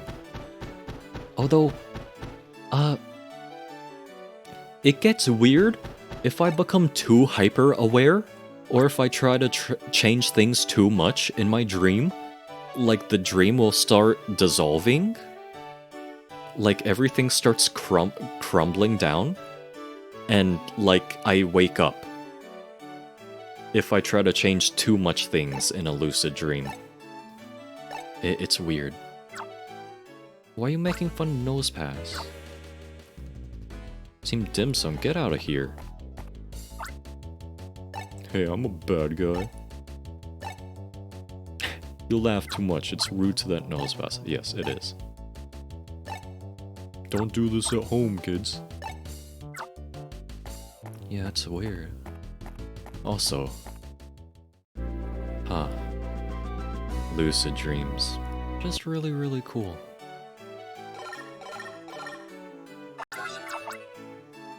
Because what? I know, it's weird. For me, it felt like the dreams kind of worked on like video game rendering logic, where if you can't see it, then it like doesn't exist. So a lot of times how I would change things in dreams is that I would turn around and then imagine like if I was inside of a building that behind me was like a grassy field maybe, and then I turned around and it would be like that. Or if you're looking at a doorway, you would like cover the doorway up and then imagine what's past the doorway and then take your hands down and then it would be like that. Oh, suggestive dreams? No, don't. Oh no. That's a little bit yabai. Well, let's not talk about get onto those kind of subjects. Yeah, no, I don't want to remember those. That's a little embarrassing, a little bit weird. Although I feel like, yeah, no. Yeah, let's just not. Okay, I do have another dodo. Oh, trauma. Oh, that's not good. Oh. Uh-oh. I think... Actually, wait. I just... remembered / thought of something. Am I the only one where it's extremely hard to tell the difference between, like, dreams and memories of when you woke up, like, really early and you're in that, like, heavy grogginess? Because for me, the memories for both of those are, like, on a very similar fuzzy level, to where most of the time I can't tell the difference if I dreamt something or if it happened, like, right after I woke up.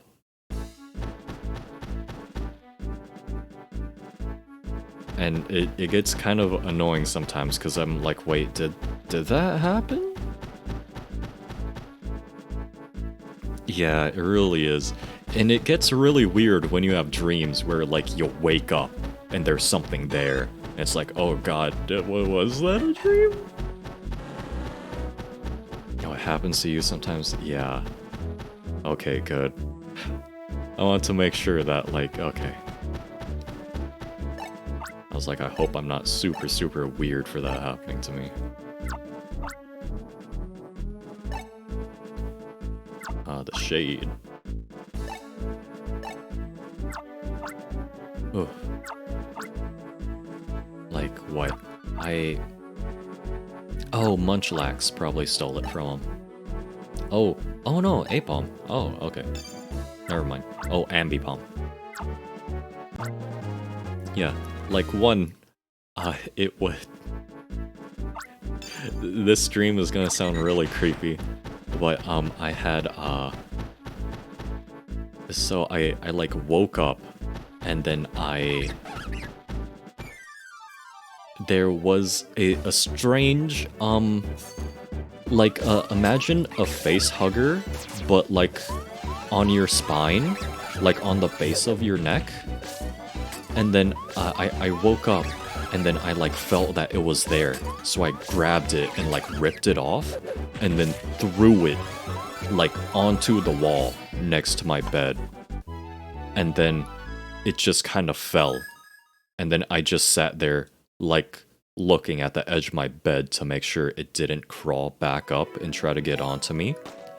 And, that dream was super scary, because I don't remember waking up after that. So... that... it... it was super creepy. Yes, I did throw it because it was like this weird spine crab thing. Yeah, it is indeed a monk-ass moment. It's very, very scary. Saw a tooth fairy in your room. Oh, yeah, these kind of, yeah, things can get pretty scary when it comes to fuzzy memories like that. Yeah, it was. I think I stood there staring at it because after I threw it, I looked down in the gap between my bed and the wall, and I couldn't find it. I didn't see it anywhere. So I kind of just was staring at the corner of my bed to make sure it didn't crawl back up. No, don't. What do you mean? I have it, right? I have it, right? Wait, did I not capture Ambipom? Oh wait, I let it go right after I captured it. I'm dumb. Oh, even your mom said, oh no. Oh, okay, that's scary. Alright, yeah, that's actually scary then.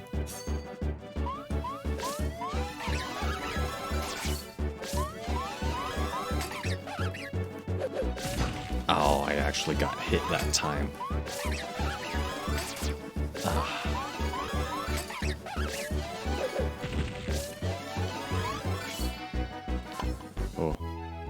Glowing with a sparkle wand and old-timey dress. Oh, that's very creepy. That's absurdly creepy. Yeah. That's weird.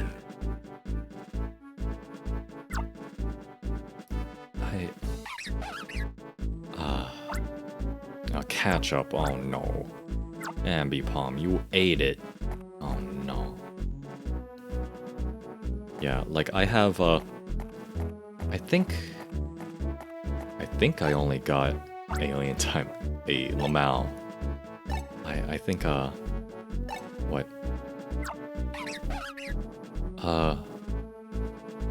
I think I had sleep paralysis once, but I'm not sure if it was a dream or actual sleep paralysis, because it wasn't that scary.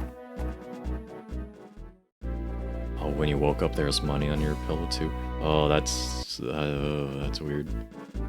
That's creepy. Oh no.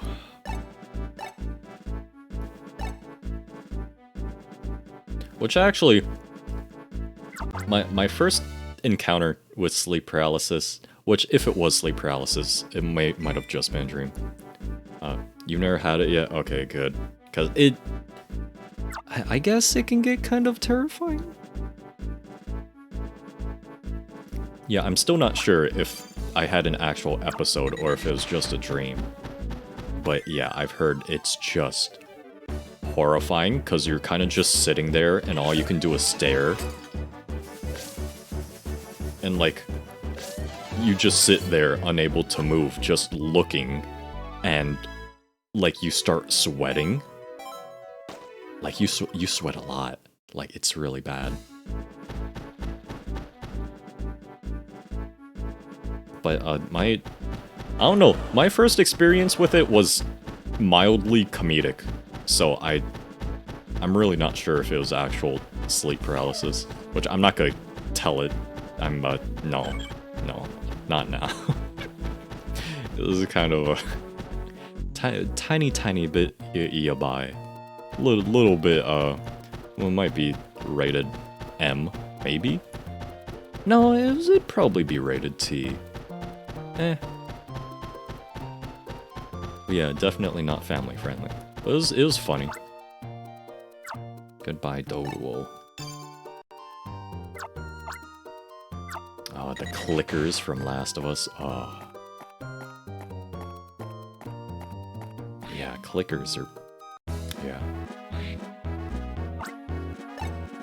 yeah, all you can do is kind of move your head, but you're like fully awake and you're like, oh god.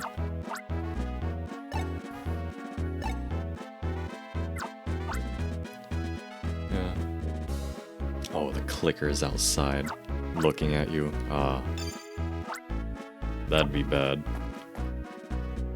Zambies, Zambos, Zombonis, Zamboozles.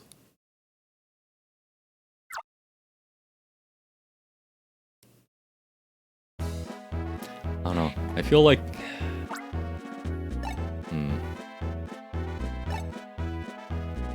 I don't know when I should bring up my first story of my sleep paralysis demon. Because it was actually just straight up hilarious. It was really bad. And it was funny because, I had a friend later, which he's like the exact opposite of me. He has a lot of, no, I can't tell it now, it's too yab. Too rated M. But, I had a friend who, is kind of the exact opposite with me. He has a lot of, like, nightmares and stuff. And, meanwhile, me, I only had, like, a single nightmare, like, in the past decade. I told him about it, and he's like, wait, bro, no, you can't say that, because his ongoing theory was that, your sleep paralysis demon is somewhat like your spirit animal, like in Native American beliefs. So he was like, oh no, bro, that explains way too much, and it's way too bad. Which, yeah, okay, I won't straight up tell it, but I'll give a hint that if that was the case, that would mean that my spirit animal is like an incubus or something. Which I swear it's not. I swear. Oh, a turtwig. Oh, does that mean I get to have a grass partner?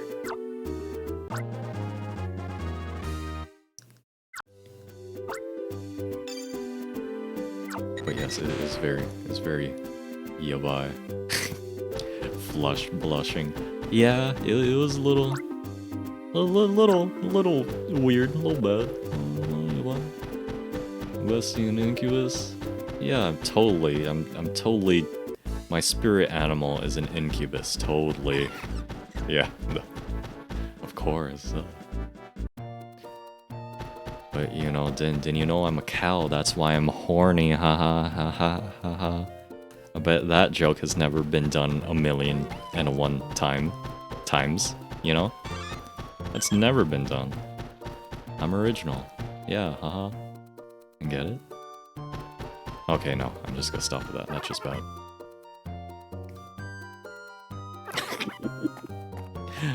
PJ Salt. No, Turek!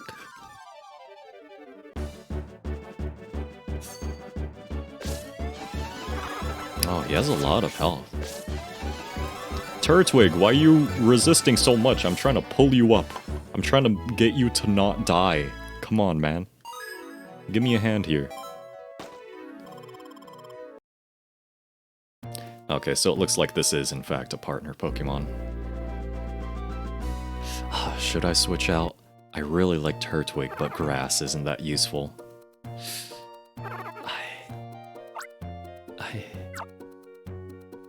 You know what? I will like turtles. I will like turtles. So yes, I take turtles. Oh wow, his gauge is a lot longer. Does that mean it just takes longer to charge up? That's weird. Is his stronger or something? That's weird. Huh. But yeah, I've only ever had that single, maybe kind of encounter with sleep paralysis. And I'm still not even convinced. Oh, grass gets pretty useful later. Okay, good. Pet turtle that your grandpa abandoned? Oh, found abandoned. Okay. I was like, he what? Okay. Okay, that's fine then.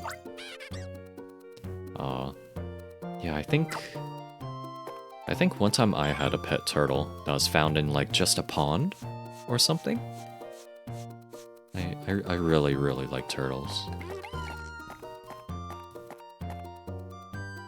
They were my favorite animal. I think I might like some kind of ocean animal or oh,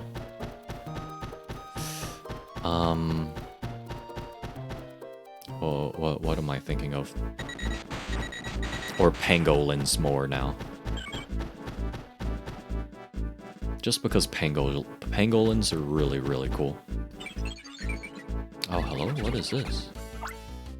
Oh, this is where I get the crow gunk! Oh, it's not even a side quest, I just come here and get it. Oh, turtles were your favorite too? I just love turtles. They're just cute and they have that, that shell. Oh, lionfish and butterfly fish. Oh. I really like, yeah, Krogunk, yo, pog. I really like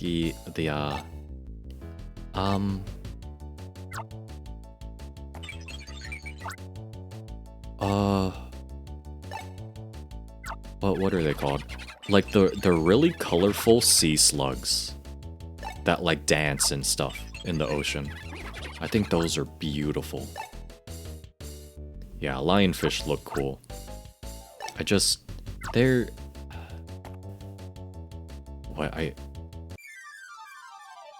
They're like very venomous, I think. Nudibranch? It might be Nudibranch. I know there's one that like specifically looks like it just straight up dances. An enemy? I don't think it's an enemy. Eat any fruit that fell from the oh. Oh, that's cute. It just eats the fruit that fall. No, it's it might be Nudibranch. It's definitely not something that's like locked onto the ground. It can actually like fly up and stuff. Not fly, but you know, swim upwards. Yeah, it looks really cool. I don't remember at all what it's named, but oh well. Caught between a rock and a hard place, huh? Why were they testing this on a bridge between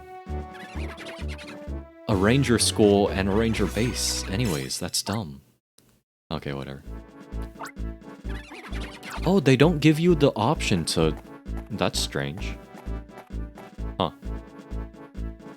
Yeah, I don't remember what it's called. I don't even remember where I saw it. But I just remember it being very beautiful. Oh, I can actually come back here. Okay. Oh, I was supposed to come here. I completely forgot. No, I wanted to see what's behind the rock. They wanted to get caught. Yeah, it really seems like it, doesn't it? No, I don't want to go back yet. I don't want to go back to school. That's for nerds. I don't have anything with level 2 crush yet. It's locked. Oh my god, I'm locked in here. Somebody help me. Somebody get me out of here. They locked me in the school, guys. Oh no, it's just like my horror movies. I'm locked inside the dark abandoned high school. Oh no.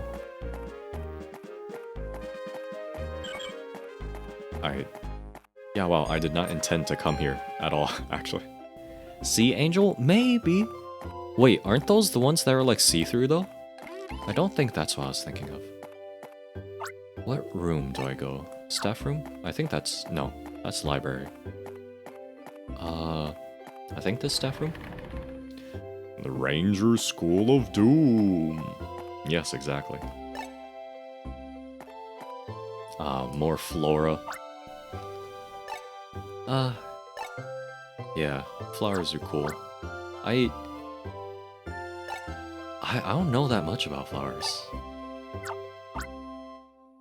Although I do think things like Rafflesia and predatory flowers are really cool. I think it's really cool when they have unique systems of spreading seeds.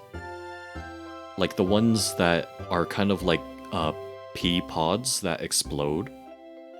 Or the ones that the seeds are kind of like on a very thin leaf propeller and they kind of fly with the wind. Cherry blossoms and poppies. Yup. That's pretty good.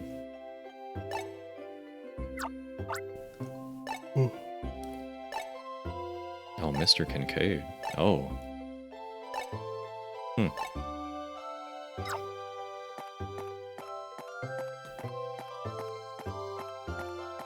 Cherry blossoms are indeed a classic.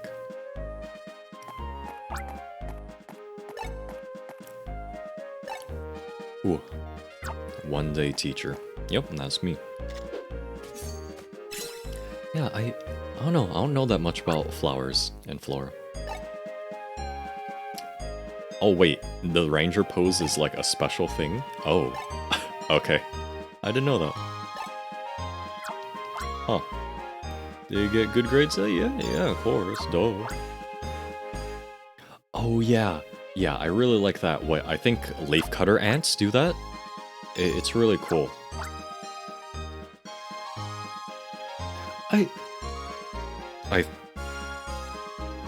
I think fungi technically count as flora? Oh, the mind control one is different. That's what, cordyceps? Yeah. There's some other fungus that like has specially co-evolved with leafcutter ants to where they don't exist outside of leafcutter ant hills like anymore at all. Like they have co-evolved with them for like thousands and thousands of years. Like what, for tens of thousands, I think? Oh, a mix? Okay. More fauna, okay. I was thinking it's kind of weird. I think... I don't know. Is the, like, defining thing of flora versus fauna a cell wall, maybe? I don't know. More than 100? I don't think so.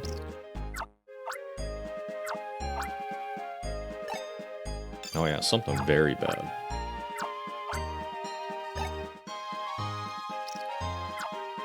Ooh.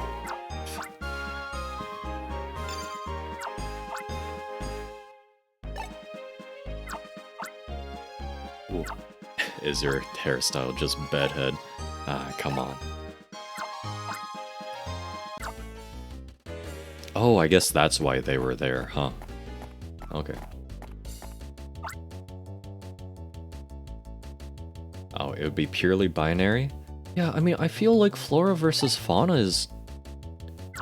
I feel like it's a binary thing? Maybe? Because it's not just animal kingdom versus plant kingdom, right? Okay, so those people were actually part of the story. That's why it wasn't a side quest or anything. Okay. Yeah, I don't know. I feel like fungi have always been on a very weird, like, place when it comes to categorizing them.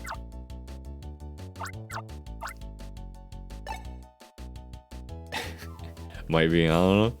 Yeah. It's weird. Oh, Carnivine! Ooh. Oh, 2 Carnivine. Oh, okay. Oh, I guess that's why they... Oh, that's why they didn't give you the option to switch with Krogunk, I guess? Because this is Carnivine right here, and it'd be super effective. Oh, got the double capture. In the same line. Okay, hopefully that's an S rank with double capture? No, just A rank.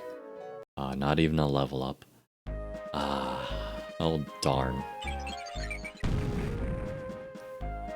Wait, that just blew up their laptop? Wait, did that happen last time? Oh, okay, whatever. Oh, hey, thanks for dropping by, Poppy. Yeah, I was going to end, but I didn't know that it was gonna force me to come into the school like this. I completely forgot that I was supposed to come here. And I didn't want to leave right when it sucked me into the school, so I was like, I guess I might as well do this. Yeah, thanks for saying goodnight. You have a good day too.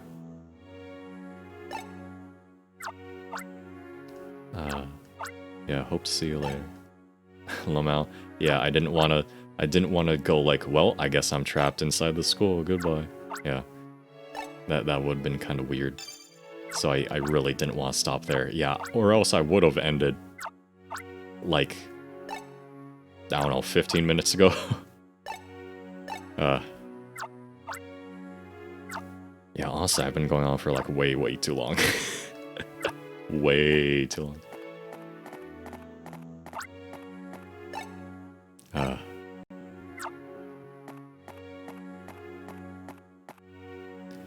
Alright, please, can I go? Am I done? Get me out of this crazy place. Yeah, I'm pretty... She looked fine.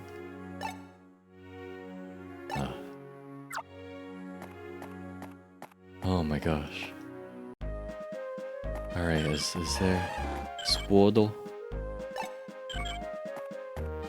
Time flies when you're having fun, yup. I mean, Pokemon Ranger is very fun. Like, oh my god. Who would have known that just drawing circles has so much depth to it, you know? Oh, that's why they give you a Squirtle, so that you can wake up the Bonsly up here, and I think that can break the rock over there. So I'm gonna do that first, and then I'll end. One more thing, always one more thing.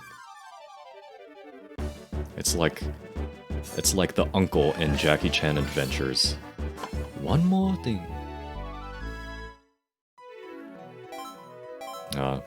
Jackie Chan Adventures was such a good cartoon.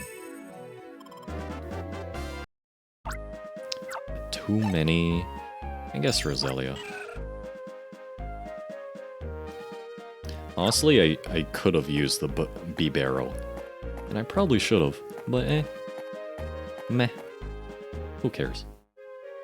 It's 4 AM. Who cares?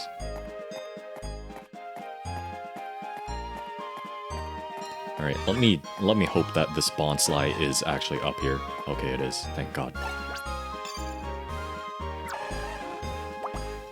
Oh, you haven't watched in so long? That's exactly why I'm playing it, because I remember almost nothing about it. And I'm like, oh, I remember I really like this. So I'll play it. And man, the DS era games were so good. I think they aged much better than GBA games.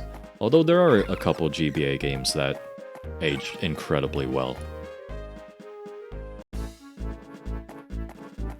Okay, Bonsly? No, that's Tackle, that's not even Crush.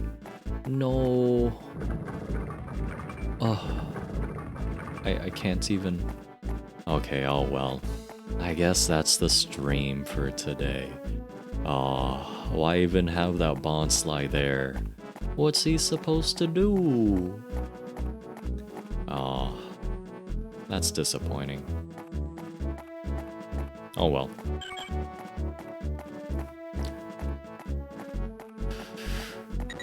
Ooh, stretch. Yeah. Yeah, it's sad. Yeah, maybe next time. Although, level 2 Crush. Oh, well, more dialogue. Yep. Oh, mission clear. Oh, I got it. I got the mission clear. Do I get a rank up? Maybe? No. Nope. Okay. Alright. Oh, Keith. Oh, that's the, Fior Temple hideout. Yeah, that's where I fought the final boss in, Pokemon Ranger 1. Oh, it's really cool that they let you see all these locations from the first game. Yeah, Bondslide definitely needs a leg day. No, I will save. Alright. Oh, apparently I'm not close enough to save. Yeah, Bondsley needs to get some gains. Needs to do some massive reps. Get swole. Alright, yeah. That's it. Thank you, everybody, for coming to watch. I streamed for like way too long. Way too long. Yes, but thank you, lurkers, thank you, chatters, thank you, viewers. Thank you, everybody, for coming to watch me tonight. Back after a week. Feels pretty good.